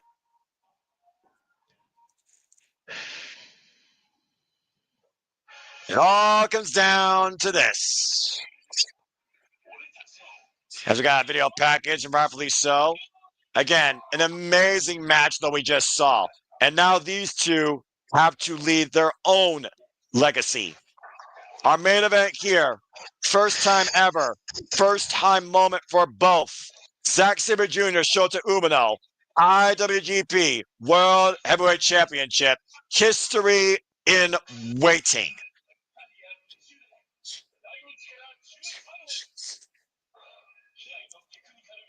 Look at that package. Of course. Yabaze, Zack Sabre Jr., of course, who's carved his own way of wrestling. 20 years in the making. Made in Japan, though. Last year culminated being in Tetsuya Naito and Ryogoku Sumo Hall, his true spiritual home. Already made a list of goals that he accomplished and saying that his career has begun all over again. Why Shota Umino has been looking to become the ace of Japan now. Is he John Moxley? Is he Hiroshi Tanahashi? Is he Tetsuya Naito? Or is he Shota Umino? You saw On this his shot. tease just a couple of weeks ago. Oh, yeah, and I saw their final match in trios action. Of course, Shota Umino goes such a long way back, the son of Red Shoes Umino, when it came to becoming a professional wrestler. Mm-hmm. And of course, the Roughneck does own 2 previous singles victories over Zack Sabre Jr. There's a unique polarizing connection when it comes to Roughneck and the Japanese fans. And again, the one thing truly in question, not just his mentality, but his physical capability. Is he 100%? Is that ankle vulnerable? And is Zack Sabre Jr. Walter just on another level higher that Shota Umino just can't get to right now? I know he's definitely on a different level, but I don't know if it's that much higher. Looking back at the all-time greats, looking back at the Wrestle Kingdom moments, looking back at those that rose beyond the occasion past their rivals, Kazuchika Okada against Hiroshi Tanahashi, Jushin Thunder Liger, and now we have Zack Sabre Jr. Shota Umino.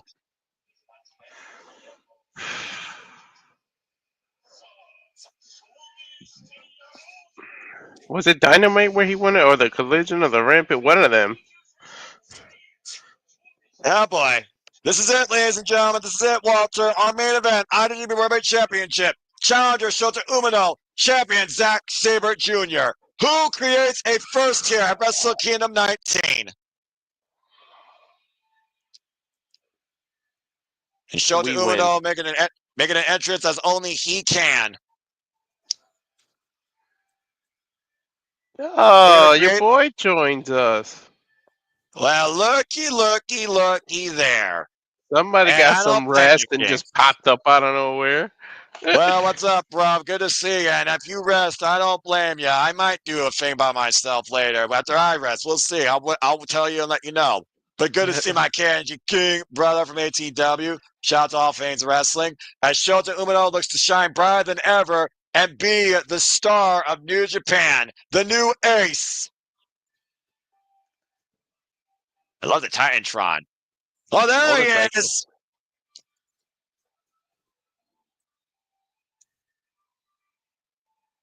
Not a Death Rider, but definitely a Rough Rider.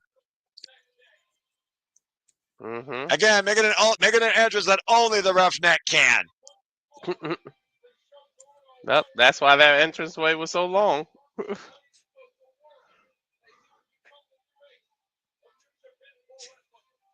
When Shota Umino came back from excursion, he made one particular decree, Walt, to become the new ace of New Japan Pro Wrestling. Dude, and now he's looking to do what Kazuchika Okada was unable to do his first time out as the youngest challenger to main event the Tokyo Dome to challenge for the IWGP Heavyweight Championship. He was pushing that bike too. He wasn't going slow. I mean, hey, he had to ride around the Tokyo Dome. Mm-hmm.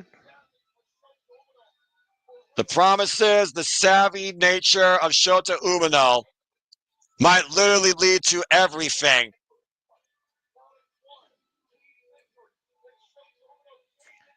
I mean, he's walking fine. That ankle seems fine. Yeah, so far. And again, Walter, there's one key thing that drives Shota Umino more than anything else to give him this momentum. He was the one to beat Zack Sabre Jr. in the G1 Climax and stop his undefeated run. Mm-hmm. Even if he didn't win the G1, he knows that he could rise to the occasion when it matters and be better than the greatest right now in New Japan Pro Wrestling. Well, that's what he's gonna have to do tonight if he wants to win the title. I saw the chorus of boos that he got when he came out for that challenge at Power Struggle after Zack Sabre Jr. was officially able to beat Shingo Takagi and retain that title. But he loses the will of the fans that believe in him, including those little commemorative fan gifts, those mini versions of the IWGP World Championship. He says those hold as much value as the real gold itself. People might question who Shota Umino is, but tonight, Shota Umino knows what he has to be. Champion. He's focused. He's focused too.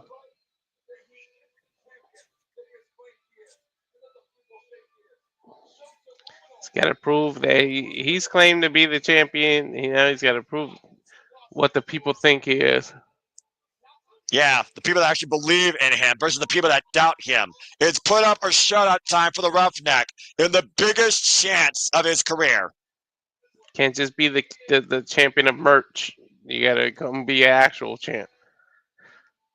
And of course, we've seen Shota Umino in these big match spots before. Again, he took Will Ospreay 40 minutes for the IWGP United States Championship, came up short. He took on Zack Sabre Jr. back at Sakura Genesis last year for the freaking NJPW World Television Championship after beating him in the New Japan Cup. He came up short. And he said, fuck you to John Monson, and John Monson refused to come forward to defend the AEW World Championship against him. Mm-hmm. Roughneck Shota Umino stands his own man, but Zack Sabre Jr. stands now the face of New Japan.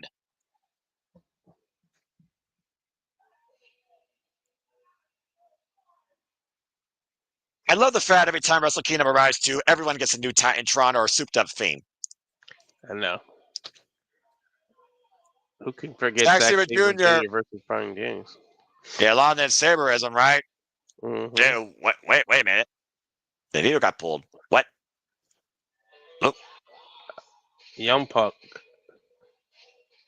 Whoa! A new year, a new generation, new traditions. The way of the world on Zack Sabre Jr.'s shoulder. And Zack Sabre Jr. with a new mixtape. I like it. That's found at 23. Thank you for that. Again, I forgot we're in a new year. Dude, that's going to take at least 2 weeks to get used to. Give or take.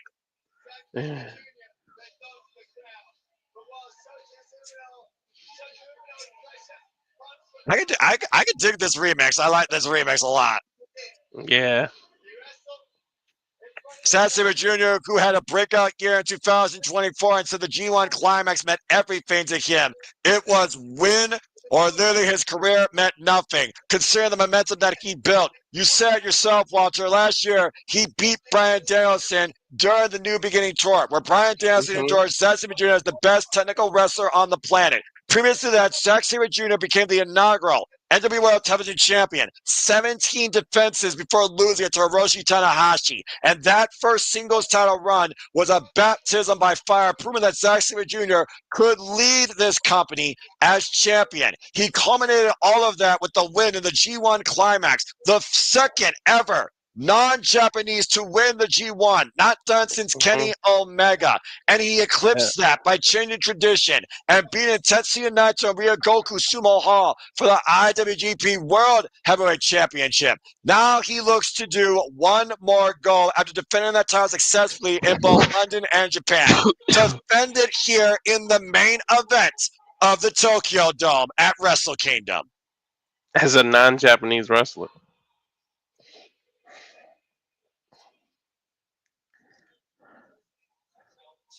For everyone that's been tuning in again all night, thank you so much. Arigato. Hope you've enjoyed. Again, we got Matsuhiro Chono and, of course, Hiroshi Tanahashi and Milano Collection AT for the Japanese contingency at ringside. You see TMDK in the champion's corner. Shota Umino all alone as Zack Sabre Jr. looks to paint this year orange, while Shota Umino looks to usher in a paradigm shift in white and pink. And the referee for this match, Shota Umino's father, Red Shoes Umino. Well, it's gonna be hard for him to be by. Call it down the middle. Don't get me started on that nonsense. But you're not wrong. And again, the interesting thing is that Sabre Jr. says, unlike matches, Walter, there is no hate. He wants to see if Shota Umino truly is able to surpass the levels that people have set him to be. But Zack Sabre Jr. says his career is just re-beginning. Here we go. Bell is rung. Shota Umino, Zack Sabre Jr., IGWP World Heavyweight Championship, the main event. Here we go, Noah. Last year, Wrestle Kingdom 18, IWGP Championship changed hands. Tetsuya Naito beat Sonata. Wrestle Kingdom 17, Kazuchika Okada beat Jay White. Wrestle Kingdom 16 on January 4th, Kazuchika Okada beat Shingo Takagi. Wrestle Kingdom 15, Kota Ibushi beat Tetsuya Naito. The title has changed hands at the Tokyo Dome here on January 4th, the literal last 5 years running. Years. That is crazy. That is the stat that Zach is looking to change this year. And it goes so much more for Zack Sabre Jr. not to be the best British wrestler on the planet, but be the best wrestler, period.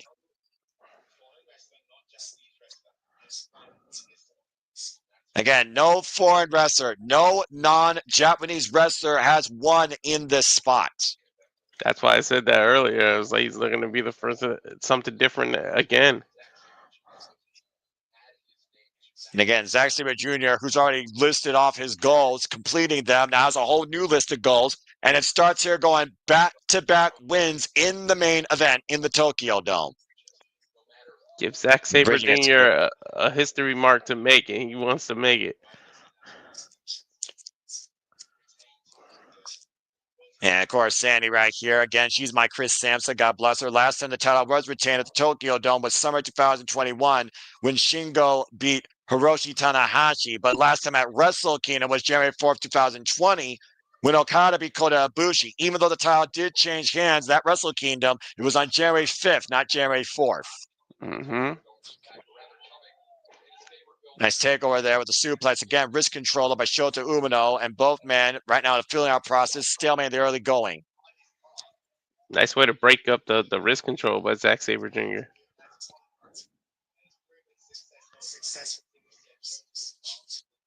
And Shota Umino been very receptive to the audience, whether good or bad. Zack Sabre Jr. very reactive to anybody he's in the ring with.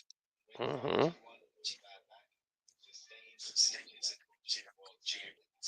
Thought about again, injury ankle possibly for Shota Umino. A bad back and bad ribs for Zack Sabre Jr. sustained during G1 Climax. But of course, Zack Sabre Jr. also has so many options. He can make a vulnerability out of anybody part of his opponent. And while we talk about the ankle of Shota Umino, I do think there's other wear and tear that we aren't fully aware of that Zack Sabre Jr. may know about and try and expose. Yep. He Again, knows how to manipulate joints. Yeah, exactly. This clock has 60 minutes, by the way, Walter, and if by some crazy-ass miracle this goes to the 60-minute time limit, Zack Sabre Jr. will retain.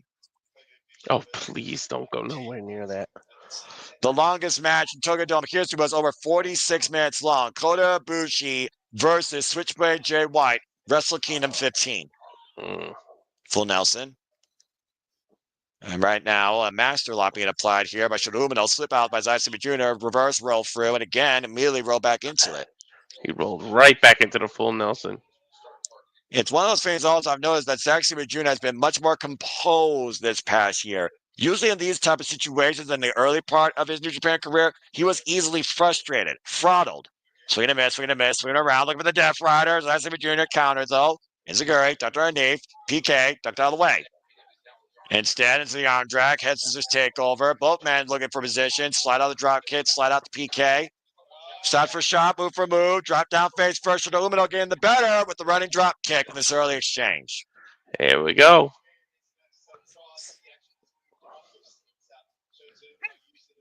This is all about reversing and trying to take advantage of whatever momentum you get. And you can expect this being a counterattack clinic considering how well these two men know each other and can keep up with one another. There are levels to this, Walter, and we're going to find out once and for all who's on a higher level tonight. And remember, the winner of this match will defend the title at Wrestle Dynasty against their respective opponent, either Claudio Castagnoli or Ricochet. And again, we've seen every...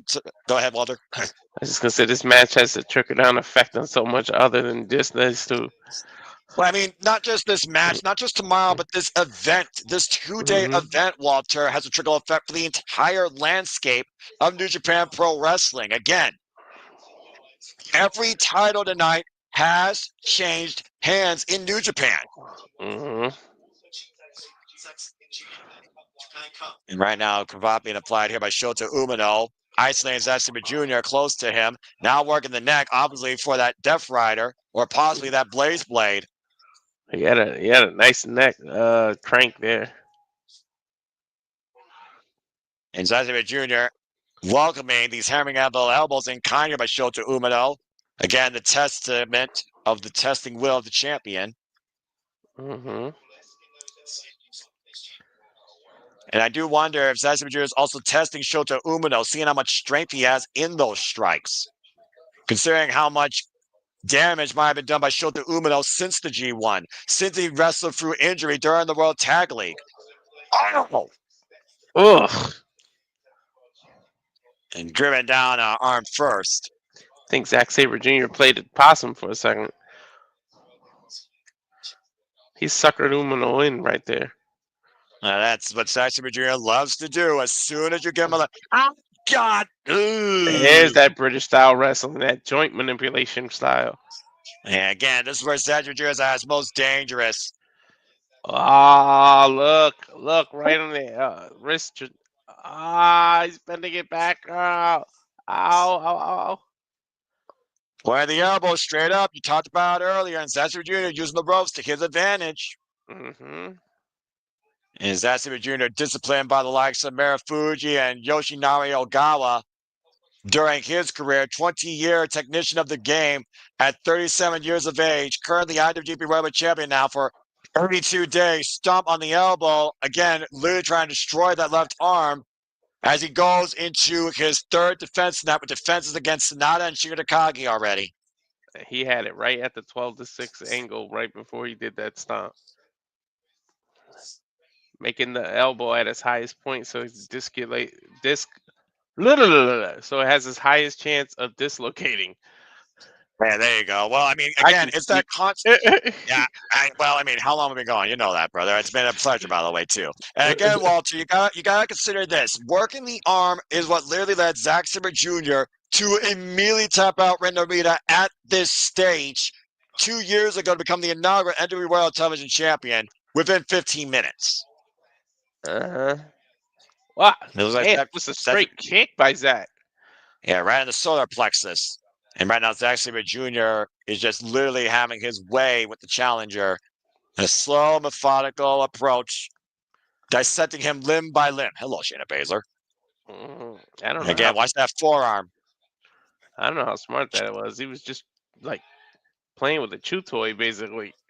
Well, to be fair, Shota Umino is using his less dominant arm to try and attack Sabre Jr. and Zack Sabre Jr. immediately back to the left arm.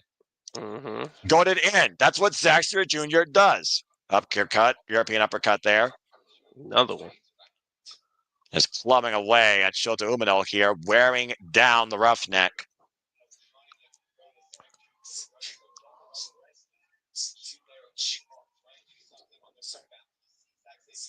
Irish whip reversal. Irish whip. I see Jr. sent to the ropes. Now, Oh, a domino stretch in the red. Ground Cobra. Mm-hmm. Octopus hold. And the edge grip reaching the side of the face of Shota Umino.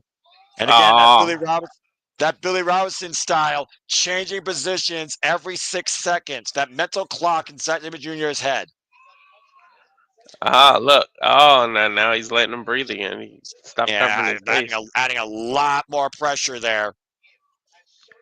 This is what professional wrestling is to Zack Sabre Jr.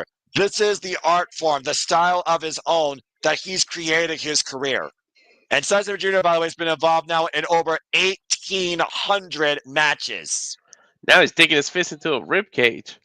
And going back to the elbow now, again, different points of the body. And Zack Sabre Jr. using the biggest canvas and the greatest loudspeaker of the world to usher in a new era of Sabreism. How he is strong style. Nice drop kick by Shota Umino there, though. Mm-hmm. Right now, Sabre Jr. has to regroup as well as Shota Umino, but he's created distance here and slowed down Zack Sabre Jr.'s momentum. All these promises, it's all those things that you talk about delivering on these promises and you don't, and yet you still get these opportunities. It has to go to the testament of the longevity in your own confidence that Shota Umino has found himself here once again, now in the biggest chance of his career, main event in the Tokyo Dome. Yeah, it's what he wanted. He wanted to prove himself. Running in with the uppercut. Fisherman Fisherman suplex. suplex for the bridge, the cover. Watch the ankle, by the way. Good position there, but gets a 2 count. Umino pointing up. It's one of those things, Walter, we talk about again, the pressure, but not just that, the weight. The weight of expectations, the weight of uncertainty. I almost wonder who has the heavier weight at this point when both men are looking to achieve so much history in what is a first in many ways for both of them. Is it the champion or the challenger that's got more pressure to them? You can argue that it's kind of both. Got Toho up at the second rope, and Umino up and over. Ooh, he spiked Zach's head. And literally stood him upright on the apron. Wait, he's grabbing his ankle. Yeah, again, damage taken. Yeah, damage taken, I think, by Shota Umino with that move. Yeah, remember, he jumped from the rope, from the inside of the ring to the outside, which is like a 10-foot drop, and he dropped land right on that ankle as he did that DDT. And I think he contacted the ring as well a little bit on the way down. We didn't get a replay, but that was a devastating slingshot DDT. As he literally spiked Zack Sabre Jr. like a railroad spike. And again, the referee's count is starting. Title can change hands via count out here. 20 count on the outside of the ring. Shota Umino doesn't want that, though, clearly, as he goes to the outside. And Zack Sabre trying to get feeling back into his right shoulder. Well, Shota Umino showed how much grit he had going through that ankle injury last year in the World Tag League. Mm-hmm. The Irish whip, and Zack sent hard back first of the barricade. Yeah. Shota Umino once again. You hear the reaction of the audience, though, here. Very reminiscent of Goku. Throwing him towards the Irish whip. Oh! Cesar explodes right off. Oh my gosh! And a missile drop kick by Shota Umino. That's the fire in the Roughneck's heart that ignites out of nowhere. Yep. Zack Sabre Jr. might have ignited that fire with the way he kicked the Umino first. Was it the Sabre Jr. kick, or was it the audience reception there? You heard the boos early on, and Shota Umino has been very receptive to that. It's almost like an inner strength to prove his doubters wrong. Yep. Uh-oh. Uh-oh. What? Uh-oh. Oh, no. Oh, boy.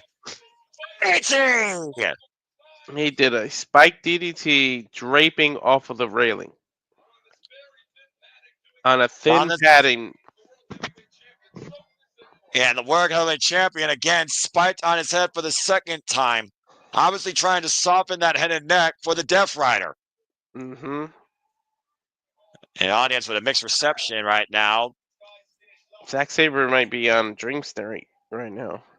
And a simple proverb that many people have heard many a times out their lives. Nice guys finish last. Shota Umino cannot be a nice guy if he wants to leave her IWGP World Heavyweight Champion. Nice guys no win championship.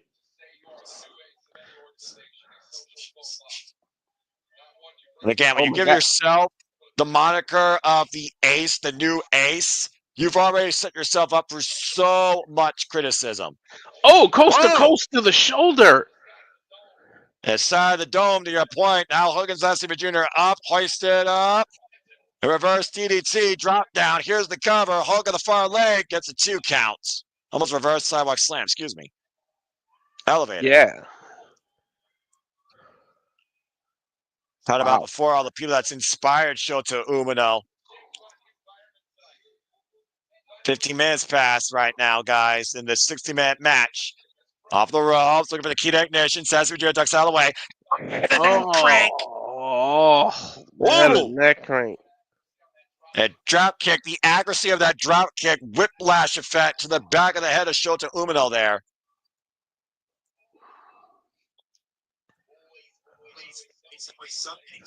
So many times we talk about Zack Sabre Jr. can pull offense out of anything and anywhere. Goes back to the reactive nature of Zack Sabre Jr. Always being able to create opportunity out of nowhere. Zach's still holding his shoulder in pain right now. Of course, Zack Sabre Jr. defined in Red Pro, former Red Pro, undisputed British heavyweight champion 4 times over. Former PWG World Champion for the WWE World Television Champion, of course, 1 year, 365 days, 16 defenses. And now the current IWGP World Heavyweight Champion, and Shota Umino is asking Zack Sabre Jr. to, well, test my own grit. I think he's asking for even more. And that comes back to the pride that New Japan Pro Wrestling and fighting spirit is founded upon. Sometimes your greatest strength, but ultimately your weakness. And that's this moment that Shota Umino wants to capitalize on, to show that I can lead. You want to boo me? Well, let's call your bluff. Oh, Jesus. Cover 2. He revved that foot up before that kick. And lining up the spine, and Shota Umino with a grimace on his face. I'm going to kick out at 2. Oof. Like a cricket bat cracking across the spine. Although this game actually is going to have a friggin' time limit that will end on time. Right.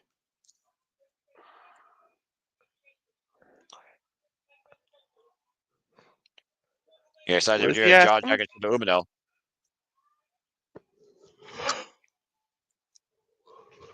He was talking some smack. Now he's just kicking his head again. Well, it comes back to instigating his challenger. He wants the best. He wants that fire out of Shota Umino. Because if Shota Umino is beaten at his best, that adds to Zack Sabre Jr.'s legacy as IWGP Heavyweight Champion. They're just nose to nose now. Umino using it to pick himself up.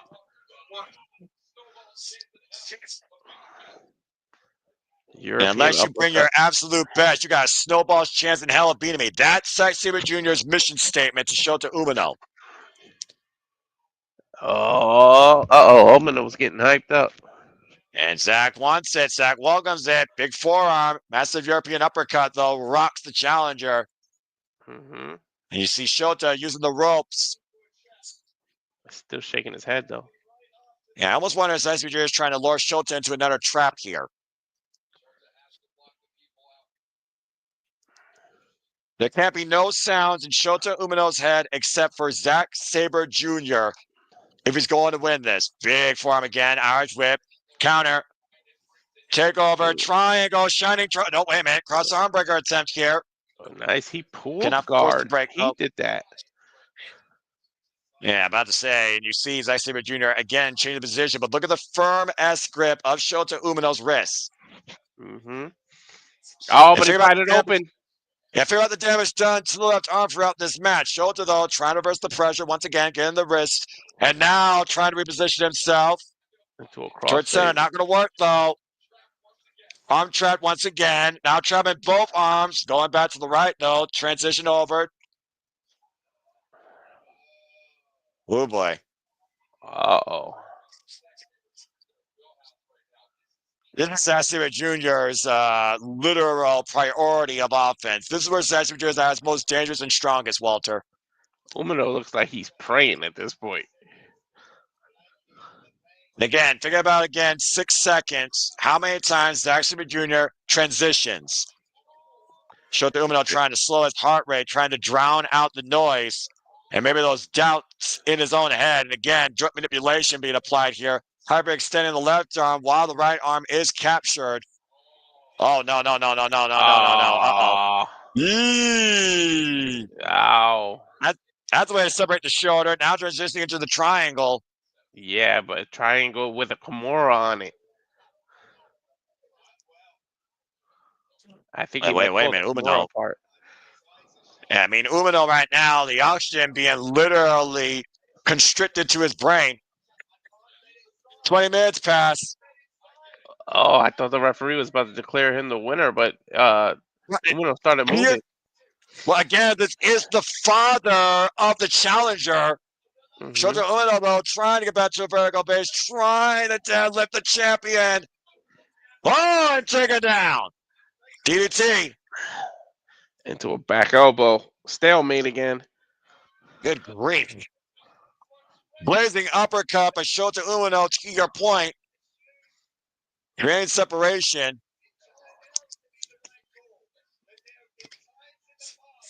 It's one of those things, though, that Chris Charlton can't accept the fact that the father of Shota Umino has shown vulnerability to his son. Mm-hmm. Well, he's trying to capitalize on his momentum now. Wait, the And he crowd might does be sound like looking. they're behind him, Noah. Again, he's trying to turn the people. Blaze blade. Nope. Slides him here. Ducks underneath. Kick to the arm. Kick to the left arm. Big forearm. Rolling denied. Full Nelson. German suplex release. Showed up back up to his feet, though. Oh, God. It's having a lariat. He nearly got turned inside out. Decapitating Shota Umino there. Decapitated him damn near out of his boots. And you see the fanfare firmly in favor of the champion here. Hoisted up. Kid ignition. Twist and shout, actually. Every time, Walter, we start revving up here, freaking gets slowed down again. Exactly. Like a methodical pace here. And shout out again to the ace of New Japan, Hiroshi Tanahashi, with the twist and shout there by Shota Umino. Twist and shout.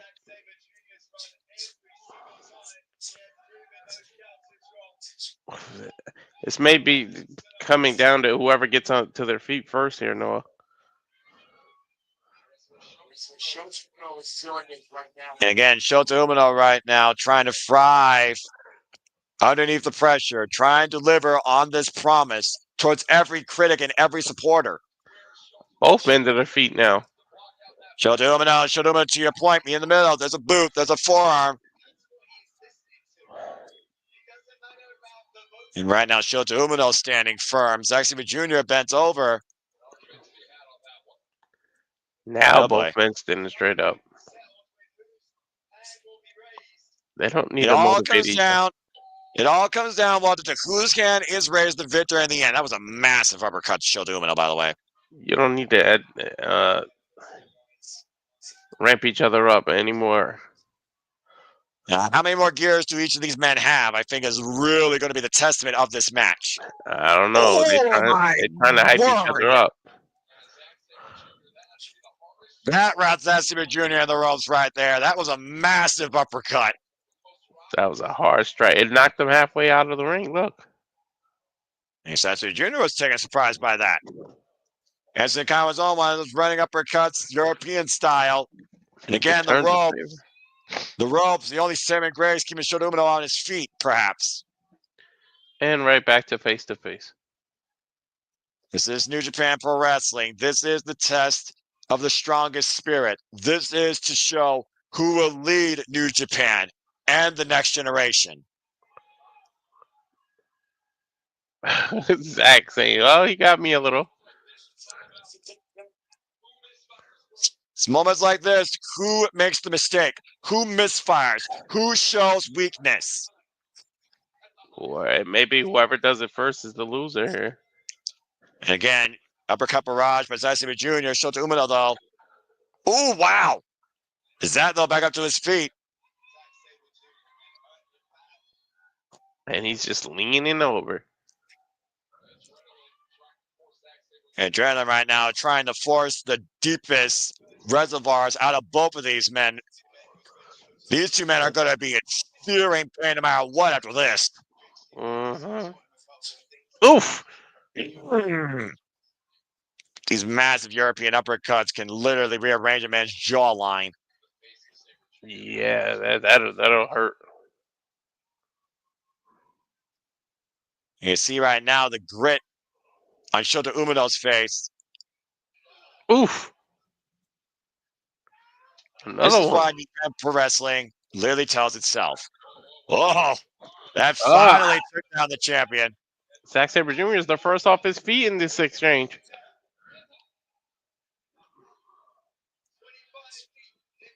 "25 minutes in, Walter. 25 minutes in.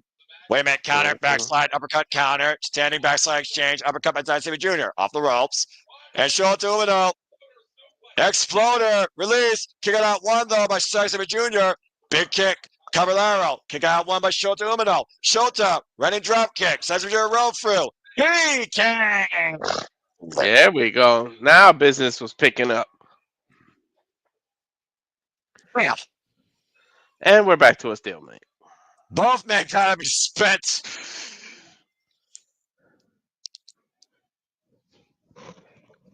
And Zack Jr. maybe looking for the Zat driver. Counter though.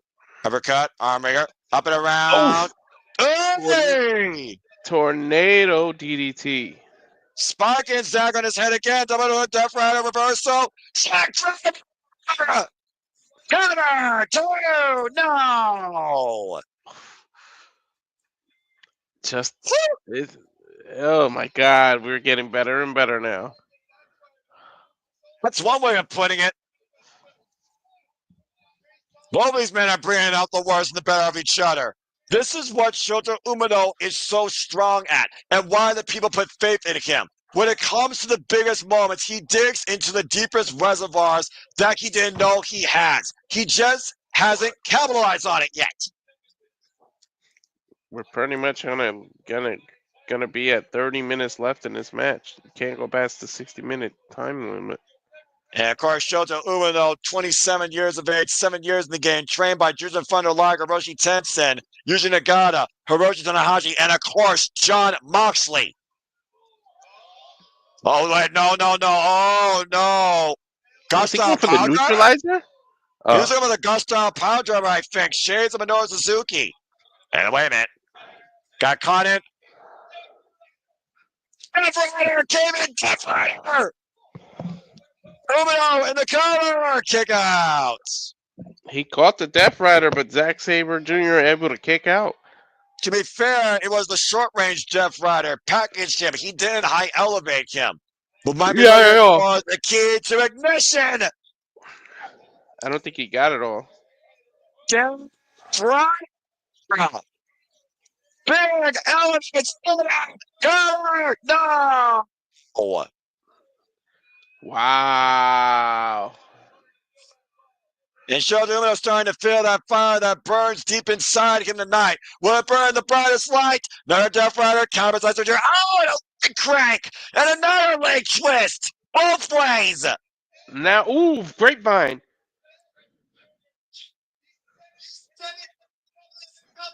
I talked about it before, the extent of that leg and ankle injury. And now it's grapevine Noah in the middle of the ring, nowhere near the ropes. 25 minutes plus deep in this match. Zack Sabre Jr. is finally exploiting it. Mm-hmm. And look what Zack is doing with his own triangle, putting his foot under the back of his own leg, adding pressure. See it? Yep, and you see the torque. Uh-huh. Oh, look at that. And he slides him back further away from the ropes. Incredible awareness by Zack Sabre Jr. here. This truly is Shota Umino's ultimate testament towards, are you willing, ready, and daring to prove why you should call yourself the new ace of New Japan Pro Wrestling? And will Shota Umino also allow his son, the challenger, to prove it? Oh my God, Umino was in pain. And again, you see Shota literally trying to crawl. You heard him scream in pain. To your point, Zack Sabre Jr. in full control of this hold, dragging him away every way he can as Shota Umino tries and crawls. And Shota Umino right now in the worst spot of his life, in front of his father nonetheless, who controls his destiny at this point. Grabbing his father's shirt, telling him no. Again, oh my God. Oh dear God, got both legs trapped now. Oh, and then he hooks it under his own arm too and leans back. There is no escape for Shota Umino unless Red Shoes allows it. Oh my God. He might pass out from the pain before he taps out at this point. How much can you take? I don't know. Just end it for your son. We're at the 30-minute mark, by the way. Got another 30 to go.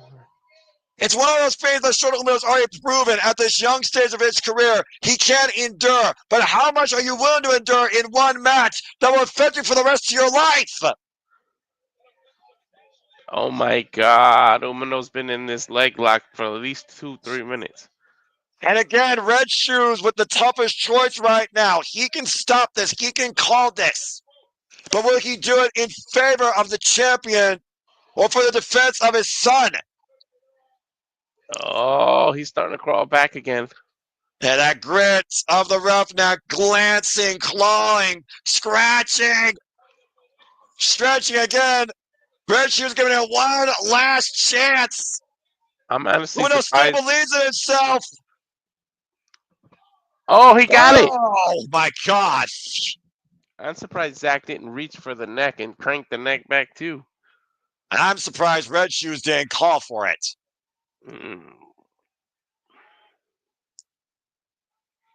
Well, he didn't realize that it's too good for the son. I might have called it. I don't know. Again, the Tokyo Dome faithful are the only living will right now that kept Shota Umino fighting through that pain. And you gotta commend Shota Umino for nothing else but surviving that. But he might live to regret it. And again, Shota Umino right now trying to block out the pain, trying to show again, I am still very much alive in this and can take what you throw at me. Now crawling around the ring, not even able to get to his feet.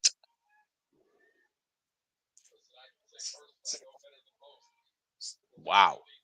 This has already surpassed last year's Wrestle Kingdom match, much to my friend Sandy's point. Look where Zach is focused on now. It's the ankle again. And there's no amount of wrestling training that could prepare you for the pressure of this moment. Definitely It's not. a special kind of spirit to literally endure in this situation, Walter. Yeah, you need a piece of yourself you didn't know you had to endure this. You might lose a piece of yourself in the process. Sometimes you have to lose a piece to gain everything else. Yeah, and again, Zatsuma Jr., for as pure orange as he is, a member of Suzuki-gun formerly, he will wear that black hat if needed to win tonight and prove a point to Shota Umino. Umino's got nothing behind these strikes, Noah. I don't think there's anything left. Kick out of the hamstring. But Shota, though, fired up, back again to his feet, refusing to show weakness. And Shota Umino just keeps fighting back with everything he has left. Oh, took out his knee. Again, you're not playing challenger. You're trying to become champion. It's true. I mean, again, this is the strongest Zatsuma Jr. has ever looked in his career. It's got to be almost a foregone conclusion. Sidestep. And Umino out of the corner. TNT. Wow. That is the most effective countermeasure move, Walter, this entire match for Shota Umino. DDT, DDT, DDT. But he can't capitalize. How much damage was done to him in that submission move? I mean, you think about it. He was in that submission hold for at least 4 minutes. He found some inner strength he didn't know he had to get to that rope. And forget about the yeah, go ahead. I was saying the added motivation to the ref was his father too. But go ahead. You talk about. And I was going to say, you talk about damage. What about the long-term damage, the lingering damage that is rising up through Shota Umino's body? All that damage done to the leg, to the ankle, it's got to be riding up Shota Umino's spine right now and back to his brain. He's probably got stinger feeling throughout his whole body at this point. There's got to be nerve damage beyond muscular damage. Oh, he just fell. As he's unable to even find his footing. I don't know how much of it was that the ring was slippery or he just died exhausted. 35 minutes have now passed, and Zatsuma Jr. has applied a guillotine. He can only hold this for 5 seconds, but still, a lot of damage can be done out of the corner, especially hoisting up Shota Umino. Oh my God, he's got a standing guillotine. He's got his feet off the ground, Noah. He could choke him out. I mean, it's a suicidal effort at this point. He literally picked him up with Oh, it. wait, Walter. I think Setsumi Jr.'s got something else in mind here. Look at the position of his hand. Uh-oh. But Shota, though, trying to fight back, trying to take away his life. Stumbled, though, but got a massive headbutt as I think Setsumi Jr. was looking for an avalanche Zack driver. Mm-hmm. Again, the sacrifices, of course, Tanahashi has endured his career for 25 years. The sacrifices that Shota Umino has willingly taken this night alone. Shota Umino on the top rope somehow. No. No way. No fucking way. No Butterfly. fucking way.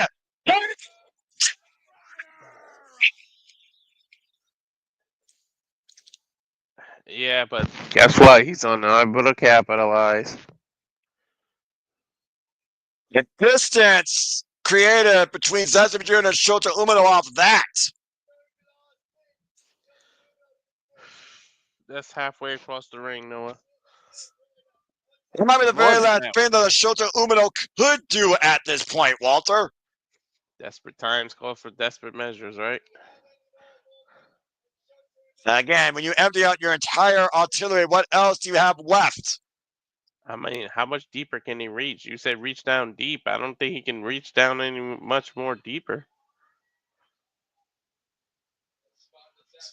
Again, Setsumi Jr., though, for the first time in a long time, this match in a very vulnerable, prone state. Shota Umino stomping away at the champion on the apron. Oh my God, he just Whoa. pushed his own father out of the way. There's the fire that Shota Umino. And again, Damatsu be damned. Reshu's Umino be damned. Critics be damned. His own dad be damned. This is the special fire that Zack Sabre Jr. knew was inside of him. What you choose to do today is what you can become tomorrow. And what he chooses to do right now could lead him to be IWGP World Heavyweight Champion. And just stomping the life out of Zack Sabre Jr. up against the apron, even behind Reshu's back.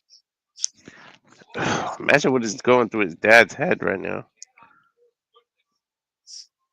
And bottom line, you can't force somebody to change for the better. Not at all. You can only show them the door. It's up to them to walk through it. Yeah, whether they walk through the light or the darkness. Mm-hmm. Or use both to their advantage. I always look at Shota Umino's two-tone gear, and I think about there's two different sides to Shota Umino, to the roughneck. That bright light for New Japan, or that dark evil within that needs to be unleashed to become IWGP World Heavyweight Champion. I don't know what to do for him to become the champ. And the wind up. Oh, God. A wind up European uppercut. And Zack Sabre Jr. is down and out for the moment.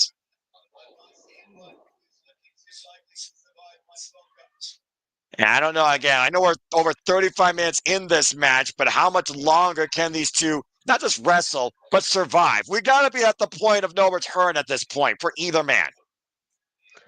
Yeah. And this time now, stopping Zack Sabre Jr.'s fucking head in. Shades of Bryan Danielson.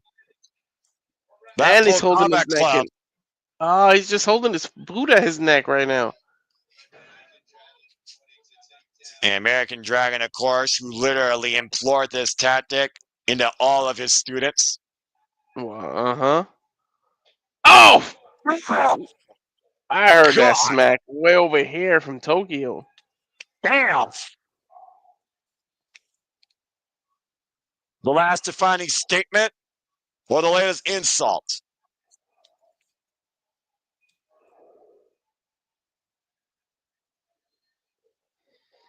Zack's starting to toy with him now. Well, again, Zack Sabre Jr. has instigated Shota Umino since, God forbid, last year's G1 Climax. Oh, he's going to that place again, Noah. Walter, we're at 40 minutes, by the way. We just hit 40 minutes. Longest match of the night.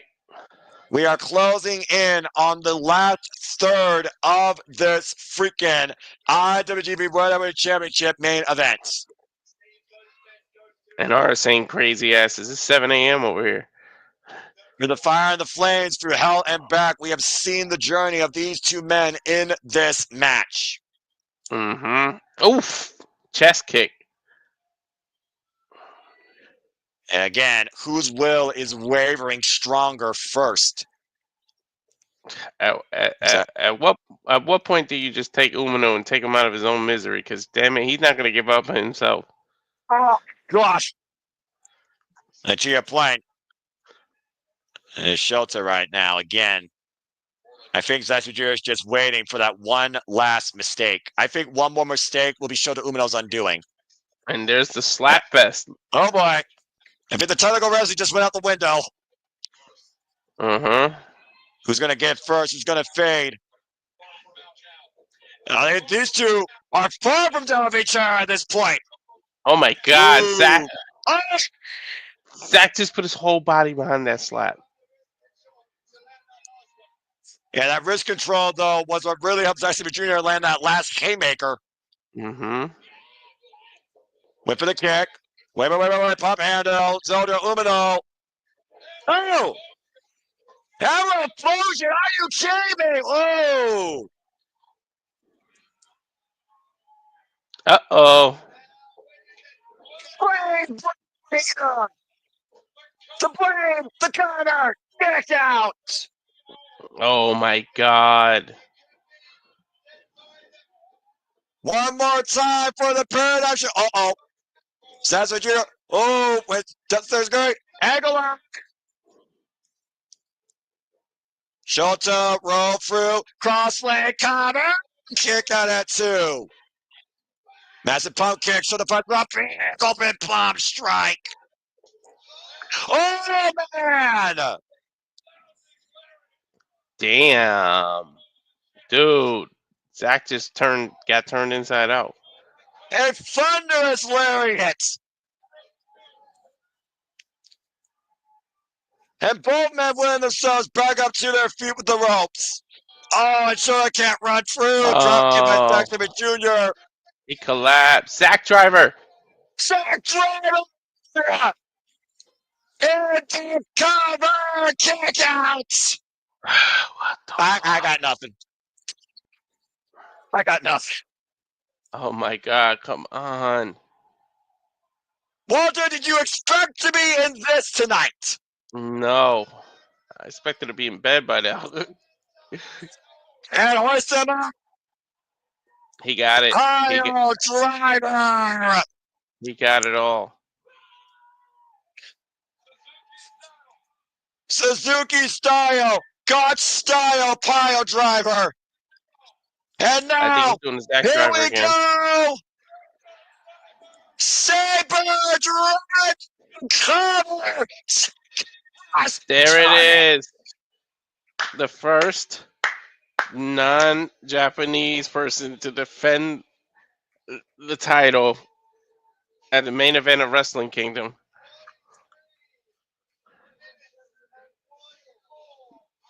Holy shit.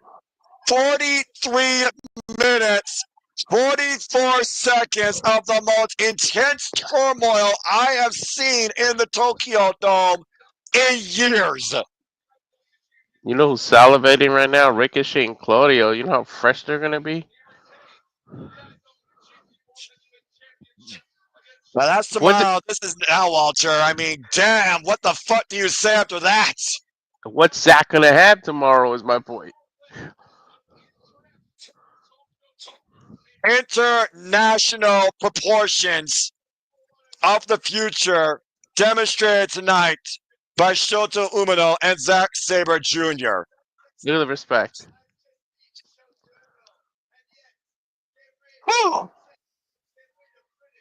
That's it. What the fuck? What an event. What a pay-per-view, Noah. Zack Sabre Jr. is not the best wrestler on the planet, not the best Japanese wrestler on the planet. He is the best wrestler on the planet right now.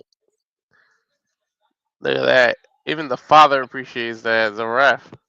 And still IWGP World Heavyweight Champion. That just fucking happened. That just fucking happened. That just fucking happened. In an effort of not trying to break my headset microphone reverberate again, Walter, that is in the highest form of the words and history and definition, professional wrestling damage. Mm-hmm. He definitely proved he belonged in the main event.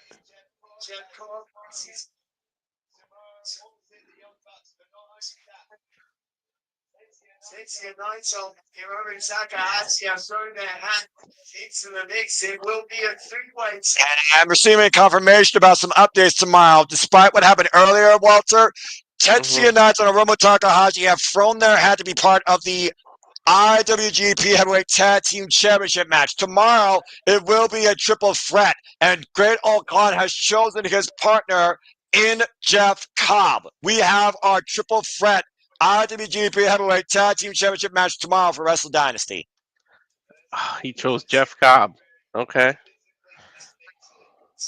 And again, the physical and mental warfare, destruction that Zack Sabre Jr. and Shota Umino put each other through tonight. My God. CSJ grabbed the freaking mic. Zack won.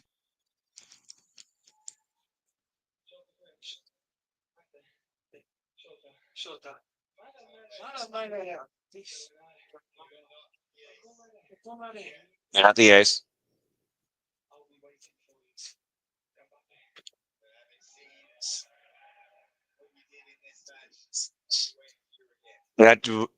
Seeing what you did in this match, I'll be waiting for you. Again.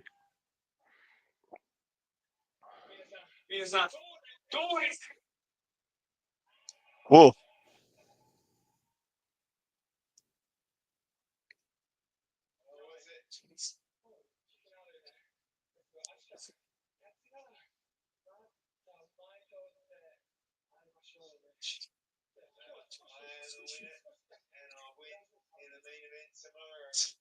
I have won tonight, and I will win again tomorrow in the main event. So I will talk to you then. I'll say this now. Enjoy tomorrow.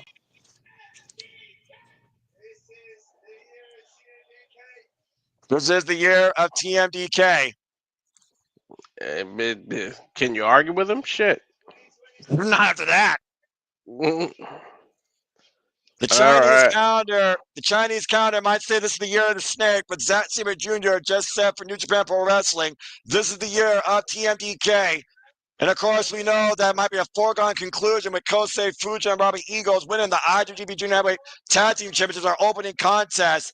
Zack Sabre Jr. closes still IWGP World Heavyweight Champion.